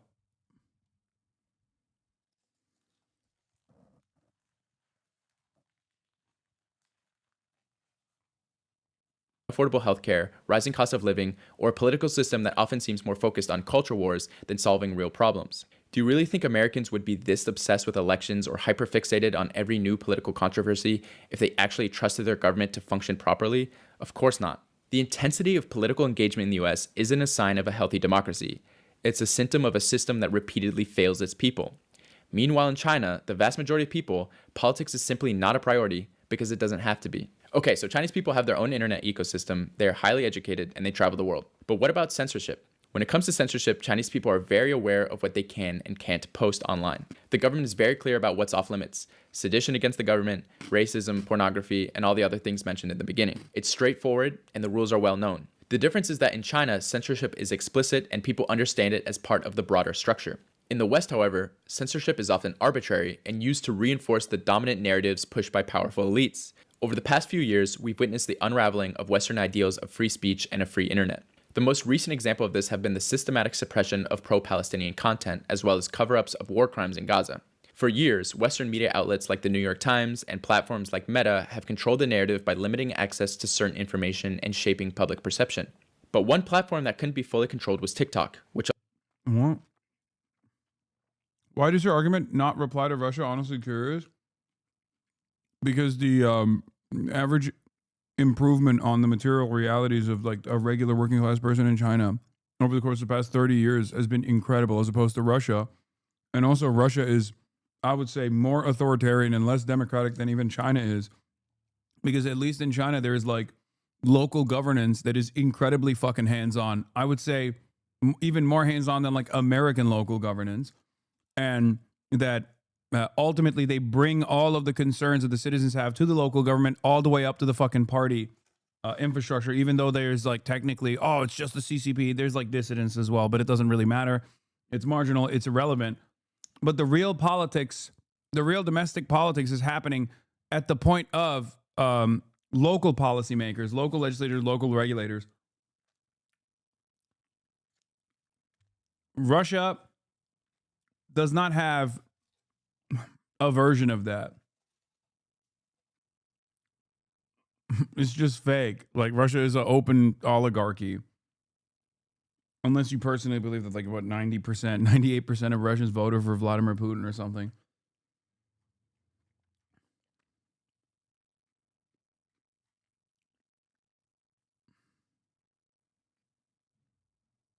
What is this?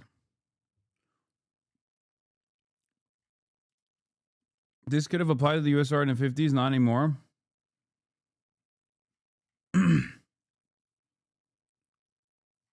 Yeah. Allowed an entirely new generation to get access to information about the genocide in Gaza. This became a massive ongoing battle to ban or censor the content that was circulating on the app. In the US, the media landscape is becoming more and more consolidated, with powerful players like Jeff Bezos using outlets like the Washington Post to promote narratives that serve their own interests. Recently, Bezos issued a directive to the Post requiring coverage that promotes personal liberties and free markets, essentially signaling that the narrative is being carefully curated to maintain the status quo of the American oligarchy. Then there's Twitter, which brands itself as the #1 free speech site, yet is anything but free speech. Like all American social media platforms, Twitter is entirely at the mercy of its billionaire owners. Elon Musk, for instance, has been known to boost far-right accounts, support political parties like the AfD in Germany, and ban or unverify users who disagree with him. Rather than a platform that fosters open dialogue, Twitter has become a toxic cesspool where far-right extremists thrive, promoting everything from race science to conspiracy theories, as long as it serves Musk's personal agenda. Although Chinese censorship is real and targeted, if anything, Western censorship is more insidious, operating under the guise of free speech while serving corporate interests. China's censorship is public and predictable, and for the vast majority of Chinese internet users and instances, censorship is irrelevant to their online experience. Now let's get to the major key that underlines this entire conversation. You can always get a VPN. A VPN allows you to access the internet in China just as you would anywhere in the world. Which brings us to today's sponsor. No, I'm fucking with you, there's no sponsor. But there is a Patreon as per request, so if you want to check that out, go ahead, thank you. But in all seriousness, if you're in China and you want to look at the Western internet, the barriers to do so are not large at all. I like this system a lot because many people won't learn about. Are you fucking serious, Amon? China censors LGBT content, the whole fanfiction site AO3 is banned, and that user keeps defending it? That's what's going on? Wait, what? Out of all... Hold on. Out of all of the things that you could fucking criticize the Chinese government's censorship over, specifically as it pertains to LGBT, depictions of like LGBT people or whatever, which would be a lie. You can be openly fucking gay on Chinese applications and whatnot.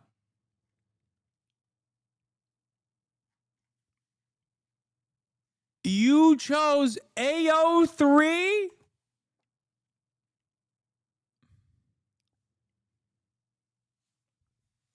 You chose China banning AO3. China would not let me go on Wattpad and write about Yowie, Donald Trump Yowie. This is unacceptable.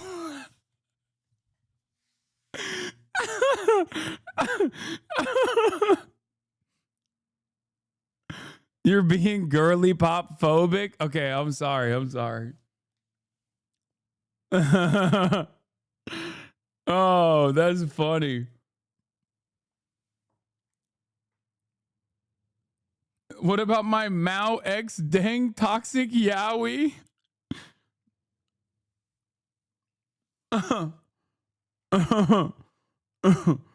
Oh man.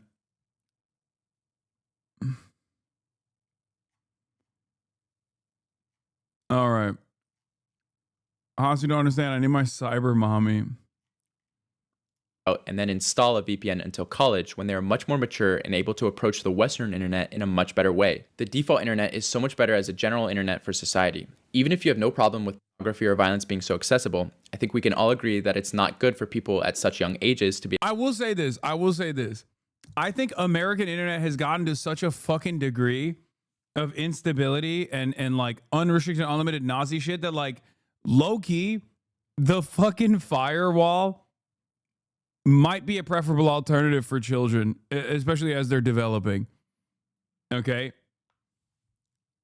That's all I'm saying. Dude, it's fucked up. I know the whole argument that Taylor was presenting is like, the government should not get to dictate what children are looking at.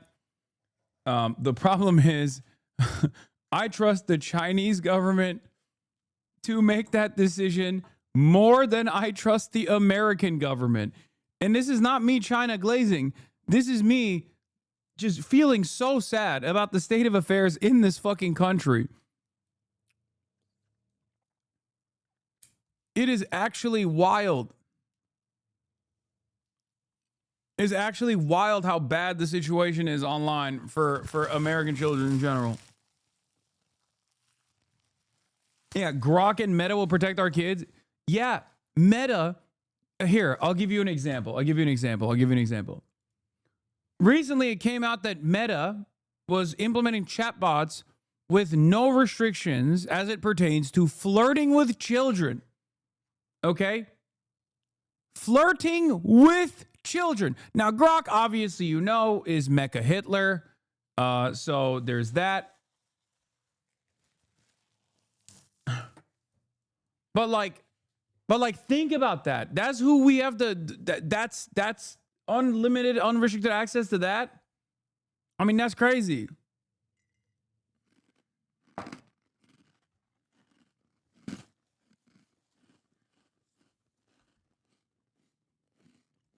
Every time I get mad,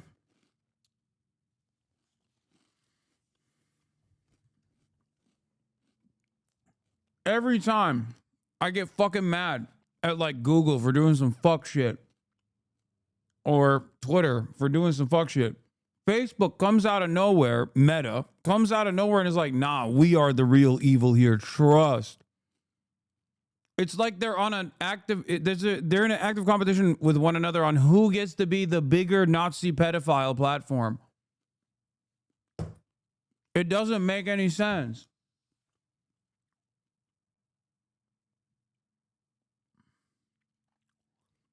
I asked Grok about Meta and he told me that the genocide in South Africa is not approving of Meta flirting with children.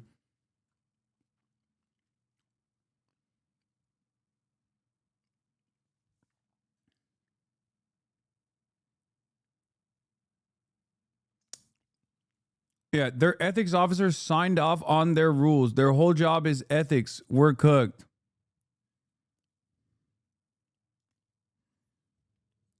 Meta's AI rules have let bots hold sensual chats with kids, offer false medical info.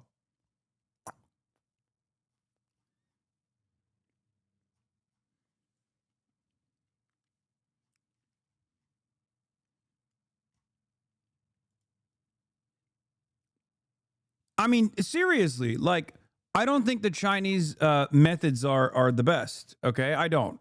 This is an active disagreement that I have. This is something that I actually criticize the Chinese government on all the time, which is like, you know, there are certain forms of repression that the Chinese government engages in, especially censorship, especially mass surveillance, that I don't think is good.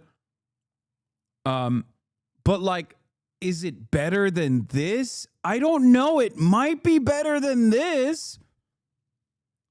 Like, can we not have this? I don't want the other thing either, but this I definitely don't want. You know? I don't want this. I don't want this at all. So please, let's stop this.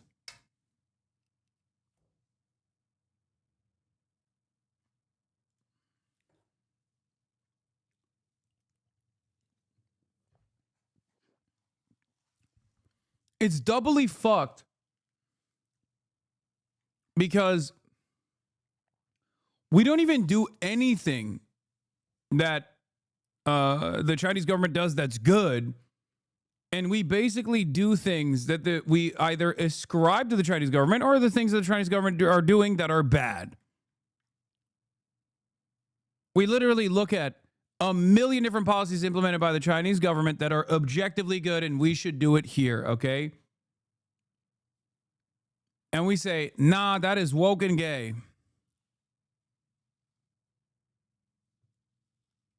Defending one of the worst parts of the Chinese government is crazy. Yeah, this shit is insane. It's like the Chinese guy making a video titled "Why the American Patriot Act is a Good Thing." Yeah, I mean, I think there's a lot. I don't even necessarily. I'm not necessarily saying that this person is. I'm not fully in agreement with what this guy is saying, but I think as far as like actively going against the narratives that you hear in the Western world about like how what kind of forms of censorship exist and stuff like that, I think it's fine. It's valid. He does get absolutely heavy-handed, and I don't know if I agree with his ultimate conclusion anyway. But I wouldn't say this is like evil. Like, what if you just look at the if you just look at the title of it, you get duped by it, then yeah, sure, I understand why you would feel that way, but he is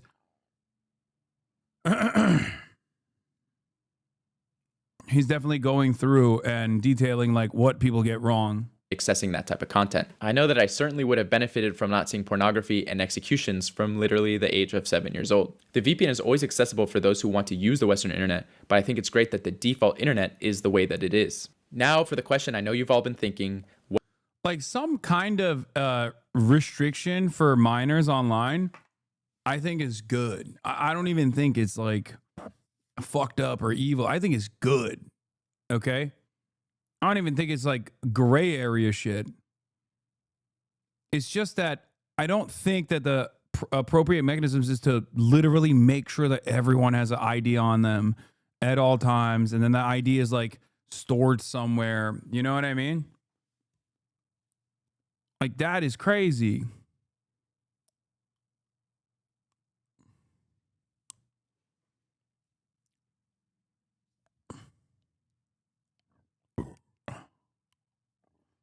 Anyway.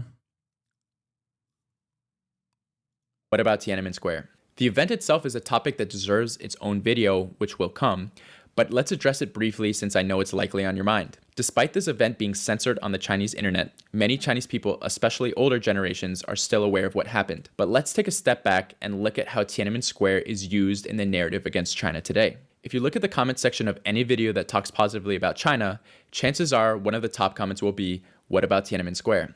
As if they've just delivered the ultimate big brain original. I think it is kind of funny that the American government, like Americans living in the United States of America constantly put this diss out there where they're like, what about Tiananmen Square? Fucking got him. And it's like, dude, our cops kill 1,000 Americans every year, dude.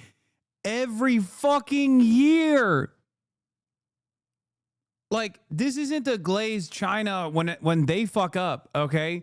Make no mistake, but we kill 1,000 Americans a year. Our police force kills 1,000 Americans every fucking year. I think our cops kill what, like 10 dogs a day? American police departments kill 10 dogs a day, 10 pets a day, not just dogs.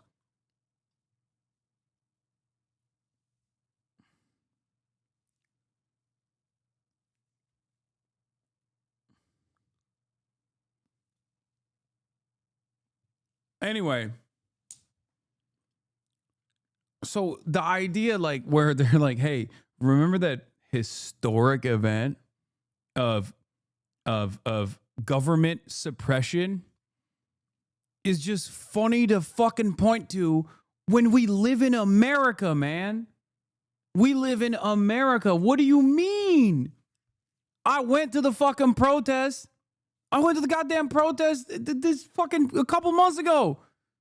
They were deploying chemical weapons that are deemed illegal in war on the captive civilian population. That's what they were doing.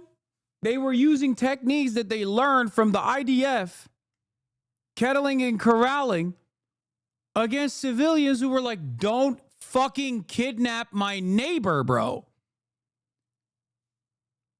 Do I have to say it's Chinese for you to understand how fucked that is?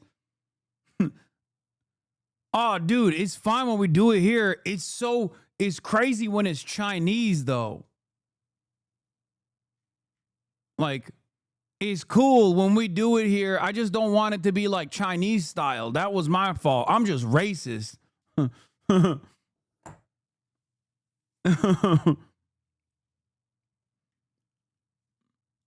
Take. Yeah, we got the literal fucking military. We have the literal military in DC also.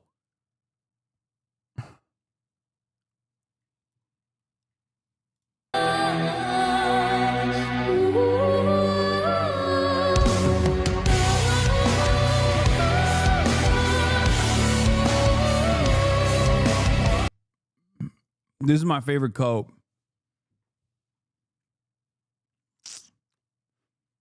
People just being like, oh, it's just LED lights, you fucking idiot. Oh, you're so stupid. You only care about LED lights.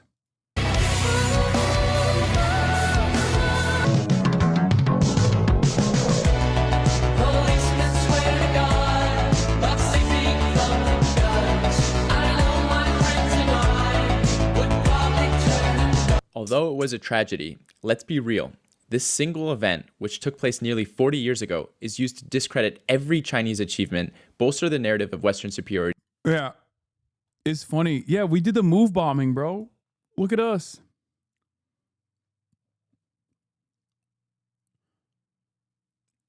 This week marked the 40th anniversary of one of the worst tragedies in Philadelphia's history. In May 1985, the city's police department dropped an improvised bomb, which was a bag filled to the brim with C4 on a residential home that housed the Black Revolutionary Organization MOVE.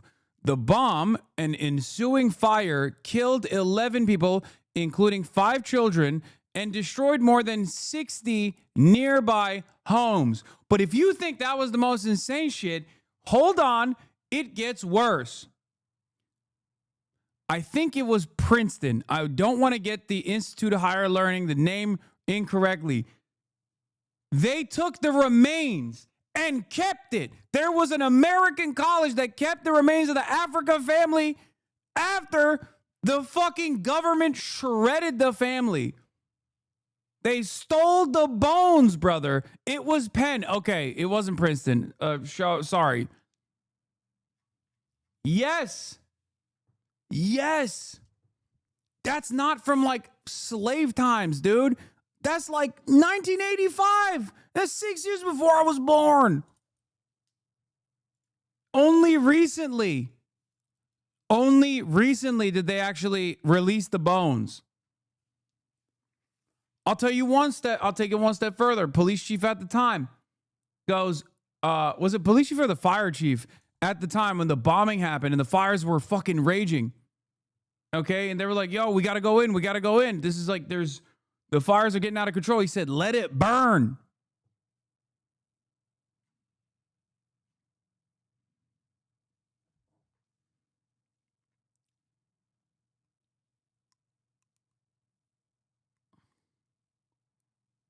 Oh, it was the Penn Museum and Princeton University, just to be clear. Hey, there we go. I wasn't wrong. Okay.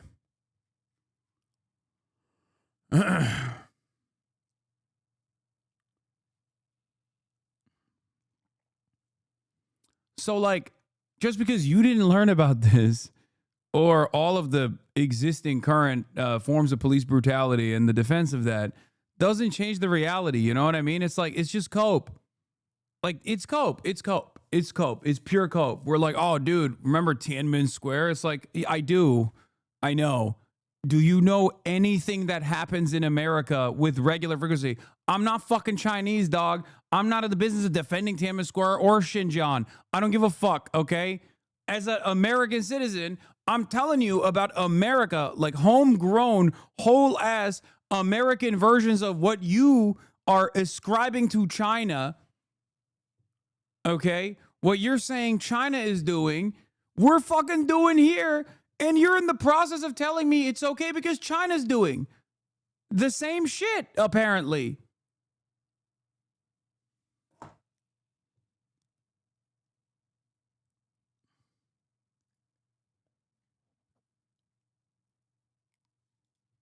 And dismiss the entirety of China as a whole. The West has expertly leveraged this single tragedy by China to deflect from their own historical and ongoing atrocities. Now, what's fascinating to me is that applying the same standards of violence to discredit a government, the West's record is unimaginably worse. Since its establishment in 1949, China, with the exception of Tiananmen Square and one border skirmish with Vietnam, has risen overwhelmingly peacefully. Even if we take the largest Western estimates of Tiananmen Square and say that thousands upon thousands.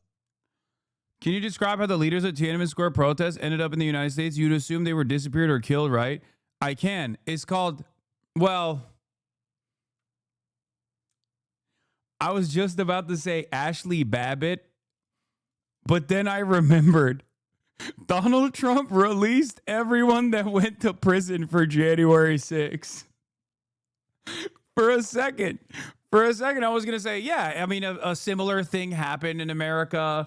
Like, you know, you could point to like January 6th.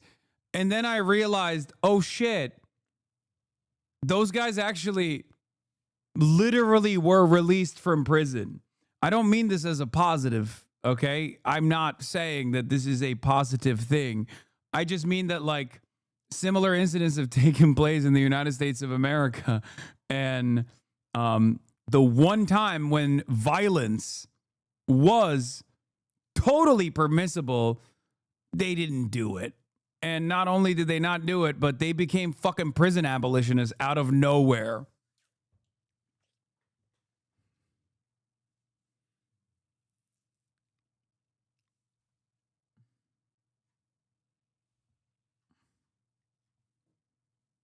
Top G's a cool name. I agree. Got fucking Chinese firewalled, baby. Get fucked. What is this? China in 2 minutes? Ain't no fucking way. Ain't no fucking way you just sent me an unlisted link from your YouTube page that you made me an edit for. Ain't no fucking way I'm watching that. It's age restricted. It's literally age restricted. Are you trying to get me fucking banned, dude? Are you insane? I love Top G, but I do not trust that video. One of the mods needs to check that first.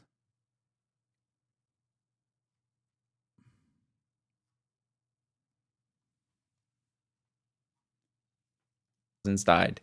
This is still a drop of water compared to the ocean of death caused by Western intervention around the world. Not even considering the horrors of colonization and slavery, millions of people have died in Western-led wars in the modern era. The Iraq War, the Afghanistan conflict, the Vietnam War alone accounted for millions of deaths. The total death toll of these conflicts is staggering, with estimates around 1 million people dying in Iraq alone, over 170,000 in Afghanistan, and 2 to 3 million in Vietnam. And those are just the wars Americans generally know about. How many know that during the Korean I think the bigger L with China's border skirmish with Vietnam was what it was over, what it was slated to protect, okay? We don't talk about that. That's all I'm going to say. I think I might prefer China's non-interventionist policy currently as opposed to its interventionist policy that was very good and totally justifiable in Korea and maybe not so good and not so justifiable in, I don't know, Pol Pot. Not great, you know? You got to take the good and you got to take the bad, okay? Let's be real. They don't have exactly the best track record, all right? The one time they were like, yeah, we're actively getting involved in this. It was literally for the worst possible thing that you could do.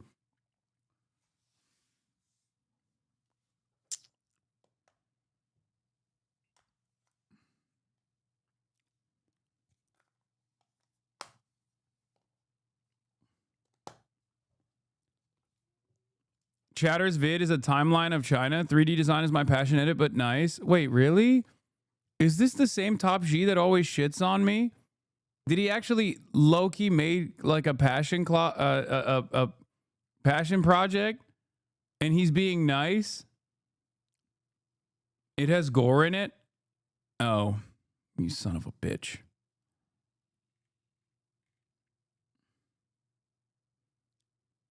Don't watch, there's dead people in the video? God damn it.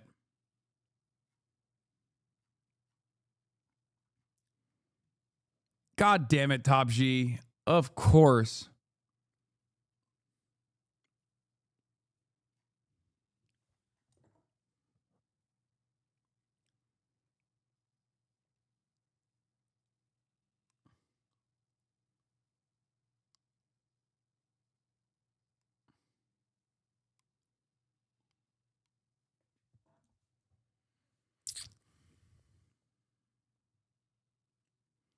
Why can't your haters be more like Top G? There are historical images that are published in museums. Yeah, but I can't show it.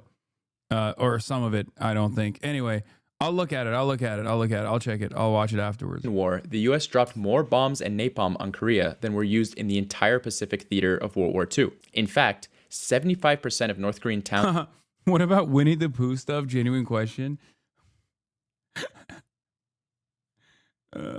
I mean, you can say Winnie the Pooh in China if that's what you're asking. I'm pretty sure there was definitely they were just using that as a way to shit on Big G for a little bit. But yeah, if you go to Shanghai Disney, they like literally sell Winnie the Pooh stuff. No, I think that person is not being mean. I think that person is like actually asking.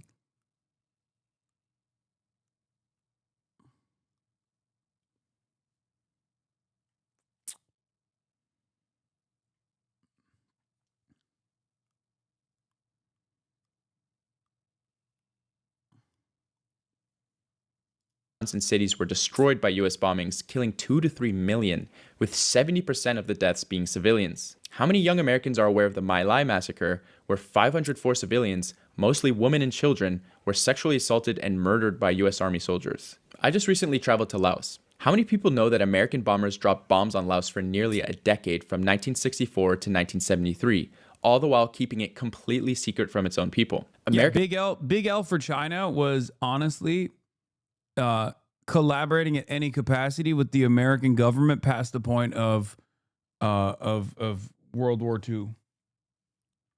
That was the biggest L, I think. They should have just kept out of all of that. Non-interventionists, if you want to be. I just popped in with this video. Feels like silly whataboutism. Of course, the U.S. government has no ground to stand on talking about Chinese abuses, but random people like you and me aren't. The U.S. government can be consistent in opposing human rights abuses and crimes against other countries, no matter who was committing it. What matters is being consistent and not singling out China or downplaying U.S. crimes for imperialist purposes. Cloud District Enjoyer is going back to his fucking old ways, okay? He's been so good for so long. He's going back to his old ways. Let me tell you why, okay? So,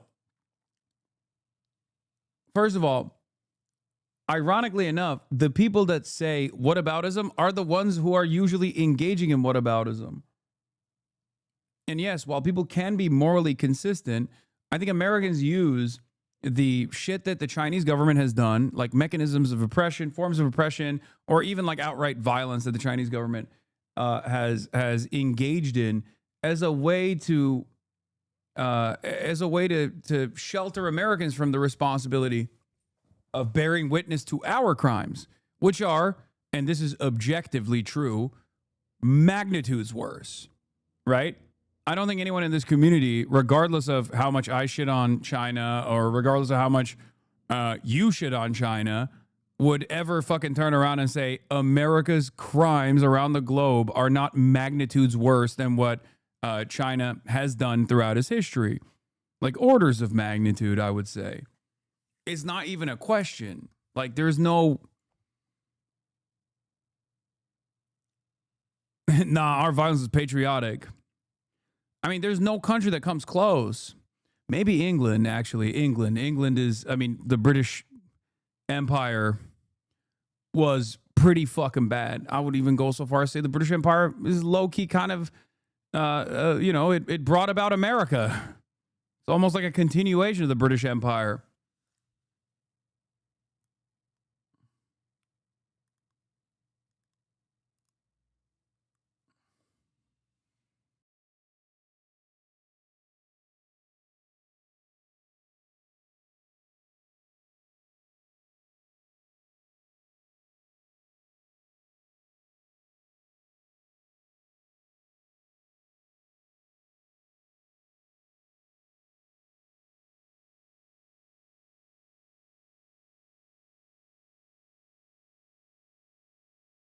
Powers around the globe that have done like horrifying fucking crimes.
Hello? Hello? It's Twitch wide? Oh, really?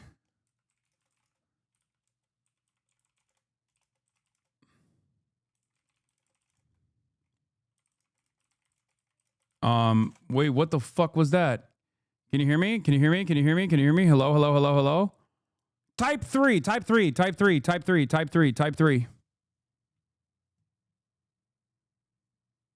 Okay, there's like a 3-4 second delay. Okay. I don't know what the fuck just took place. That was crazy. But I guess like Twitch pooped or something, or specifically LA Twitch pooped. It seems people are saying that like all of the LA Twitch streamers like went down at the same time.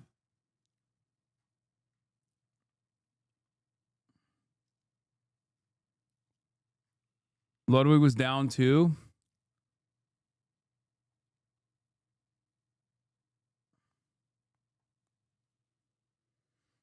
That was crazy. Technically speaking, he's on the San Jose West Coast ingest.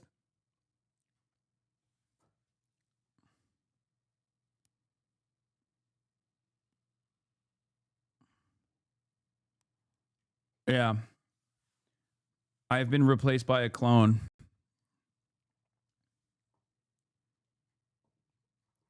You know what it was? I think Jason's bitrate sucked up everyone else's bitrate for a brief moment, and we just lost everything.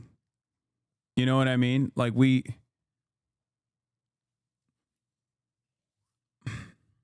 nephew had too much bitrate that it took over the entirety of the LA infrastructure. This is what happens when he tries to go 8K.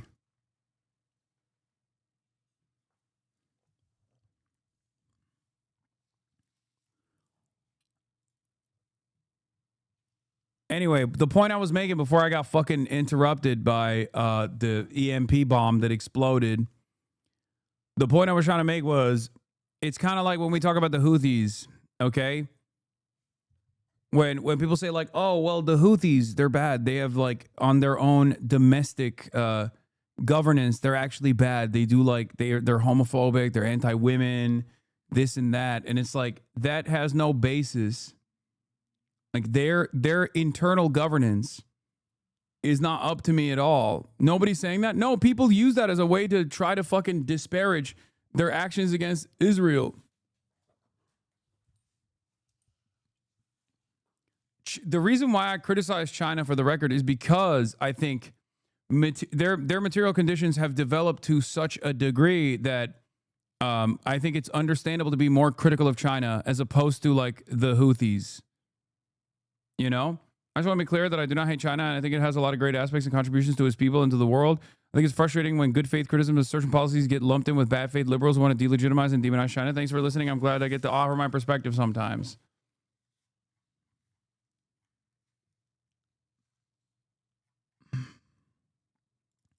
It dropped a plane full of bombs on the country every 8 minutes, 24 hours a day for 9 years. During this campaign on Laos, which is only an area the size of Oregon, villages of innocent villagers who had no involvement in the Vietnam War lived in misery for a decade.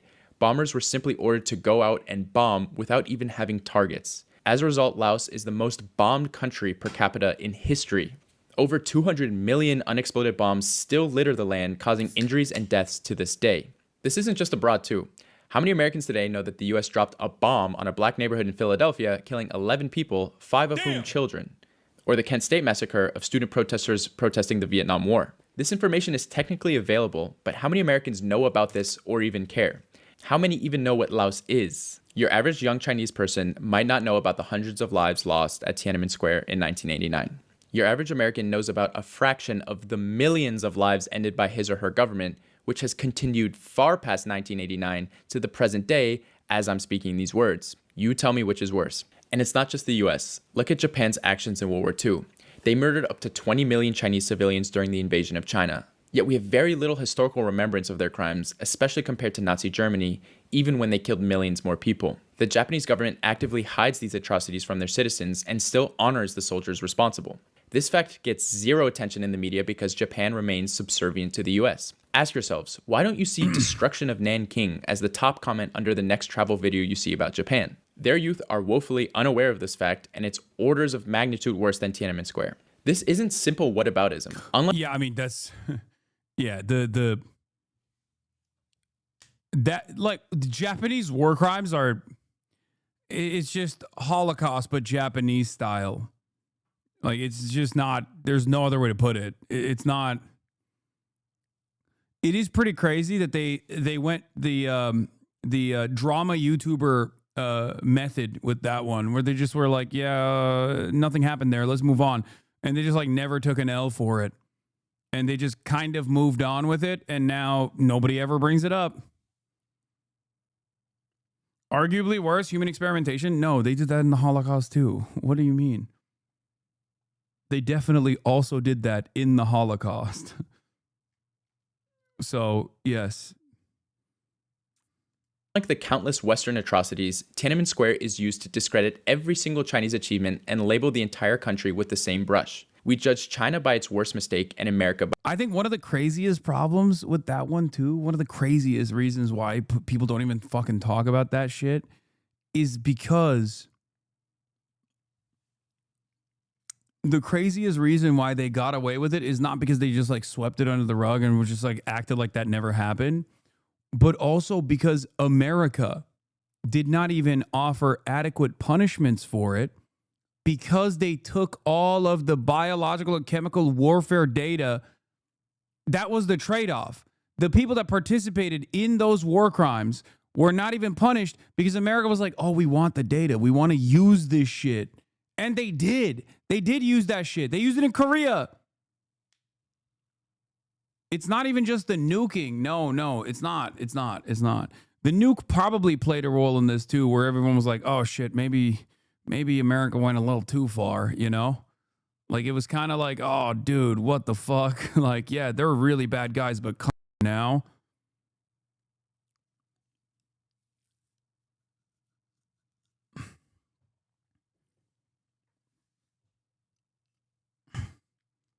Well, this just happened, a shrine celebrating it. Video, Tokyo Yasukuni Shrine opening its gates on August 15, 2025, the 80th anniversary of Japan's defeat in World War II. Many people visit the shrine today, which honors Japan's war dead, including Class A war criminals from...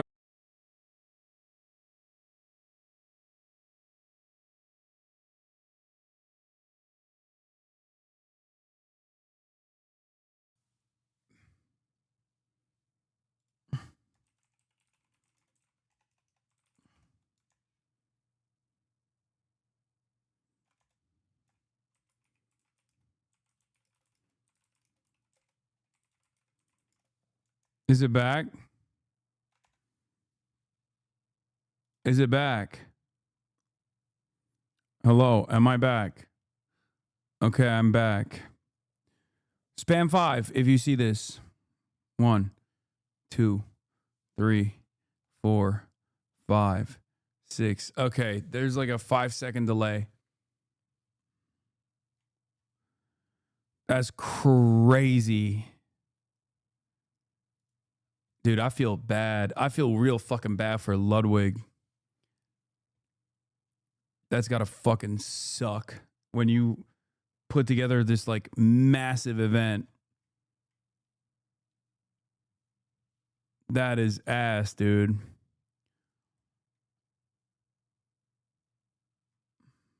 It broke again?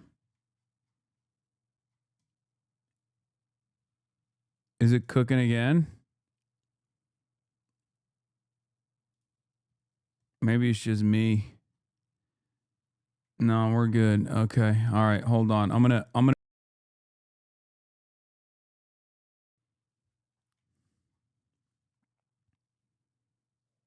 We good?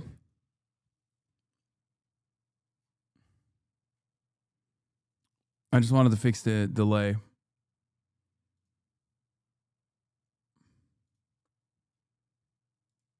All right, let's continue with this video. By its latest.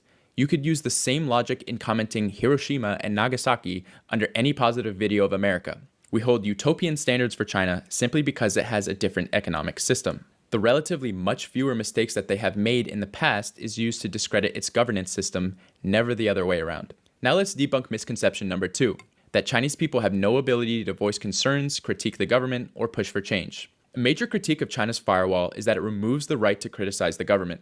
In the US, freedom of speech is a core belief. People can say whatever they want about their leaders.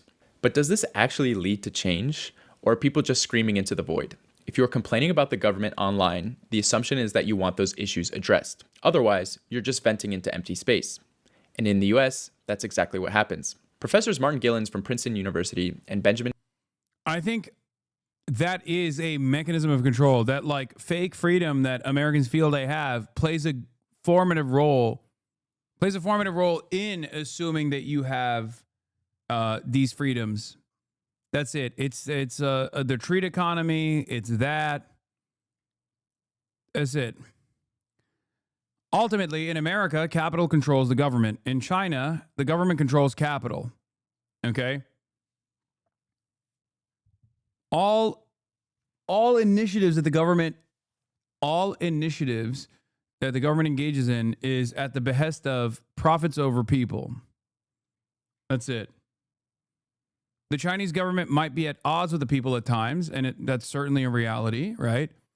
But by and large, the direction that they take is always improving, is always focused on improving the material conditions of Chinese citizens. I find it strange that Americans care so much about our freedom of speech but want to surround our country with military bases and cripple our development. Yeah, I mean, it's all fucking bullshit. The American government's attitude towards China is just entirely hypocritical. Page from Northwestern University analyzed over 20 years of data on federal policy decisions to answer... No government can control capital. Well, they're doing it pretty good in China, okay? A simple question. Does the U.S. government represent its people? The answer was a resounding no. Their research showed that affluent Americans, corporations, and special interest groups have far more influence over policy than ordinary citizens. Even when 70% of Americans support a policy change, it only has about a 40% chance of being implemented. In short, the US functions much more like an oligarchy, not a democracy. In the US, you can post all day about government failures, crumbling infrastructure, unaffordable healthcare, stagnant wages, endless wars, but none of it will make a difference. You are yelling into the void.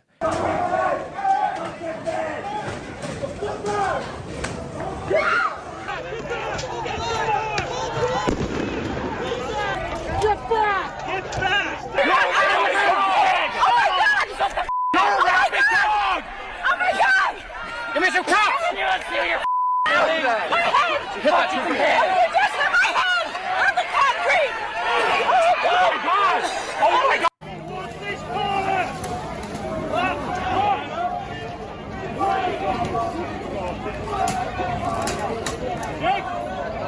Okay, let's go, folks. Trespassers coming back. Let's go.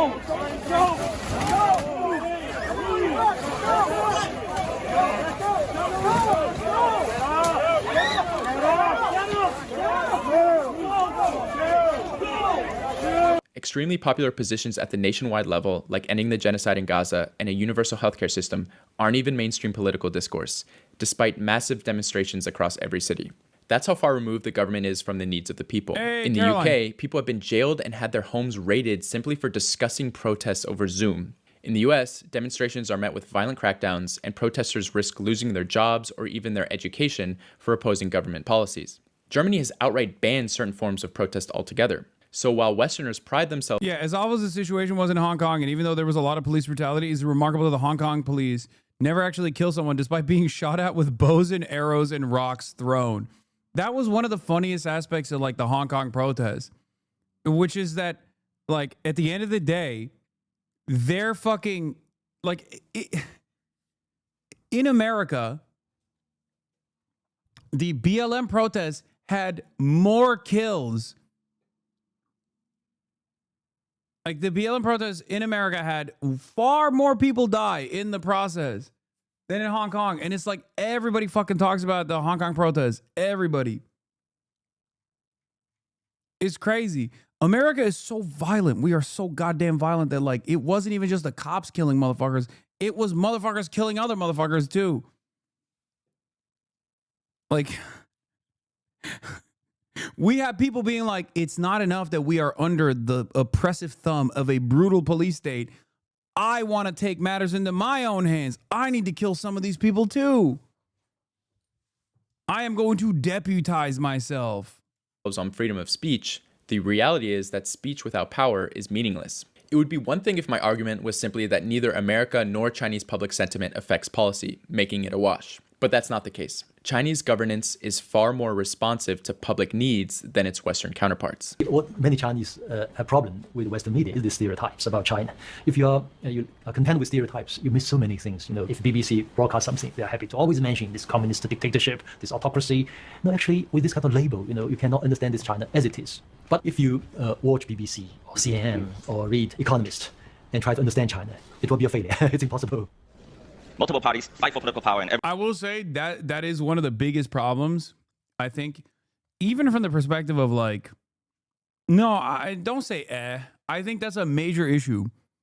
I think that Western analysis of China requires an Orientalist framework that goes along with the attitudes that our State Departments have against China. China is a foreign adversary, so everything that China does is reflected from that exact same lens.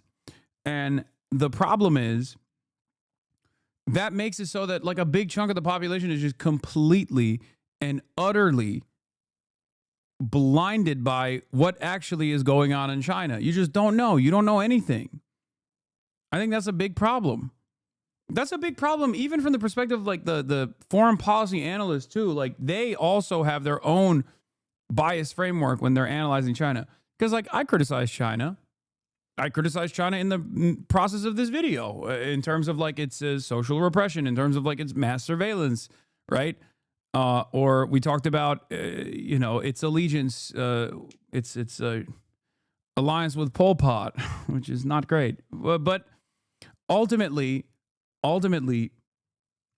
when your entire framework against China is starting point is China is bad, it's scary, it's evil, okay?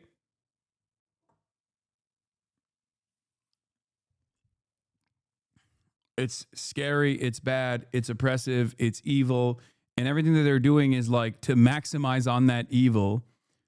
Socialism with Chinese characteristics is when the Chinese government is doing scary, evil things. And the more scary, evil things they do, the more developed their socialism gets. And the more developed their Chinese characteristics gets. And you just end up not understanding what the fuck they're doing.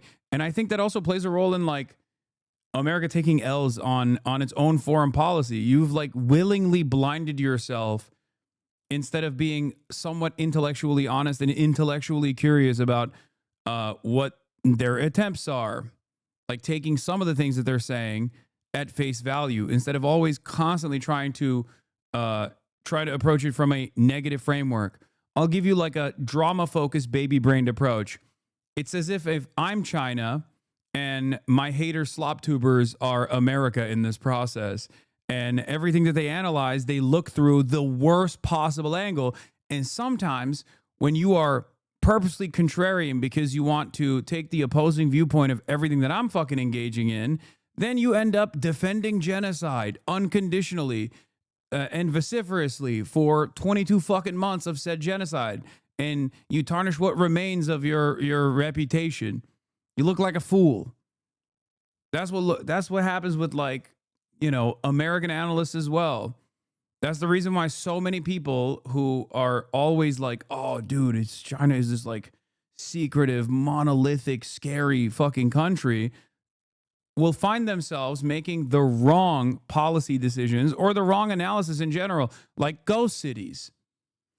Ghost cities are the best example because a lot of brilliant Western foreign policy thinkers looked to Chinese development in ghost cities and said, look at these fucking idiots. They're just building fake cities made out of tofu dreg. These cities are going to collapse any moment now, right? 10 years ago, there were articles written extensively about these ghost cities and how stupid it was that China was doing this. Look where we're at now. Now we look at those ghost cities that are occupied by tens of millions of people as marvels, right? Well, it turns out that is because of the biased framework we approach the subject matter on. Because in the Western world, you don't... Oh my God, is it fucking up again? Jesus Christ. Ay, ay, ay, ay, ay. Is it back?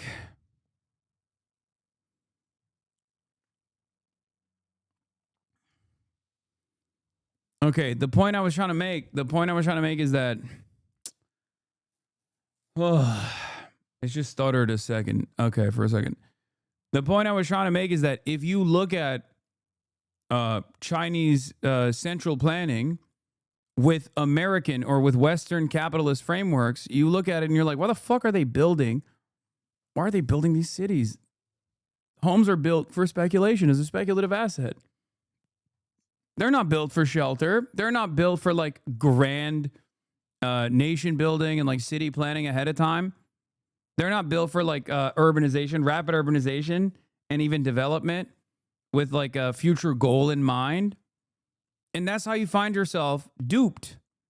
That's a perfect fucking example of Western capitalist biases playing a major role. This is like a 2018 Hasanabi take. I mean, it's true. Well, I was saying it in 2018 and I'm still saying it now because it's correct.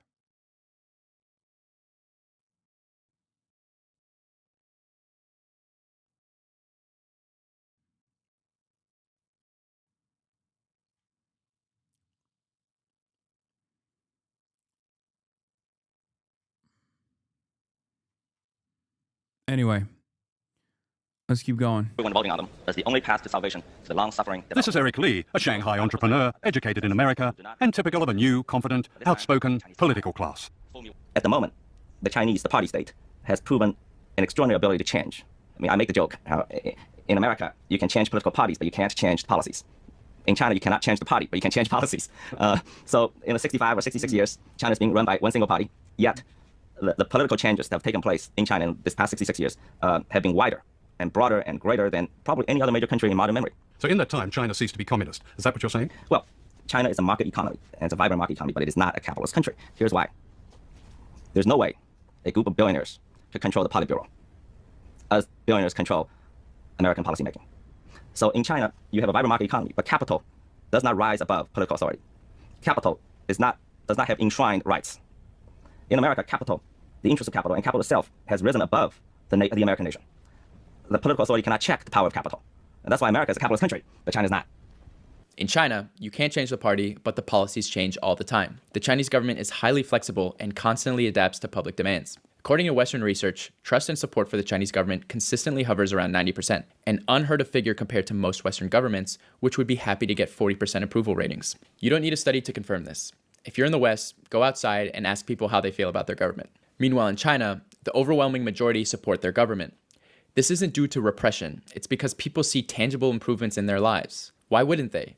Over the past few decades, life in China has consistently gotten better. Essential costs like water, electricity, and phone bills.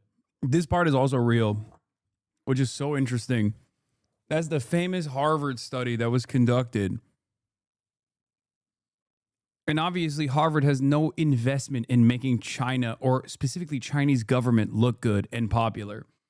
They went in to confirm whether or not Chinese citizens were actually happy about their about the way that the Chinese government was ruling over them.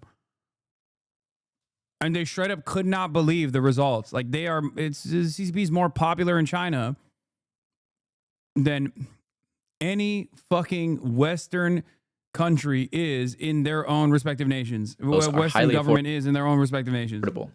Housing is primarily for living, not speculative investment. Universal healthcare is guaranteed. Public transportation is extensive, efficient, and cheap. The fundamentals of daily life, things that people in the West constantly struggle with, are treated as human rights, not profit opportunities. The funny thing is, if you told an American that, you would not be able to convince them it's not out of fear. We're so cucked. No, I know. It's cope. It's cope.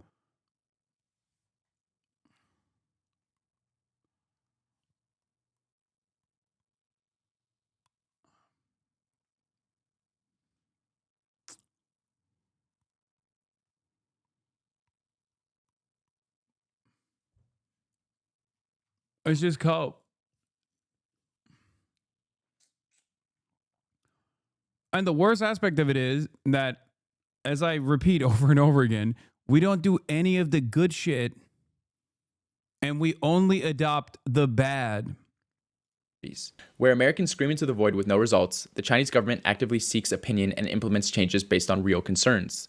The government conducts extensive polling across provinces to identify key issues, and a rigorous civil service system ensures that only the most capable officials are promoted. Performance matters. If an official fails to deliver on poverty, China, ironically enough, is the most abundance-pilled country on the fucking planet. And they literally are beholden to KPIs in their civil servant structure more than any other country I've ever fucking seen.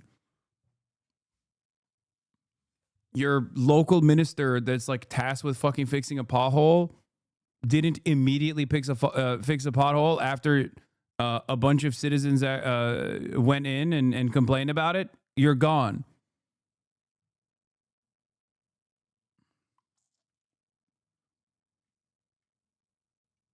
alleviation, or local governance, they are replaced. Unlike the West, where politicians fail upward, China's system enforces genuine accountability.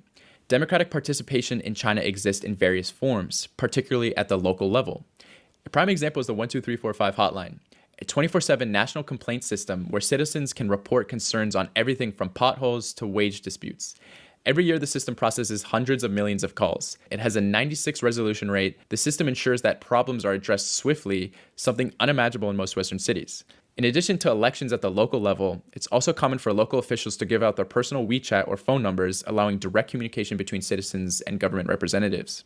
All of this results in a system that in practice is far more susceptible to the will of the majority than the illusion of democracy in the West. It's simply a different model of governance, one that prioritizes accountability and tangible results over empty rhetoric. Short of openly calling to overthrow the government, Chinese citizens have extensive, effective channels for addressing issues in their daily lives, arguably more so than in the West. Now that we've dispelled the misconceptions of the firewall, let's look at the firewall's advantages. Before we get into the advantages, please take a second to like and subscribe to the channel. Now let's get back to it. The first of the advantages of China's internet firewall is the lack of violence, hyper-accessible pornography, toxicity, and division that plague Western social media. The current state of the internet in the West reflects a deeply unhealthy society. Take X, often described as the West's real-time information hub or the internet's town square. It has devolved into a breeding ground for far-right radicalization, misinformation, and outrage bait. Everyone's experience may vary, but for me, scrolling through X means seeing dead children and dead bodies from a Western bombing, a politician defending that bombing, pornography, a right-wing meme promoting race science, a viral video of students attacking a teacher in an American school, more porn, Elon Musk posting about some absurd right-wing take, and then an ad for Trump merchandise. Algorithms differ, but the common thread is rage, division, and nihilism. Every swipe brings a new reason to be angry, disgusted, or hopeless. He didn't even talk about the other thing, which is film summarizations. Film summaries with like AI voice.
What is going on? Am I back? I think I'm back. All right. Type 2. Type 2. Type 2. Type 2. Type 2 if you see this.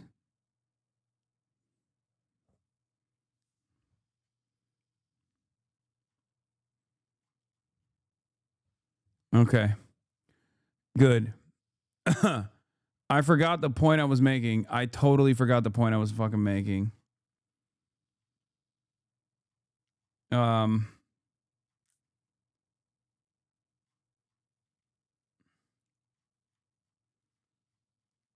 Oh, AI movie summaries, yeah. Western social media is toxic. It actively fosters division along gender, racial, religious, and generational lines. The endless stream of violence, gambling, and disinformation is a symptom of a dysfunctional society.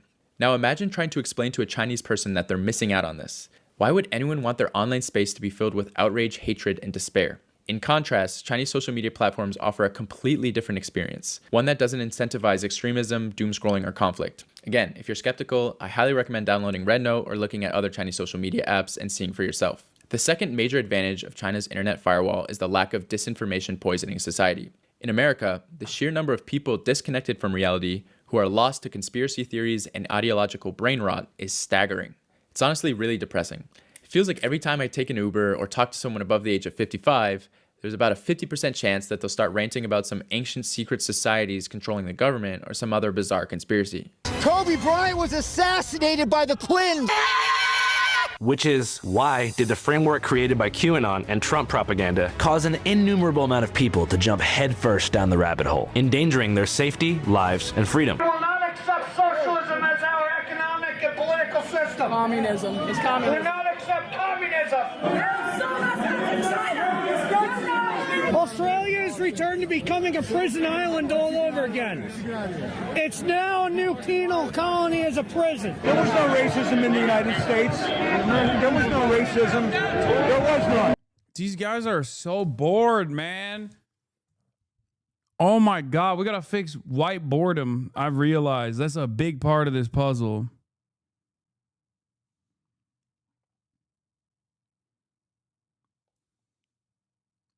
Like, this guy is just bored. He wants someone to talk to because his grandchildren won't talk to him. That's why he did a January 6th. Do you see that?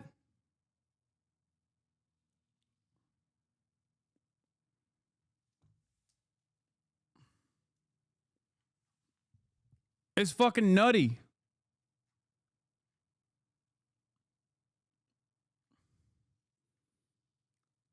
Like, this guy just needs someone to be like, America's not a racist country. I think the Chapo government hotline is a decent solution to a lot of the fucking anger and resentment that these dudes have. I've always been an advocate of like cops not being able to like fight back and just being like a vehicle to blow off steam, you know what I mean? Like when you do protests and stuff, like cops should not be able to brutalize you. They should just like eat it to a certain degree, you know what I mean? That's what melee only. Disarm the police, disarm the protesters, melee only.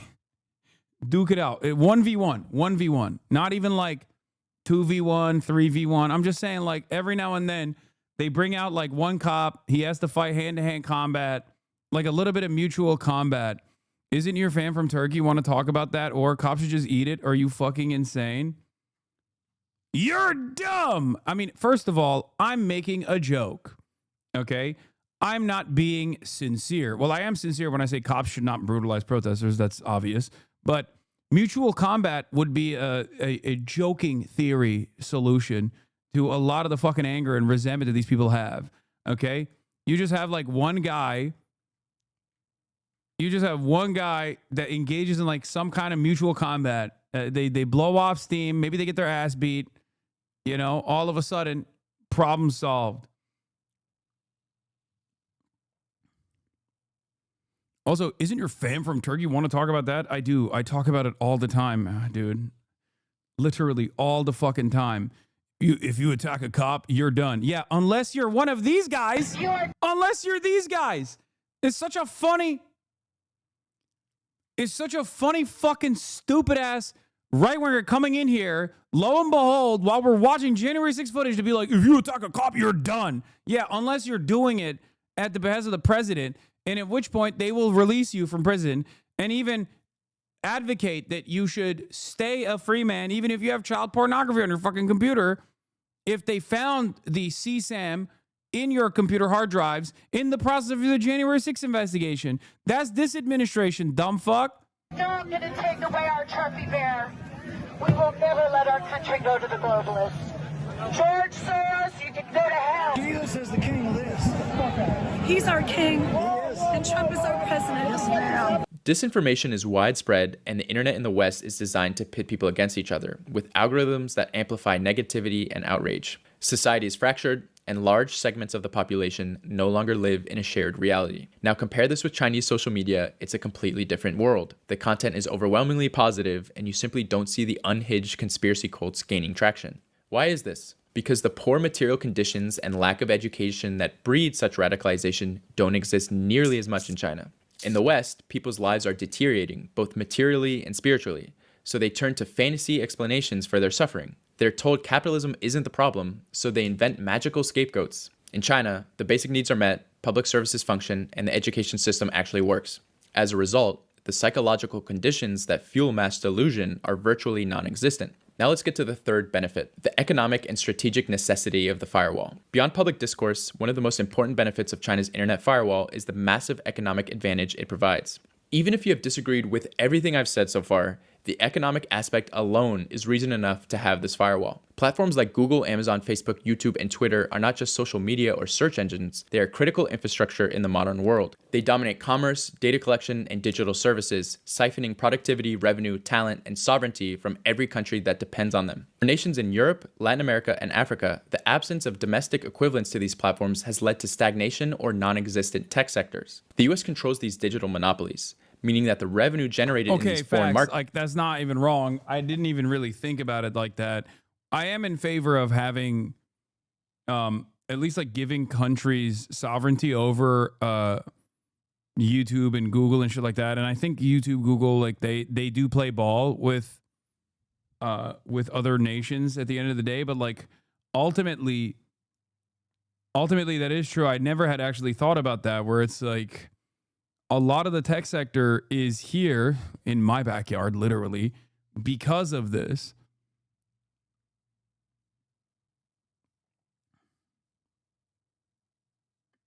Should have let him cook. Yeah, techno-feudalism. Is funneled back to America instead of being reinvested locally. The impact of this cannot be overstated. These platforms act like digital tax collectors, skimming off a percentage of every transaction, collecting data on every user and ensuring that major technological developments benefits America first. Take Europe as an example. Outside of Spotify, the continent has no global tech giants that can compete with the US or China. If Europe had its own Amazon, Google, and Uber, companies tailored to serve the European market, there would be stronger innovation hubs, higher wages, and a greater ability to retain talent rather than losing them to Silicon Valley. Instead, European nations have become dependent on US corporations, which cripples their technological and economic sovereignty. China recognized this early on and refused to become another American digital colony. By restricting US platforms, China ensured that domestic alternatives like Baidu, WeChat, Alibaba, and Douyin could thrive, keeping billions of dollars in profits inside China rather than handing them to US corporations. This decision allowed China to build a thriving tech sector, with major innovation hubs like Shenzhen and Hangzhou, rivaling Silicon Valley. It's not just about money, but also sovereignty. Just as roads, electricity, and water are essential utilities, today's digital infrastructure functions the same way, except that they're privately owned by US monopolies. If you want to communicate, work, or do business anywhere in the world, or even operate as a sovereign government, you're forced to rely on these monopolies for their services. Even official government agencies in foreign countries rely on Google, Microsoft, and Amazon Web Services, all US-based corporations with direct ties to American government. The United States actively weaponizes these platforms to advance its geopolitical interests. Billions of dollars are funneled into propaganda, regime change efforts, and surveillance, all facilitated through US-controlled social media and tech giants. The idea that these platforms are simply neutral tools is laughable. Facebook and Twitter have worked directly with US intelligence agencies to influence elections, shape political discourse, and suppress narratives that challenge American dominance. Without the firewall, China's economy, political stability, and digital sovereignty would be at the mercy of American corporations and the US government. Even if you still don't like China, you can still understand why it's an obvious choice for the government not to fuck themselves, right? Now that we've laid it all out, let's add it up. So overall, you have an internet that operates in the exact same capacity as the Western one, minus pornography, extreme violence, and gambling. There are a select few topics where information is not readily available. Profits are kept in the country. The internet is not beholden to a foreign country. The Western internet is easily accessible by VPN if still desired. Society is not rampant with misinformation and division. And the internet is still an effective tool and net benefit to society. Even if you still aren't convinced of its benefits on a personal level. I mean, I'm too Ameri-brained. It's just, that's what it is. Maybe I'd have a different attitude if I grew up in China or something. But honestly, if I, because I grew up in Turkey and then, came to America, I can't get over the lack of, the speech controls and the mass surveillance. Even though one will say, Hasan, we have that here in America, and it's like, yeah, we do, and I actively fight back against that here. The reality of the matter is, even though my endless push to try and educate people and advocate for Palestinians, which is in direct odds with the American foreign policy apparatus, is falling on deaf ears for the most part. I still have the freedom to be able to do it,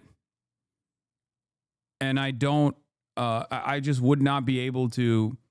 I would not be able to have that freedom whatsoever in China. And I think that is like, your entire career is around online political speech. I want a stable society. Yeah, no, I mean, obviously there'd be a lot less things to fucking criticize. But in any case, we're losing that here too. So if getting death threats for doing it still counts as freedom, I mean, true. There is definitely that side of it as well.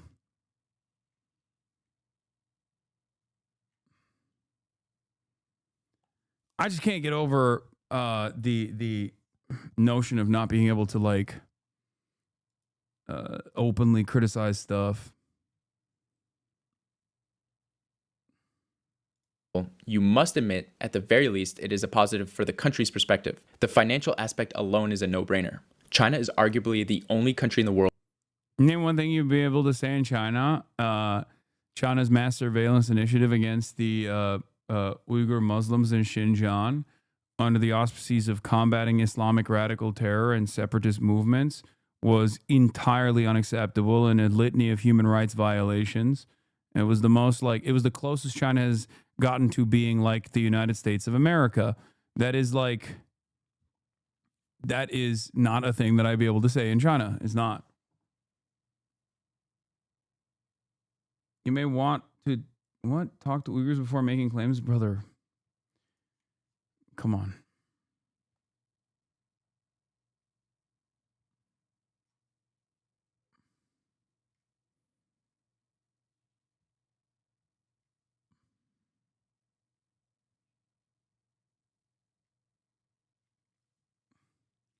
Hasan liberal arc, Bad Empanada was right. That's so funny because Bad Empanada also agrees with me on this and on many other issues as well. It's like that's the hilarious side of it, even though he is the arbiter of all things socialism.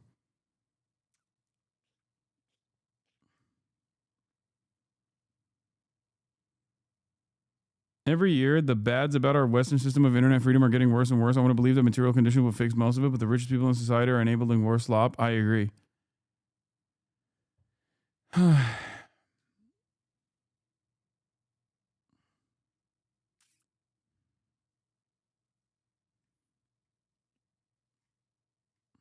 That has complete digital sovereignty. What a tremendous advantage to keep. The US wouldn't allow a foreign government's internet to run their main information sphere, especially one that openly wants to overthrow it. That's common sense. Look at it in the same light for China's interests. Can you find a Chinese person that likes the Western style? Of course. There are Chinese people who really love the West and the values of hyper-individualism, and maybe don't share the collectivist culture of Chinese society. I have met some people in Shanghai who feel this way, but apart from the nuisance of downloading a VPN, there were no tangible things that they could mention about the Western internet apart from the cultural illusion of freedom it presents. In China, policies change all the time. The West doesn't change. What good is the freedom to say anything unbarred all the time if nothing ever changes and your society is incredibly divided as a result? Believe it or not, people living in a country experiencing a golden age where everything is getting better and who will objectively run the 21st century don't feel the need to overthrow their government. Apart from NGO members in the West paid to think this way, 99% of Chinese people are chill working within the current system through the methods I mentioned to fix the Like, dude, this has got to be a bot, right? Like, it can't be real, right? This has to be a bot. Döner mi yiyorsun abi? Abi Türkiye'de inanamıyorum yani. Of. Like, I just addressed that, man. I just addressed it. And you're still fucking asking. Like, the camps also no longer exist. Holy fuck.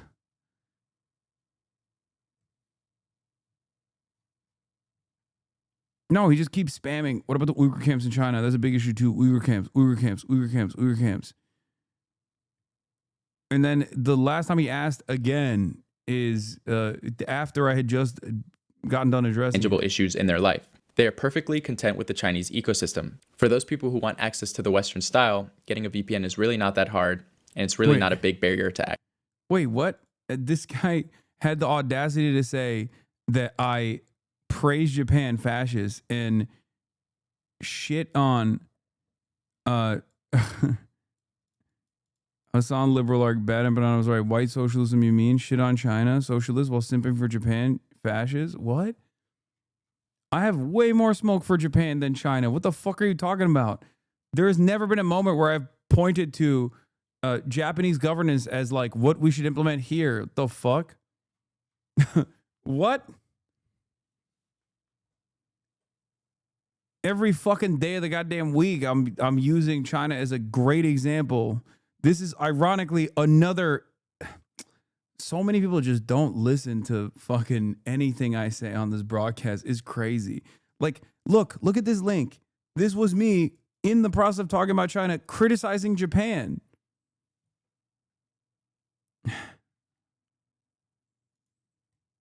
Access. All of the pros I just mentioned far outweigh the cons for the baseline internet that Chinese people access. There are also considerations amongst the Chinese government to allow an unrestricted internet in the future once the obvious threats.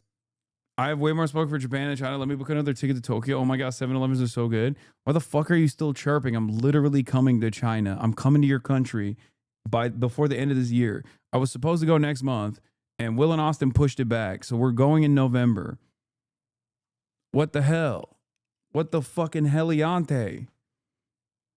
I'm just gonna stay there.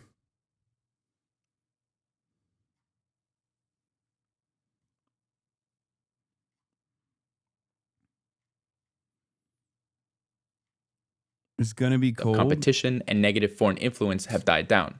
I'm not saying that the Chinese system is meant for every country, but for China, at the current moment, firewall is a great advantage. Please like and subscribe. Bad and Banana fans who engage with any of his drama shit and not just history vids are such loser, and Hasan pretends they show up at protests because he met one singular Bad and Banana fan, but most just do this in BS and pretend it's practice. It's fine. The Bad and Banana stuff is obviously going to blow over, as it always does, because at the end of the day, if I was legitimately at odds with a serious emancipatory struggle for Palestinians, then we would duke it out.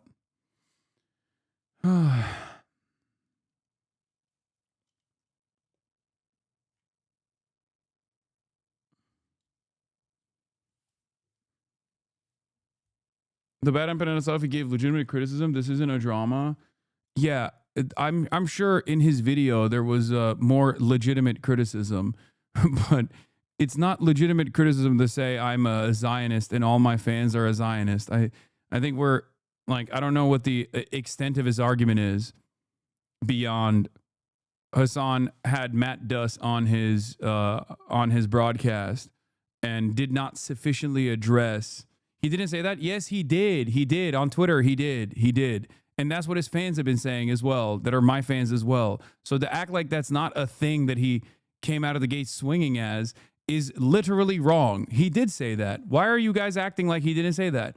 He might have an actual fucking, he might have like a much better point of criticism overall. Okay? But, and I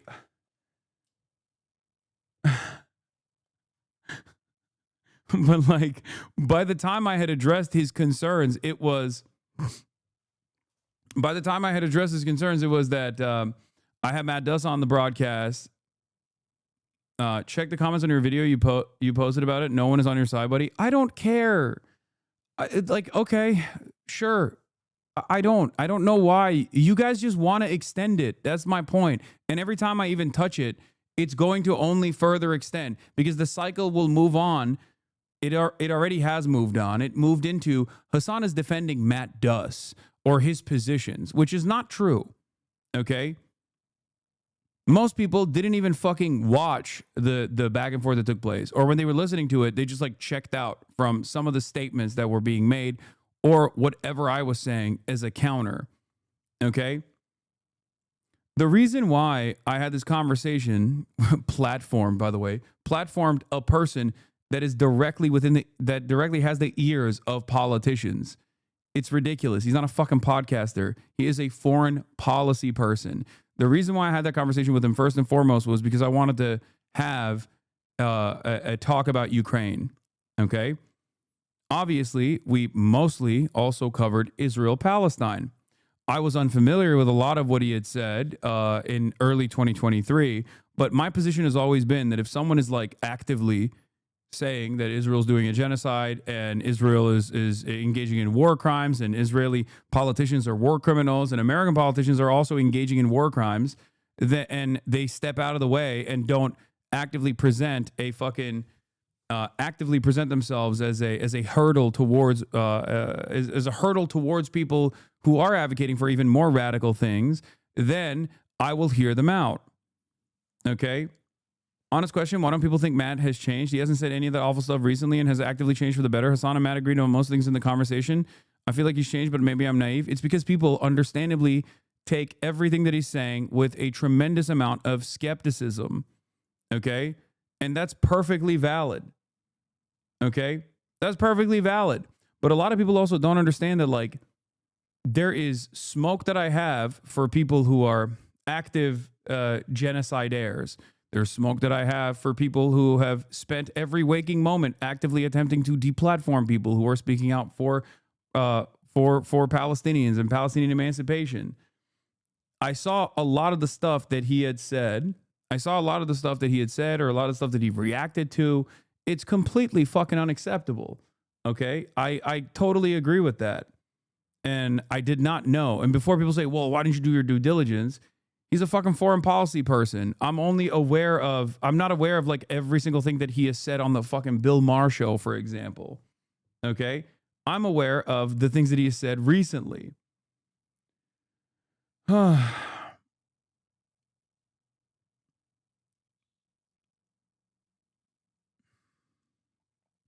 In any case,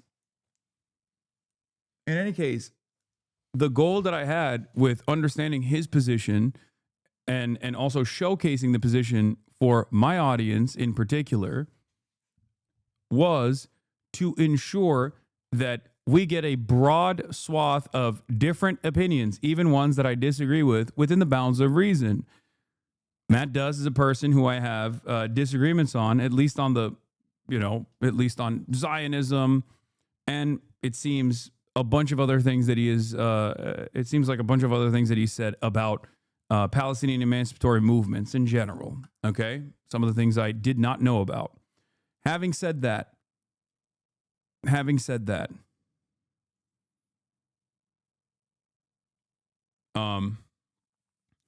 it is important for all of us in this community to also recognize what the most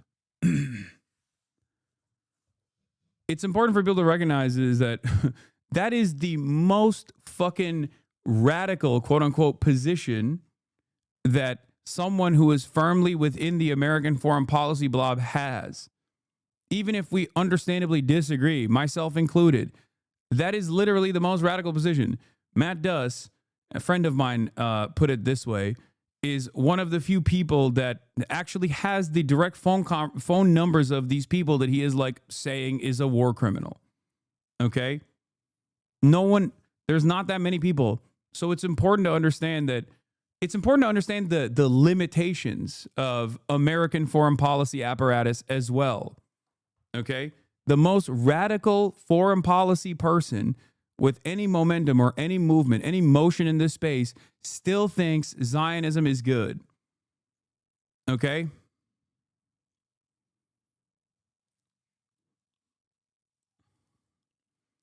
But people being like, we demand an apology. You need to delete this interview. Like, I'm not going to fucking do that.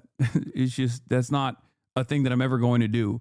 It literally feels, from my perspective, I'm being super honest with you, it feels like the exact same thing that happened with like, Hasan, you bought a house. Why don't you apologize for that?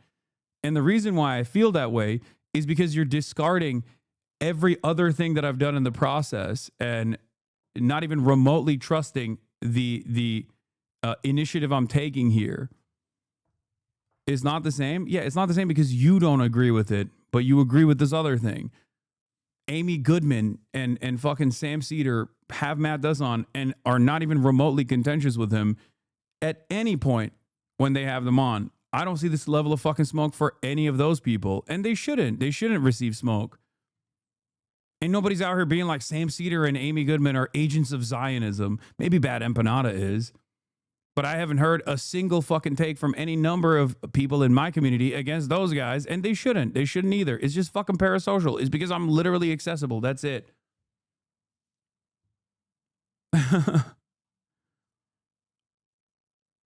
That's it.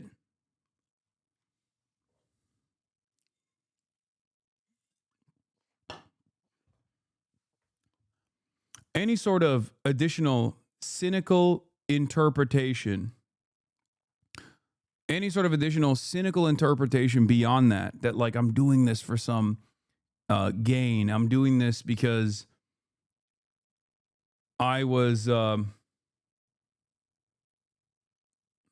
his first complaint was you uploaded the Matt convo, but not yours with him. Wait, what?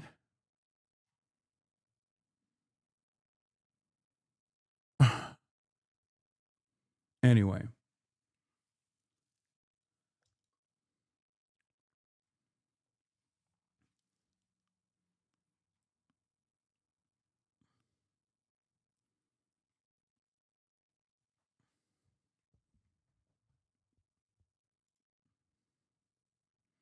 The chatters don't see Bad Empanada as a tool to genuinely make you seem less radical for the public. Chat is fine for the internet back and forth of it all.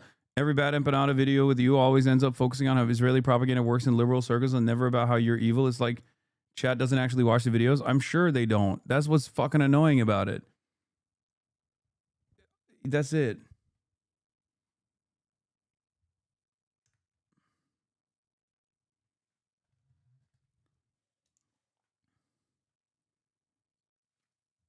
Anyway, that's all I got.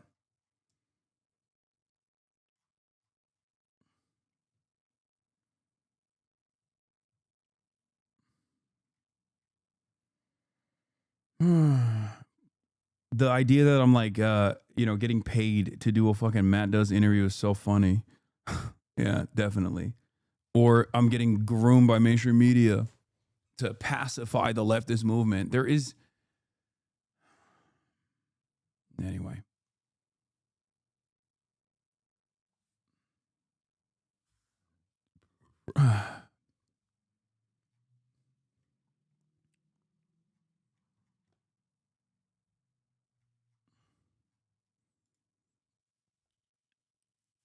I made that clear too in the aftermath of the conversation.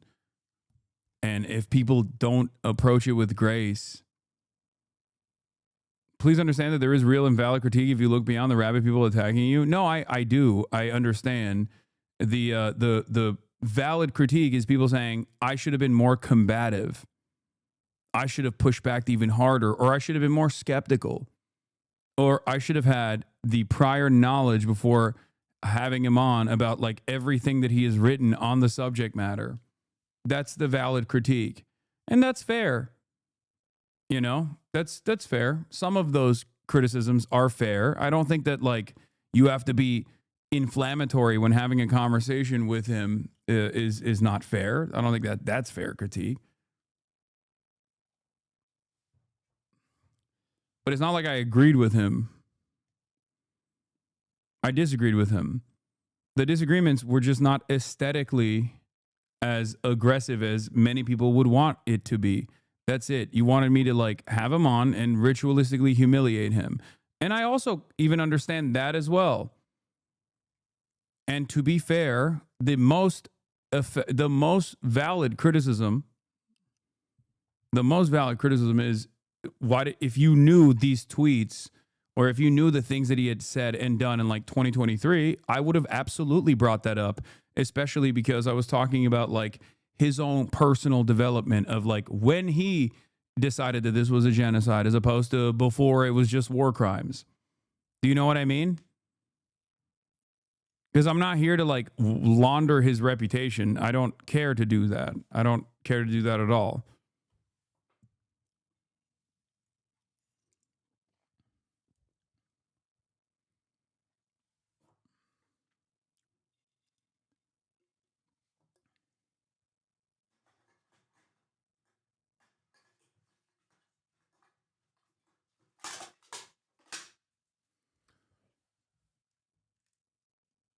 I think one of the fairest assessments here that I absolutely should have done, and if I have another conversation with him, I will, is asking him about the differences, asking him about the differences of like how he approaches Russia and the full-blown mother of all sanctions that Russia has received for unjustifiably invading Ukraine, as opposed to Israel. Okay? That, I think, is the best, most productive conversation that could take place. Because that is something that he has advocated for and has been a champion of. It's just like full-blown sanctions to Russia. And that's not something, seemingly, he is an advocate for Israel. And the question is, why? You know what I mean? Also, this is the perfect depiction of why this kind of conversation turns ultimately into an unproductive, idiotic assessment. I missed out. Is he tripling down? I don't know, man. Why don't you fucking watch the VOD and then make up your own goddamn mind? Why do you wait for another fucking person? Watch the VOD. This is what I mean. You're horny for drama. You're horny. This is not a fucking question that you ask sincerely. This is a question that you ask when you are horny for drama. You're just horned up.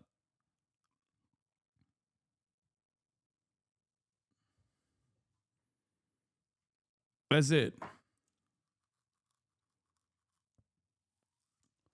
Also, it's such a blip, and it's so entirely irrelevant in the grand scheme of things. This is such bad faith, man. I know, I'm just bad faith, brother. You going, I missed out. Is he tripling down? Salivating at the prospect of more conversations surrounding this issue when it is ultimately inconsequential and insignificant. No matter how big you think this is, okay? No matter how big you think this is, it's not. I promise you. You can think it's big. It's not.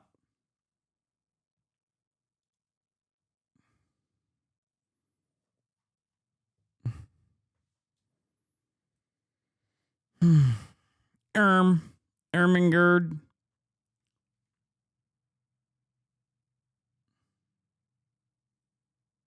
Yeah. Like when he said Zionism in its inception was not considered like a violent ideology or whatever, it was just Jewish self-determination. I countered that by talking about Einstein when he tried to make a distinction between, offensive and defensive weapons and defend AOC.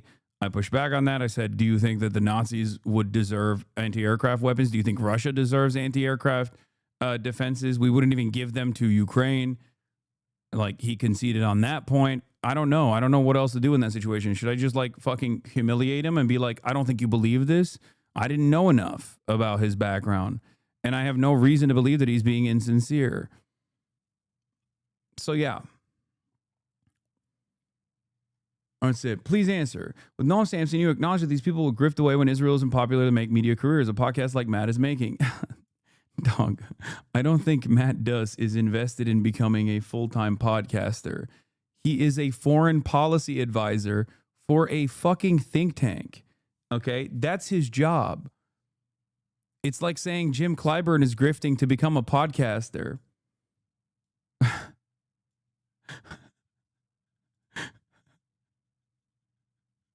Anyway, and you even said that these people can only be redeemed if they whistleblow their funding. Just want to genuinely know, how does Matt qualify for that treatment? Matt is a foreign policy advisor, okay? And I didn't know to what extent he was defending Israel or attacking Hamas and Palestinian resistance. That's it.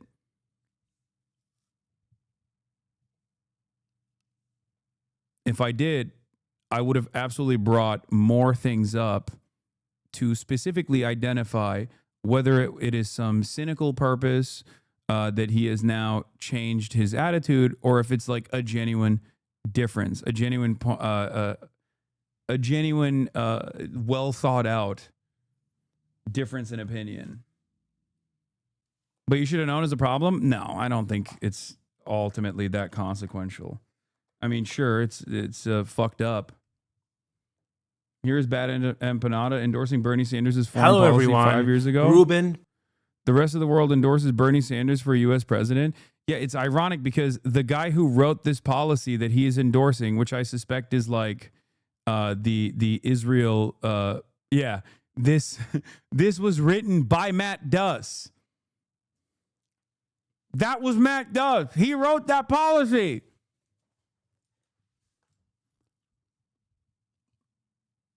That's it.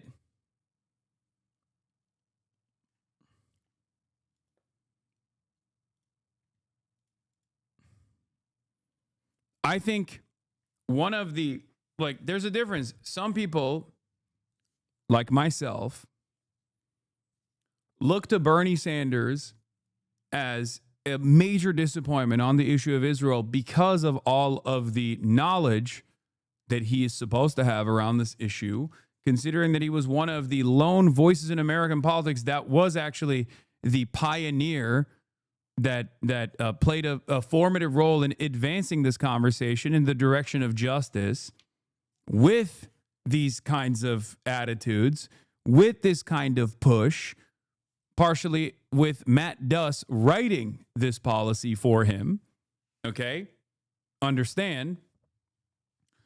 And therefore, the biggest frustration that I have is that he has just remained calcified in this liberal Zionist framework. Okay? That is frustrating. That is unacceptable. That is sad. I don't, on the other hand, think Bernie Sanders is Adolf Hitler reincarnate like some people do. Okay? That's it. That's it. Some people will treat Bernie like he is Adolf fucking Hitler. I don't think he is. I think he's an old man.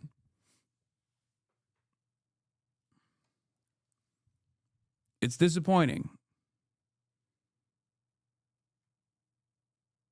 Anyway.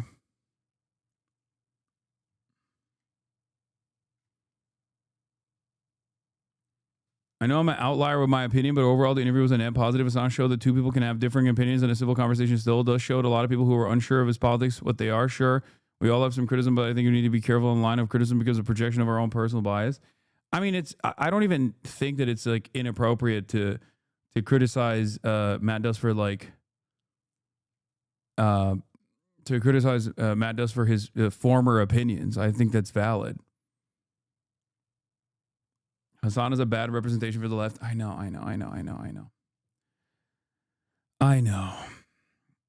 Anyway.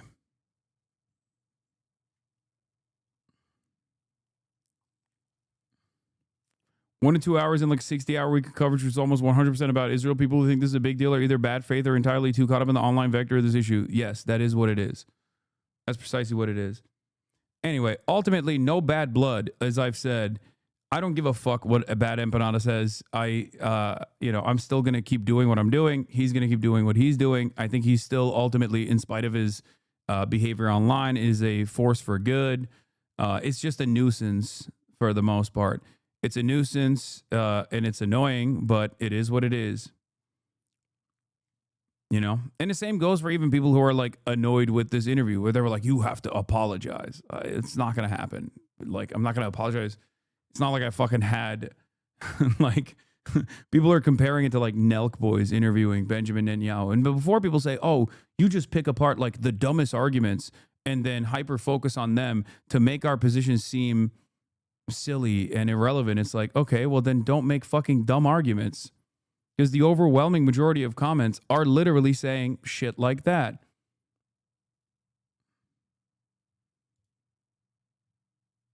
What is this?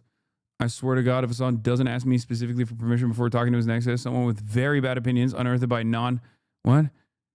who I only find out exists during this interview, but I'll pretend I knew beforehand. He's done for. He'll opine and complain, and I'll simply state, you didn't even ask that deep fried hot pocket that smokes cigarettes with cool sunglasses if you should be dead to me, man.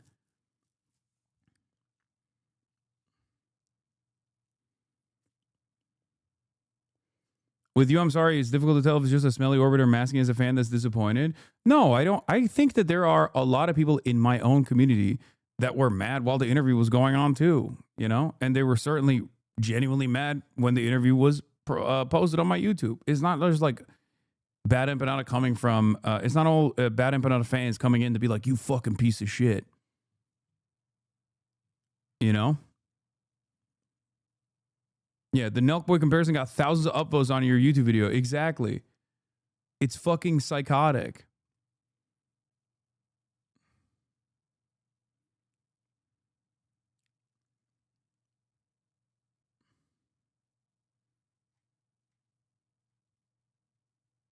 You fucking piece of shit.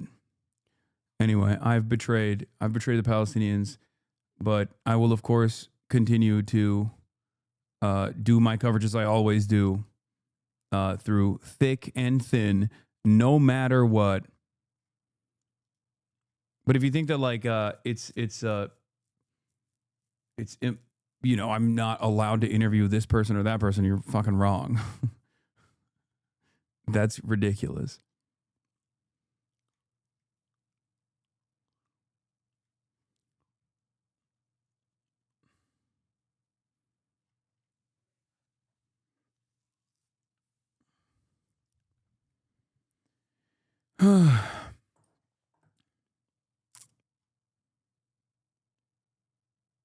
This interview lost you a third of your community again? No, that's just the weekend, man. That's crazy. Yeah, no, you're right. This interview, I lost a third of my community because I was pro-Palestine after October 7. And then now, yeah, I had 40,000 people watching on fucking Friday. Like, I think it'll be fine. And also, there's a massive event happening called the Streamer Games. I don't know if you knew that.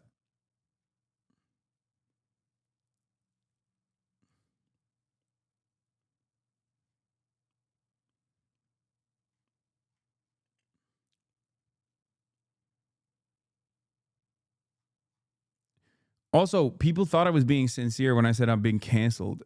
If I say I'm canceled, I always say quote unquote canceled, number one. And number two, that's not a real thing.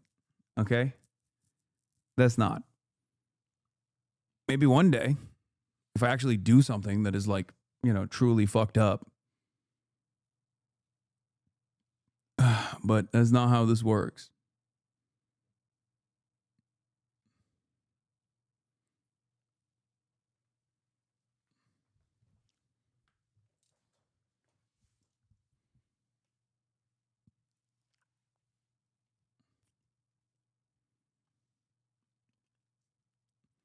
That's the other thing. Yeah. If the interview was as bad as people are making it, Bad Empanada would have put clips of the interview in his video instead of dwelling more on tweets from 2 years ago. Exactly.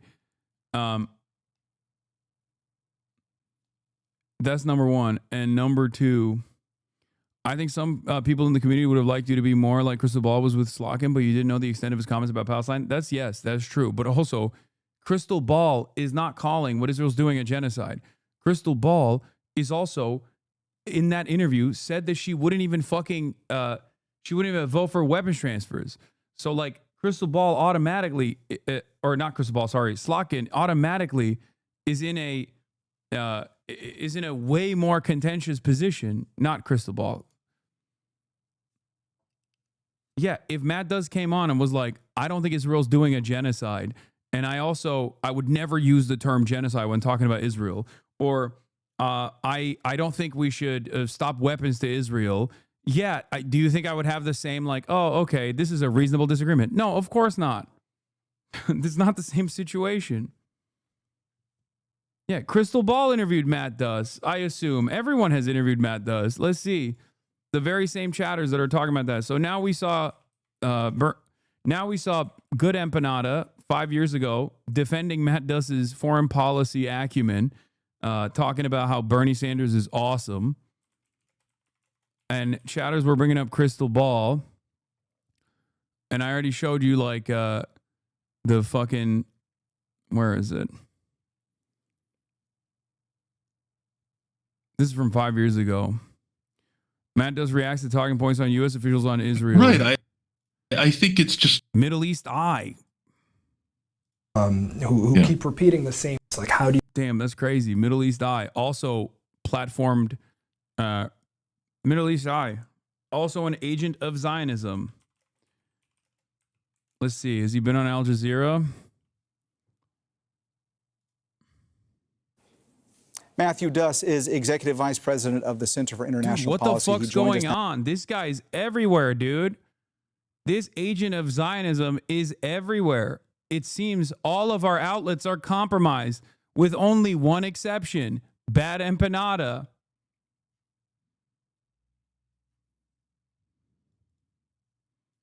These entire fucking newsrooms, these entire fucking professional media productions that have groups of producers are offering a platform to fucking Matt Does. They must also not have seen the tweets. This is why I said it's like the House situation. Everyone that is anti-Israel at some point has literally fucking everyone that is anti-Israel at some point, anti-Zionist at some point, okay, has interviewed this person about Israel. And I'm willing to bet that it was actually nowhere near as contentious as my interview with Matt Does, as a matter of fact. And yet, for some fucking reason, this is the only fucking person that you have an issue with in this community. Just ask yourself why. That's it. Okay? That's it. That's it. Ask yourself why. It's because I'm accessible. That's it.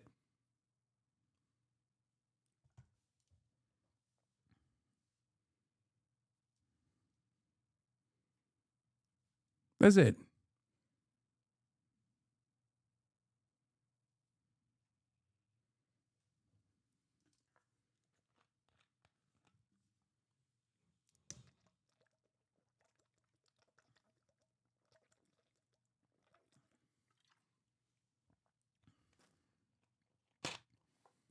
Would you read your comments, your community on their feedback? Yes, I have. People get tuned up and they lose charity.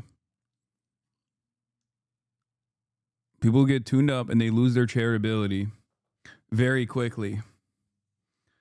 And then they say incredibly harsh words. I've seen some wild comments about you under that video, Lamau. I know. They say incredibly harsh things. It's okay.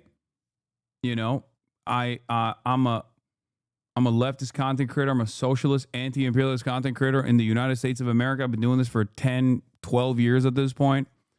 I've heard it all. I mean, I'm getting death threats right now, like active death threats from a fucking cyber stalking cult that has been up my ass that's incredibly pro-genocide today. People are trying to deplatform me today because I said Palestinians have a right, a legal right, a responsibility, and a moral obligation to defend themselves against an occupying force that is illegally occupying them, conducting a night raid. It doesn't matter who is conducting that night raid in that time frame during that night raid. They have a legal right to defend themselves militarily. They have a right and a moral obligation to defend themselves if they choose to do so.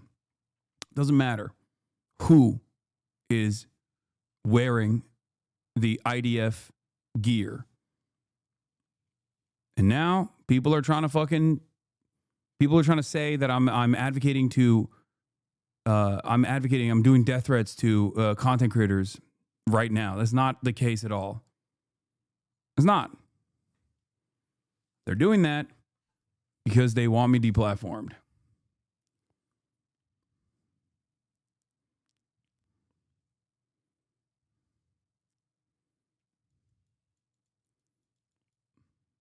That's it.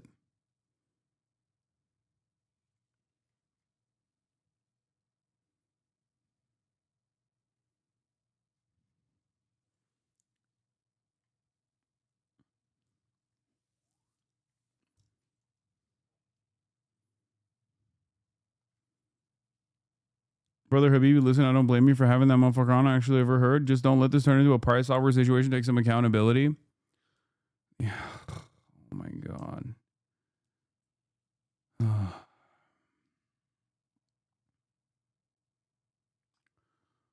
Let's just move on, please.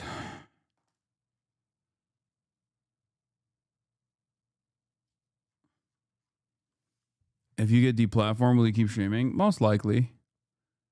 But we'll figure it out. Accountability is their favorite word. It's my favorite word too. It's really funny. It's a really funny thing to be like, you need to hold yourself accountable for interviewing an American foreign policy person and actually actively pushing back, but not pushing back sufficiently in the ways that I think you should have. In ways that no other platform that I actually consume the content of on a daily basis that I actually think is sufficiently Zionist, whether it be Al Jazeera or Middle Eastern Eye or Democracy Now! Or even Majority Report with Sam Cedar has. Push back harder than they did, but that's not enough. I can't actually yell at the people at Al Jazeera and they won't hear it. And also it doesn't really drive a lot of clicks if I say Al Jazeera is actually a Zionist outlet. What are you going to do? I'm not going to stop what I'm doing. I'm going to continue saying free Palestine. I'm going to continue advocating for the emancipation of Palestinians and the fall of Zionism in general. So, do with that information what you will. Good night, everybody. See you tomorrow. Peace.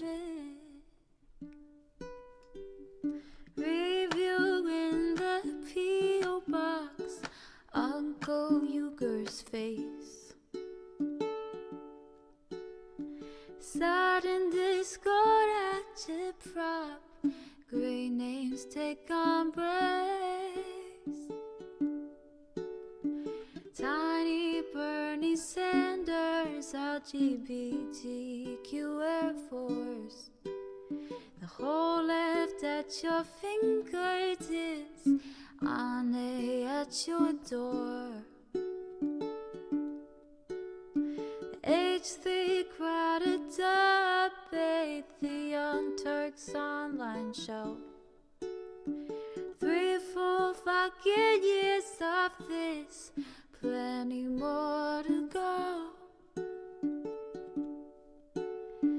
90-day fiance, talks of champagne bourgeoisie. A Trump rally live reaction, a mass riot at DC.